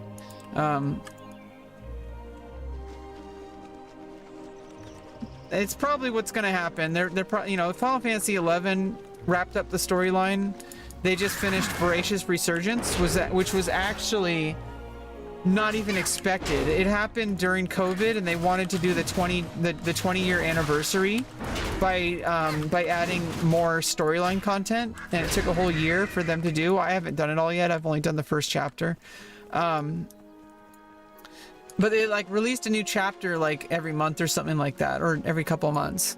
Yeah, I mean, it's never gonna end. I think I feel like what I mean is the storyline, because they did that with Final Fantasy 11. They actually cleared up the storyline. They wrapped it up back in like 2010 or 2013. I forget. I don't know exactly what. But with Rhapsodies of Vana'diel, they actually wrapped up the storyline into a neat little package, and it was like a whole storyline. There was a credits. It was like that. But then they added Voracious Resurgence on the 20-year anniversary, and it was very unexpected. They added master levels, which is really unexpected, which basically increases your power by even more, every level by a small amount. But every 5 levels, it actually levels up your sub-job capabilities, because normally, rounded up to the even numbers, you can only have half. The highest level your sub-job could have at level 99 was 49. So every 5 master levels, it goes up by 1 until you, I think you can get 25 master levels. I mean, there's 50 master levels, but every 5, I don't know. You can get up to like, I think your sub job can be up to level 75. But like those you have to get millions of exemplar points by that point. Like at a certain level, you're gonna get huge diminishing returns on how fast you're gonna get master levels. I've only gotten 3 on my Dragoon. But you know, they're going to continue to maintain the game. Their plan for Final Fantasy 11 is, people were kind of upset about this, but it's a good plan. They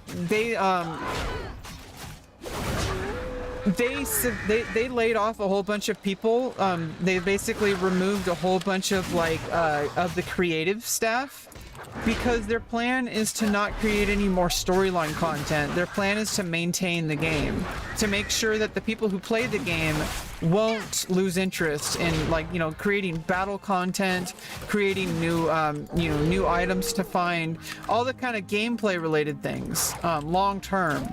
But as far as content goes, like, no new storyline content, maybe some new battlefield content, but even that, I think they're trying to limit how much content they add, and they're trying to save more money on management, so that they don't have to pay all these bunch of people to make new storyline stuff, and instead just maintain the game that they already have.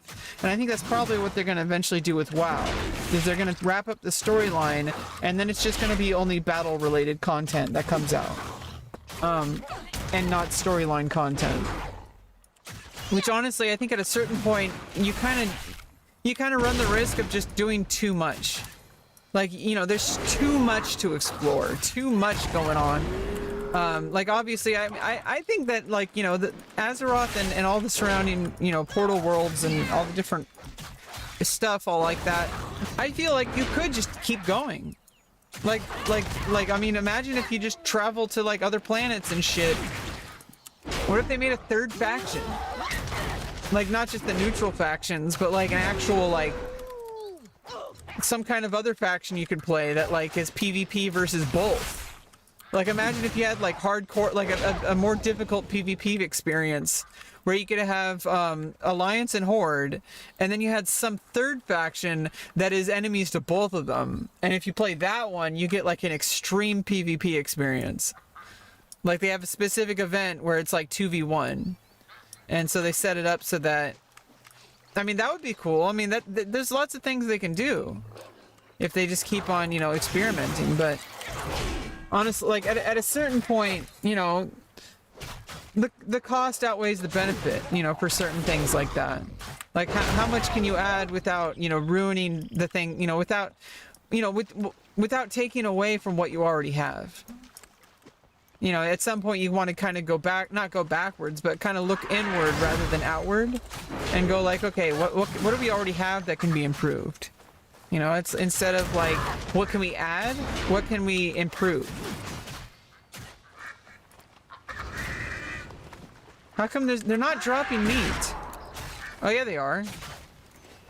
I need to find, I already have the meat. Okay, I just need to find the traps. Those traps weren't working, because I already did them. There is no loot. Fuck you too.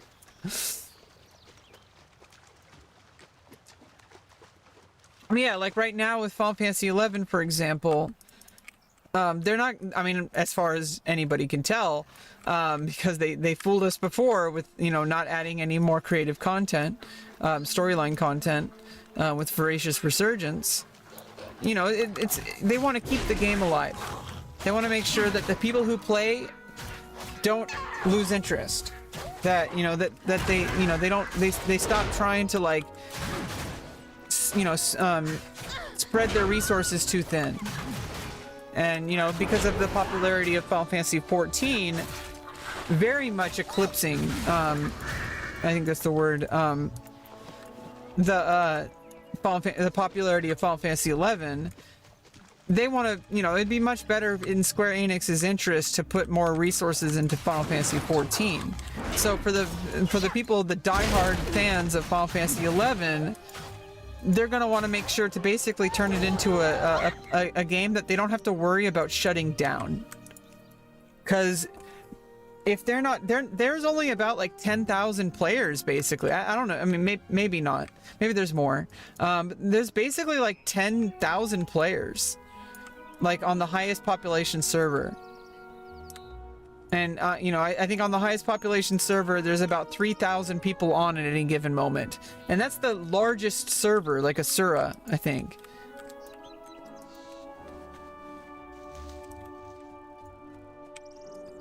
So, like, if, you know, it's not as popular as Final Fantasy 14, to say the least.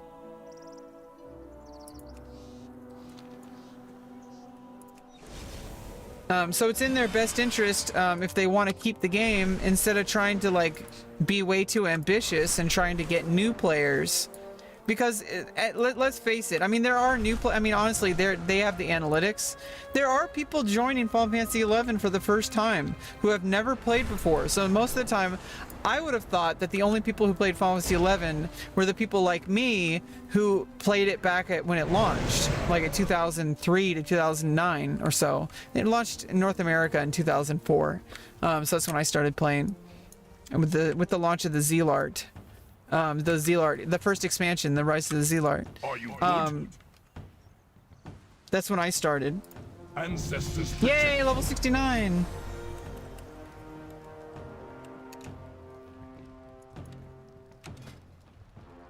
Yeah, and automatically reapplied my loadout.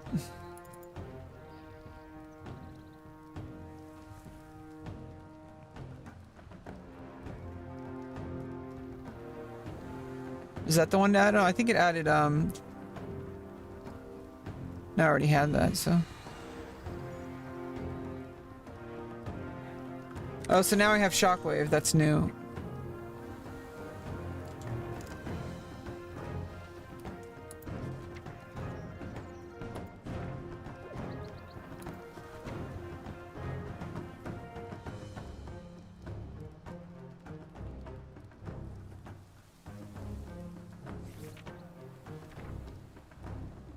Oh, damn.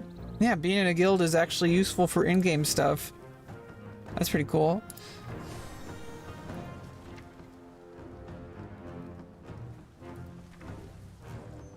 Oh, so now I have Shockwave again.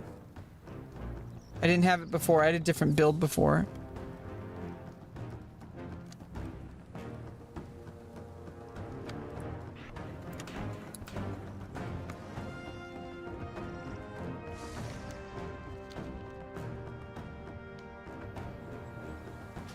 First of all, I think I can make those action boards a little bigger. Oops.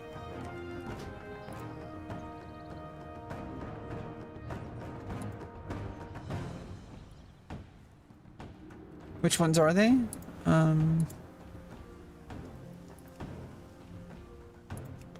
4 and 15, okay.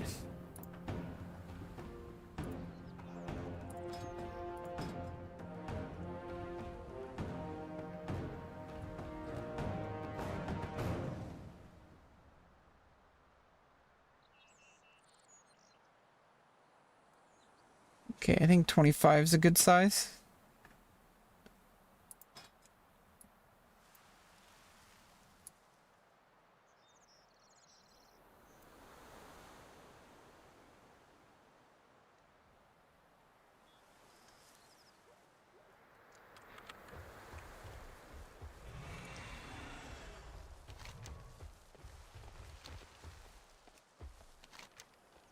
Okay, let's go. Let's go. Oh, did I turn in the duck one? Yeah.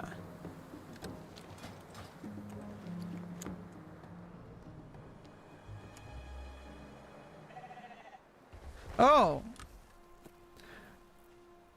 Well, that's nice. Yeah, I got some upgrades.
Oh, Johnson.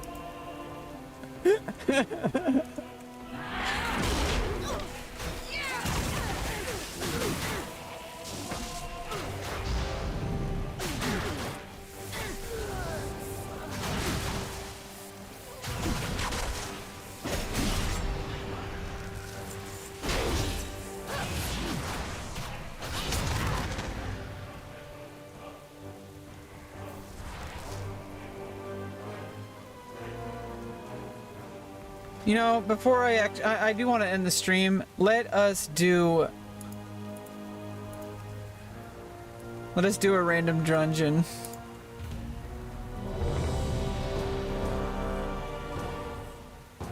And then we're gonna end the stream. I think it'll be a good.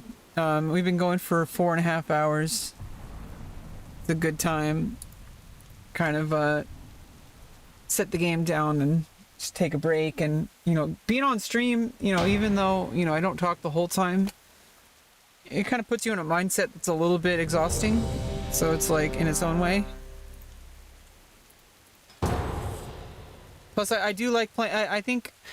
Because my internet's been acting up this past week and I had to connect, you know, with the bare minimum of like my phone hotspot as a hotspot, and like, you know, I couldn't stream for sure. Like I could barely play the game, let alone stream. So it gave me an appreciation for playing off stream.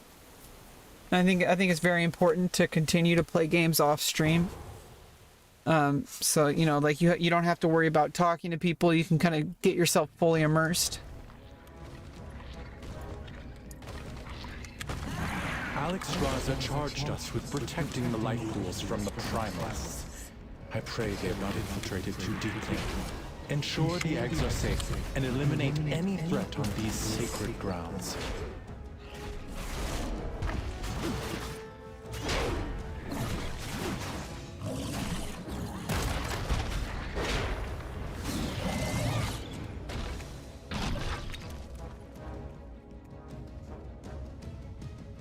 The waters flow once more. Reinforcements!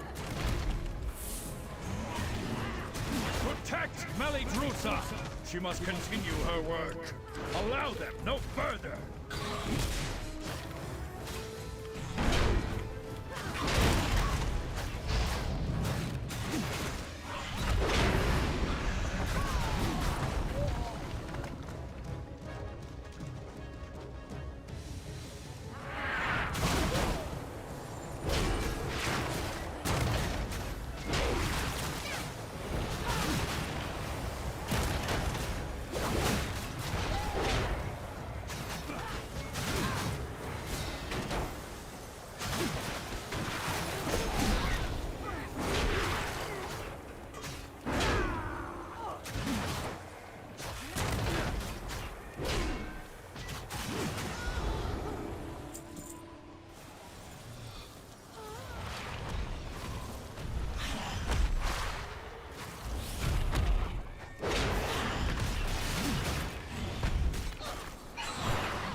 could have understood the righteousness of our cause. Such a pointless death.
I will not allow you to disturb Meladrusa's work.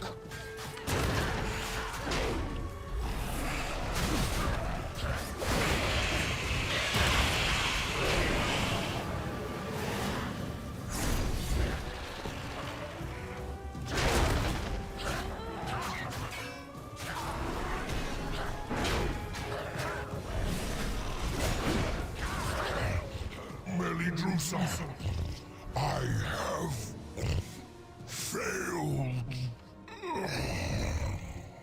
My allies sacrificed themselves so that I could return these eggs to their natural. You will not interfere! Ice, consume you!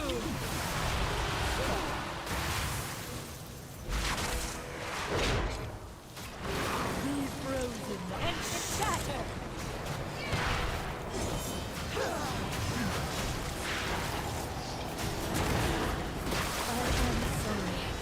I need your strength, little one!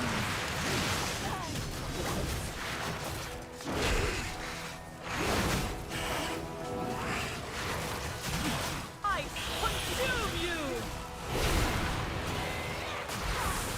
No, these belts are pure. They will show you the truth.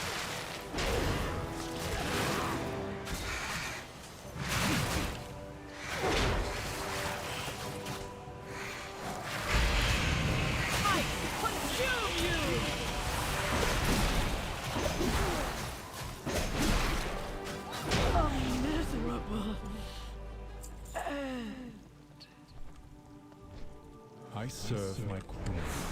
Good work, champion. Now that you have secured the pools below, I require your aid above.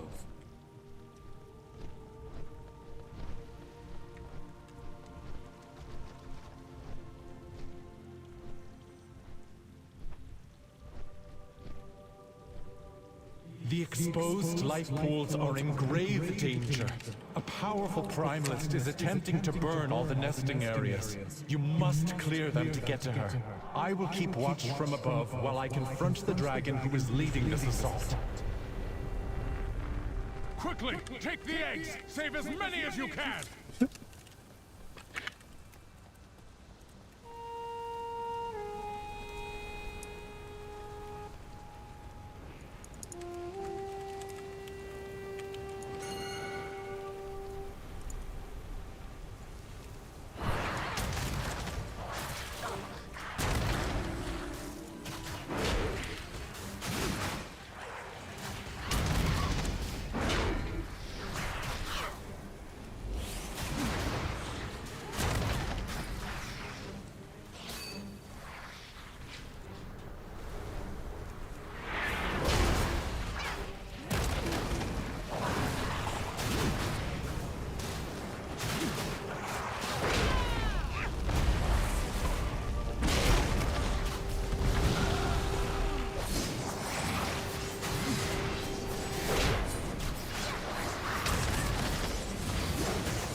done.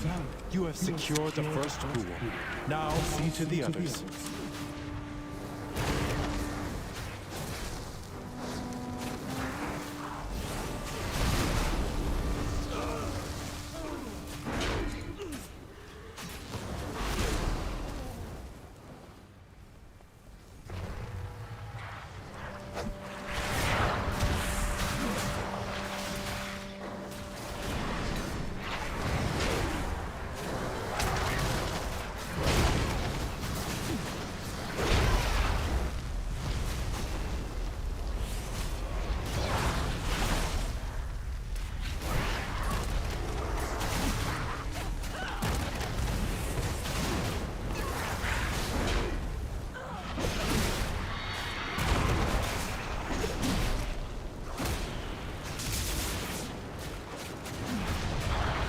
Keep clearing them out. Do not let the primalists desecrate this hallowed space.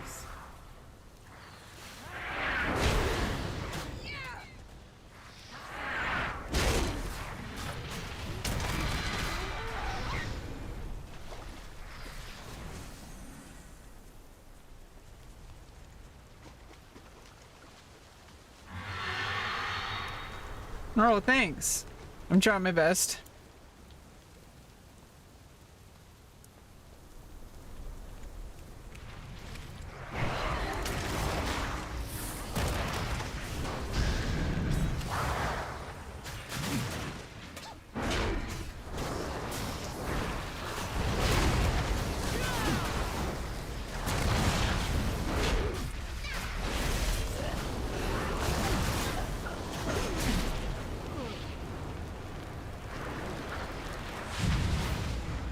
You are almost to the master of these minions. Hurry onwards, champion.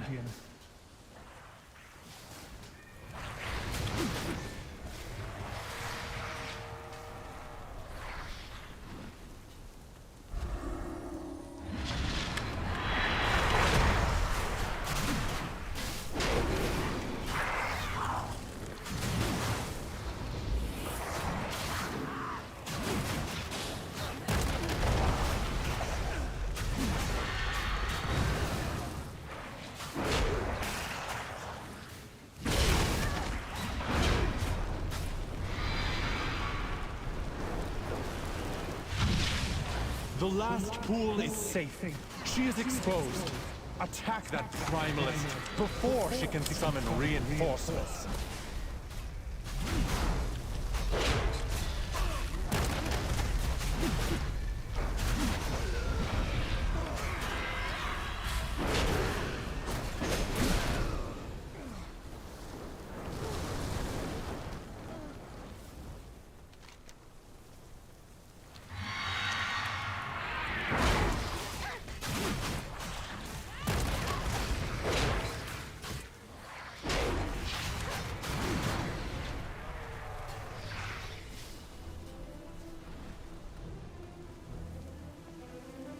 I will honor the sacrifice of my allies and burn through you myself!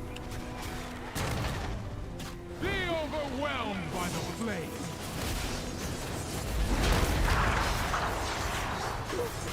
Fire, consume my enemies! And to the flame!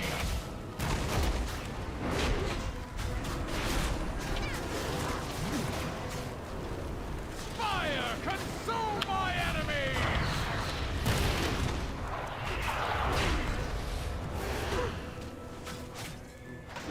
Erupt with their power!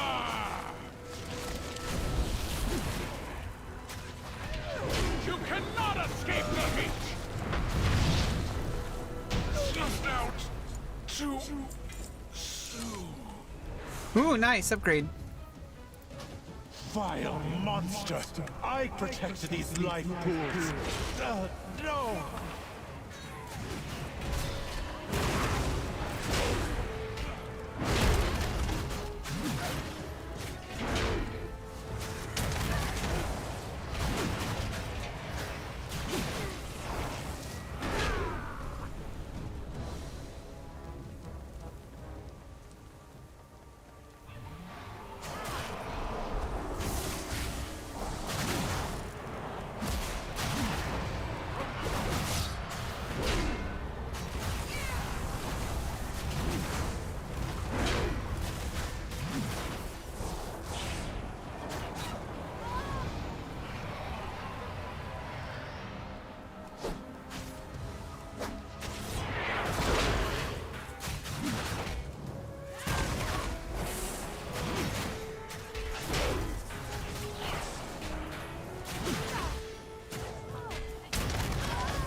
Chaos Queen cannot stop us. We are the truth.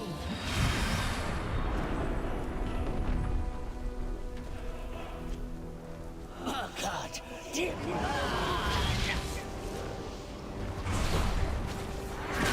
my pleasure.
Nice. Let's go.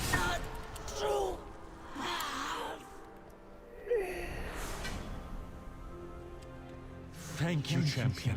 The life pools are safe for the moment, but the primalists are still a threat. We must be vigilant, lest we be caught off guard again.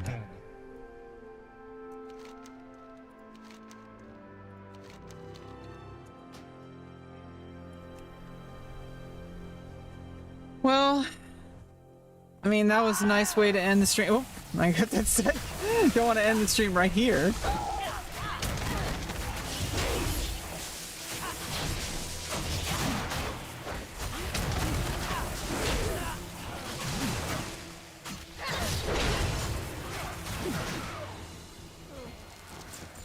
I'm probably going to play a little bit later on my own, go through the storyline, you have the immersion. So, you know, I'm going to head out for now.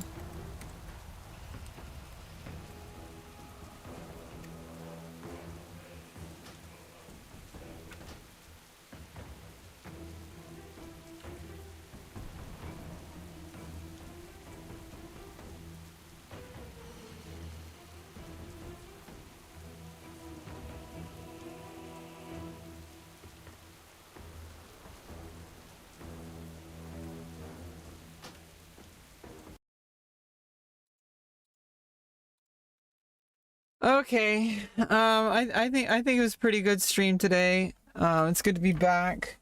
Good to spend more time on my stream and just kind of hang out with you guys. Okay, so yeah, I'm feeling pretty good about a lot of things. You know, I have been worked up because of uncertainty, but you know, phone call this morning.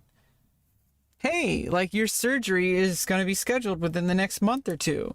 You know, actually like about a month. I'm not going to say exactly when, but like, you know, that's good.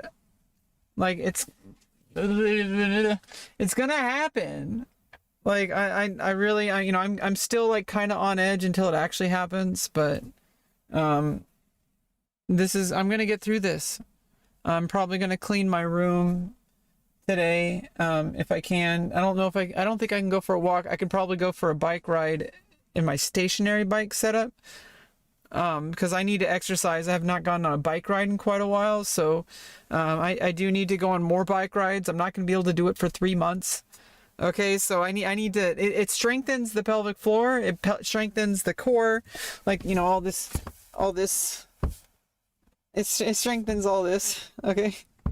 We're not gonna have to tuck that thing away anymore. Okay.